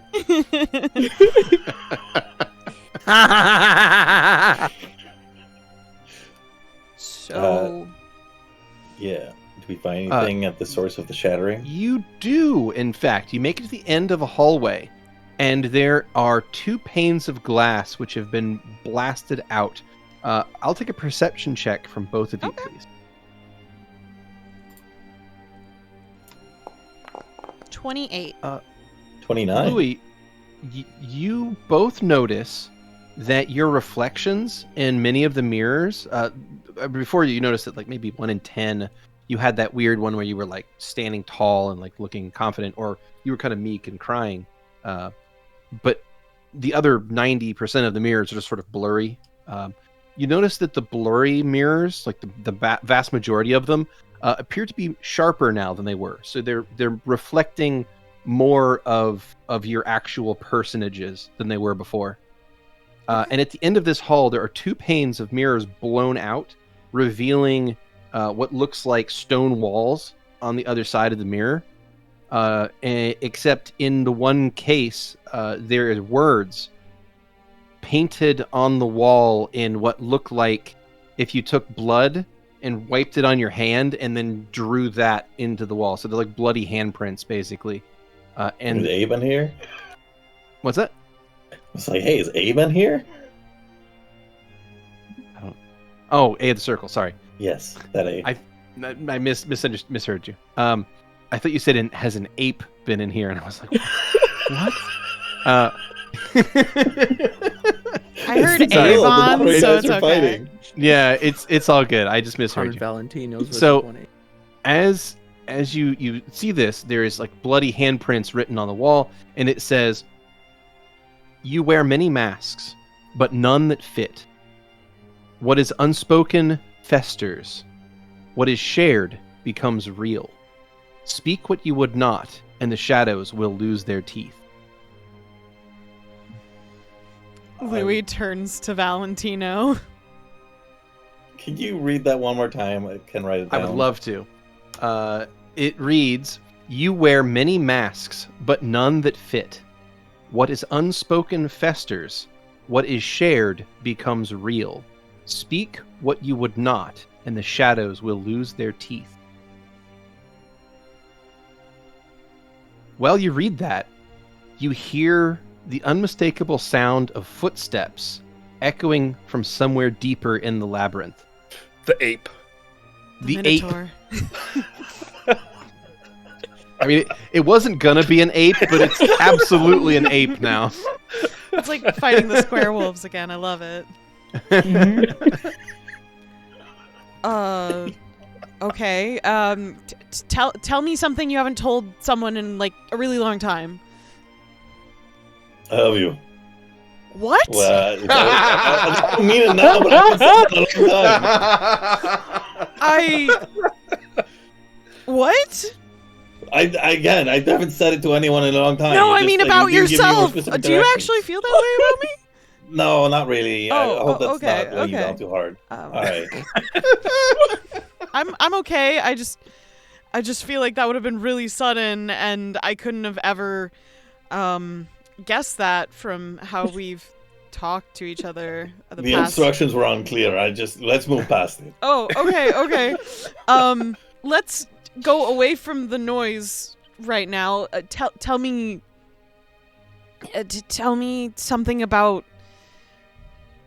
I don't know. The mask thing's a little confusing, but tell me about yourself, I guess. We have our regular equipment, do we not? Correct. You're wearing all your normal stuff. Yep. Okay, before I do one quick. All right, I'm gonna partly draw Ignacio. Be like, Yeah. Is there anything you want to share? Oh, hello. Yes. It's been a minute since you have spoken with me. Yeah, sorry Yes. about that. No, it's quite all right. I understand you have the life of a gallant adventurer. Yes, I would exactly. not expect you to take time to speak with me unless we are in the heat of battle. Are you But no, it is quite all right. talking to your sword Do I have again? anything to say? Just a few- Oh, I would like to Well, we have to like reveal stuff. about reveal ourselves. things. Yes, apparently. Oh, Is there anything about your youth, your adventuring days? hmm. There was once a time I drank 14 tankards of ale and woke up in a barn with 7 different partners. Nice. I'm glad you shared that with me, but I don't. No, I you're don't quite know welcome. correct. Yes. Is that the sort of thing you were? If that is not the sort of thing you were looking for, I apologize. That was probably oversharing. Louis just kind of stared oversharing's off. in the right direction. Did that help? I mean, listen for. You hear there's the sound of nothing in the distance. All right, we'll Silence. revisit that. Resheath. Thank you. Oh, Thank you. all very right, much. goodbye. You're welcome. Yeah, but I was talking to the sword. Right. Does it actually talk? Yeah. Oh, cool. I might have thought you might have been crazy. Do I look crazy to you? Yes, you do. You put god tattoos on your body when I don't even know if you worship all of them. And also, I got a girl's name on my ass, but we're not talking about that. I don't think that's also a very good move, A personally. partial girl's name on your ass. Oh, I forgot. Valentino has forgotten that. We will find Tol again one day. Don't worry. Huh? Tol, Who? don't worry about it. Okay. So go on.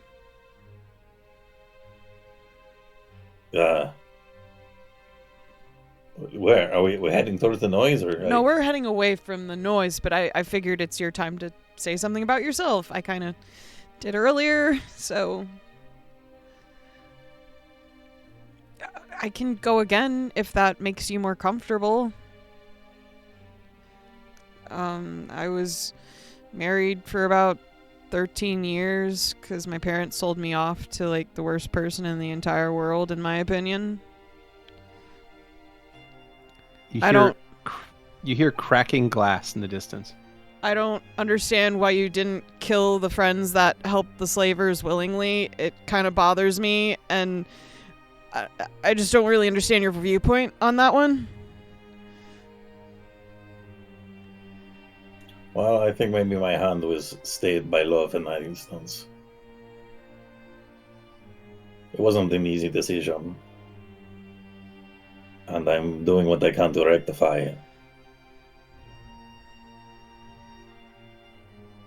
You hear more glass cracking in the distance. That's probably a good sign. I hope. Yeah, I mean, it's either a great sign or this place is about to become shards all around us. Oh, I'm gonna fucking hate that. Slice I've got us to enough pieces. scars. I mean, me too.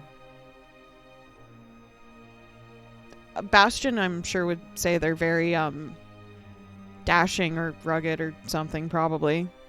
I mean, they're storied, at the very least.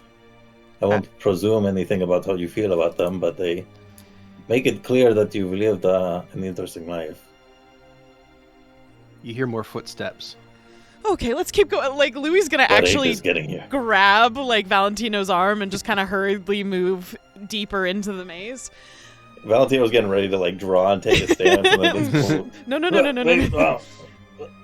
And coming around, like, as you get to one, like, long hallway, you're making your way through it, and you hear footsteps that are getting louder, and you look behind you, and you see this dark shadow moving toward you that's slowly becoming more and more real as it gets close to you.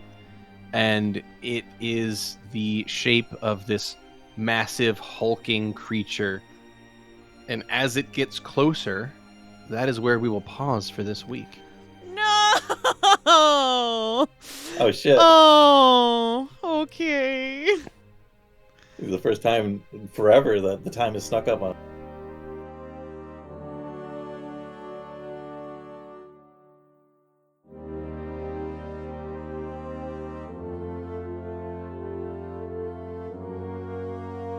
Thanks for listening.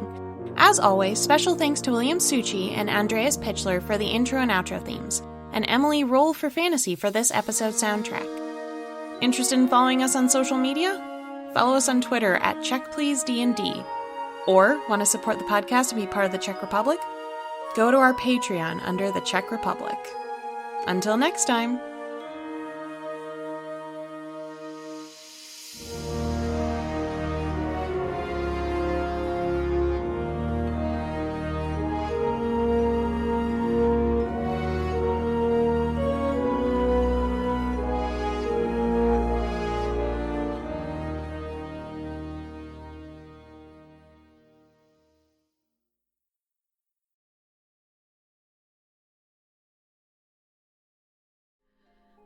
So, in the evening, somewhere in between Rosalejo's, Prinia's reach, quotations, and that which we know as Pentris, no estate, Zero states. Zero states, we find ourselves in an evening unlike others, where Louie has pulled Zu'lin aside to have a little secret conversation with him away from the rest of the party. So, there's something I need. Don't laugh at me.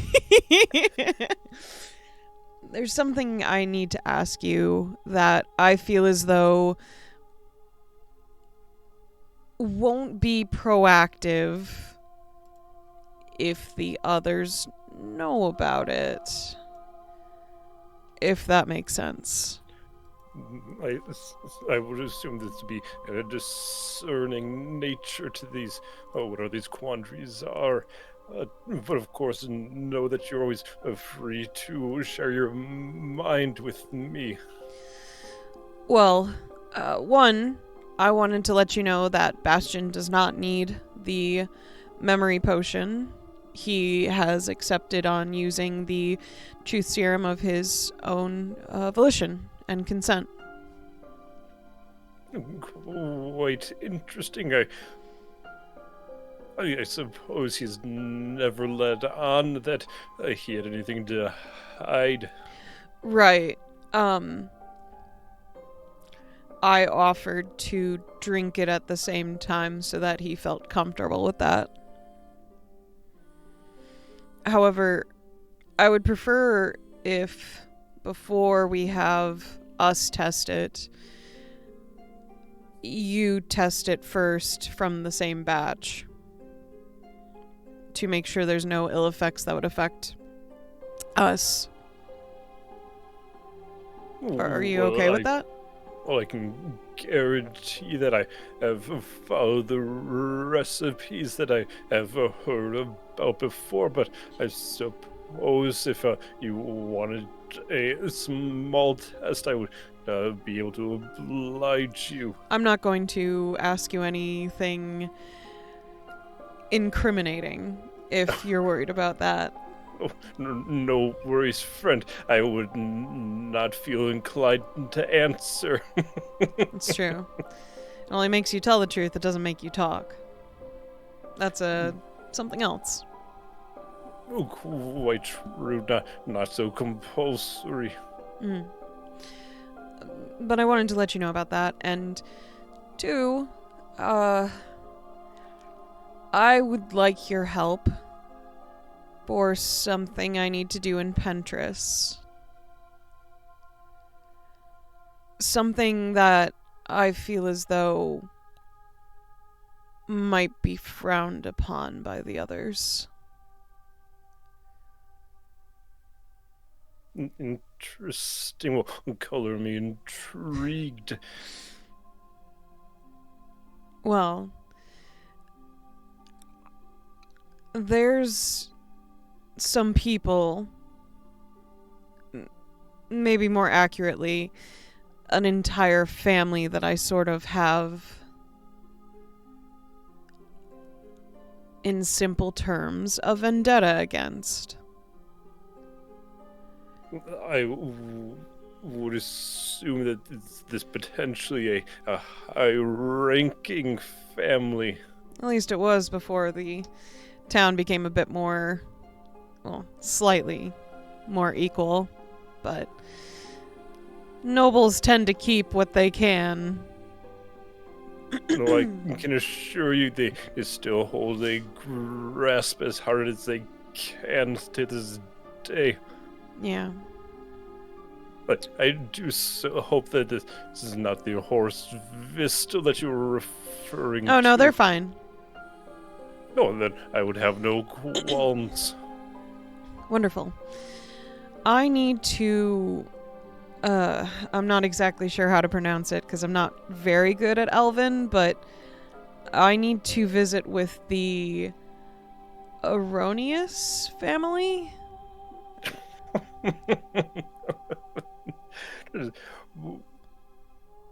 Oh, I'm sorry, since such a... I've not thought of them seriously ever since I heard of their production.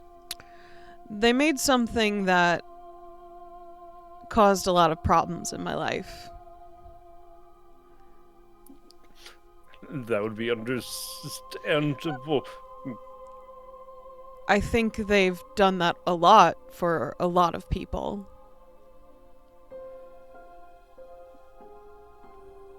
Most certainly, from what I've been able to tell, the main production of their potions is not their effects, but rather the wealth that it generates.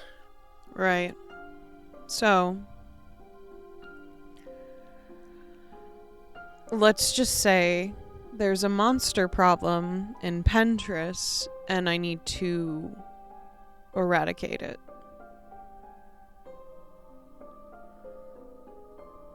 Now, do you by any chance have a plan? Are you able to set up explosives? I can most certainly find a effective method. I'm fairly sure that their factory is not safe that most standards would consider.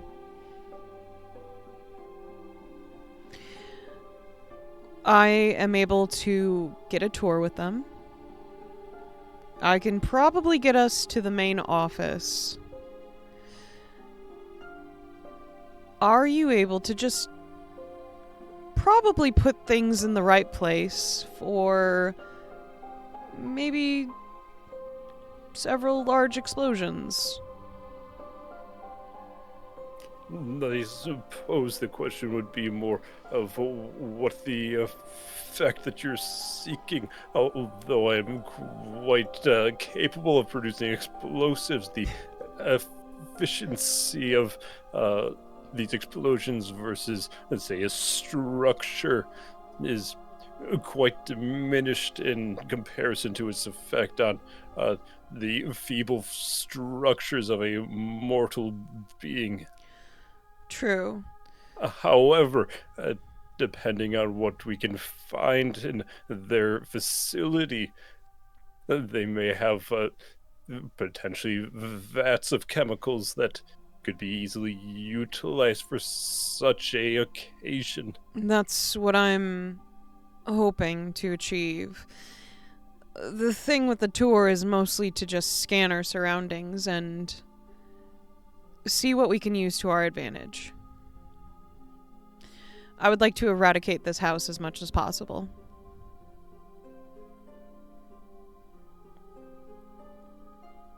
I see. Yet I would be happy to assist you in such a thing, Mr. Freeman. Once again, we'll have to do some research, and there's a few ideas that I can already think that may also benefit your current structure of this plan, but I'll have to think through the exact minutia. And that's plenty fine as long as the others don't learn about it.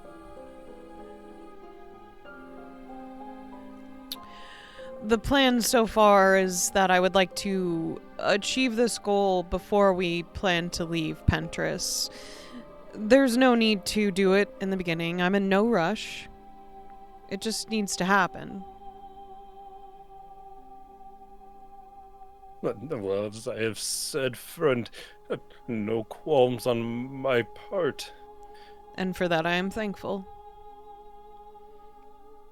Although I must ask, do you really think that our party members would have such issue? I suppose some may be looking for less harm on human life, but on the other hand, what harm has this household itself inflicted upon the world? See, I look at it that way, but I don't believe some of our fellow party members in our group feel exactly that way, to say the least. I believe I may know of who you're referring. Well, I'm assuming one, possibly two or three, to be frankly honest. Some of them tend to flip-flop on their morals, depending on if it benefits them. That being said, if you were to find any evidence of foul play from the Aronis, perhaps you could show it to those that you trust.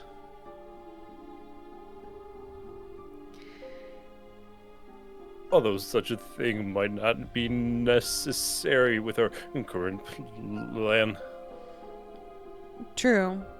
If they question me, I will answer them, but the plan in the very least is to keep them out of it, because most likely it'll be a much smoother plan without most of them. I suppose we also have the ability to utilize some of our, your magics and my alchemical invisibility. I also have invisibility. Indeed. It's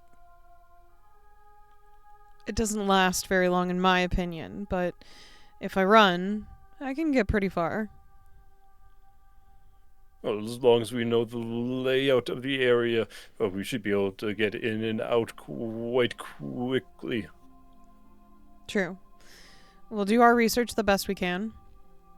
I know the area decently enough from literature written about it. As it turns out, nobles really like talking about themselves. So they just Indeed. give information out willy-nilly normally. So long as it benefits their public image, yes. True.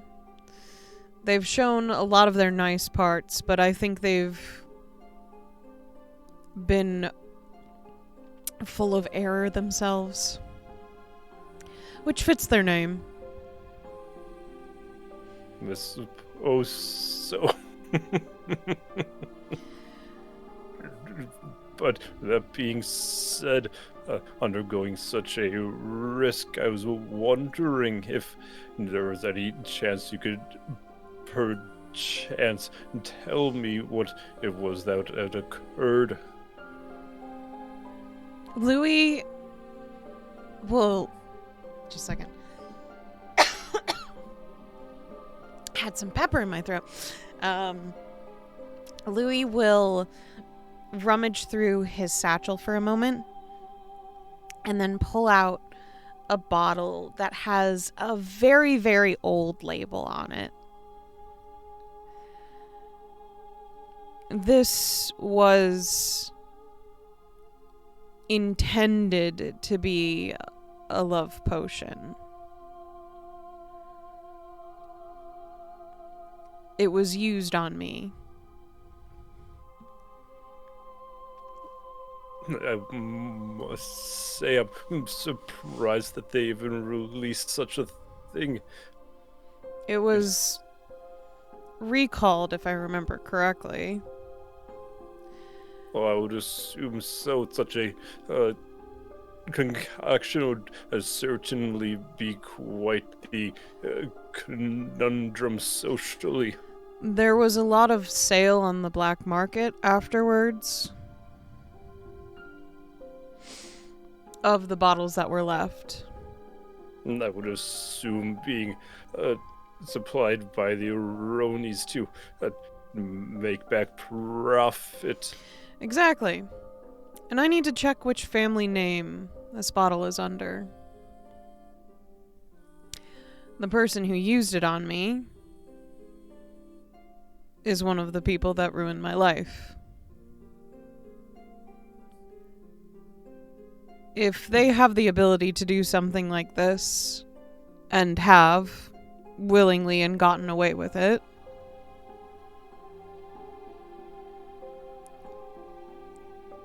well, I'm a monster slayer. I slay monsters, and this is one of my hard positions that I have to be put in to make the world a better place. As you do, Mr. Freeman. I do so appreciate you entrusting me with this information. And I do think that we can quite easily have a pleasurable interaction in solving this issue. And Zu'lin will hold out a hand. Which one? It'd be his left hand. Louie will give a very dignified nod and then hold out his left hand and shake Zu'lin's. It'd be a hearty, typical business handshake. Honestly, even though there's not a lot of strength behind Louie's handshake, it's still very firm. And with that, Zu'lin will take out from his pouch 2 potion flasks. Mm-hmm. But then will remove one, leaving just a truth serum. when you're ready, you can put this in whatever alcoholic beverage. Although I would suggest one that is lower in proofing. Got it. Probably a ale or something. Those are low. Agreed. You would not want to denature some of the reagents. That makes sense. I thank you for working on these. Of course, it is the service that I provide. And other than Bastion, the others shan't know about this dealing until you're ready to tell them. I, of course, never reveal any client information. Not I very much so trust. Oddly. Xeno will slightly crook their head before turning it back. But that was all I wished to discuss with you. I apologize for taking you away from the warm fire. Of course, no problem. I had some research I had to bring myself to in the other ways. Well, I look forward to saving people in Pentris with you. For the greater good. Absolutely. And Zu'lin will do a slight bow and will return to his studies. Louie will pocket his little truth serum and wait a moment and then eventually get back into camp as well. And that, dear audience, is what that secret conversation was. That was a business transaction. You fucking bet it was.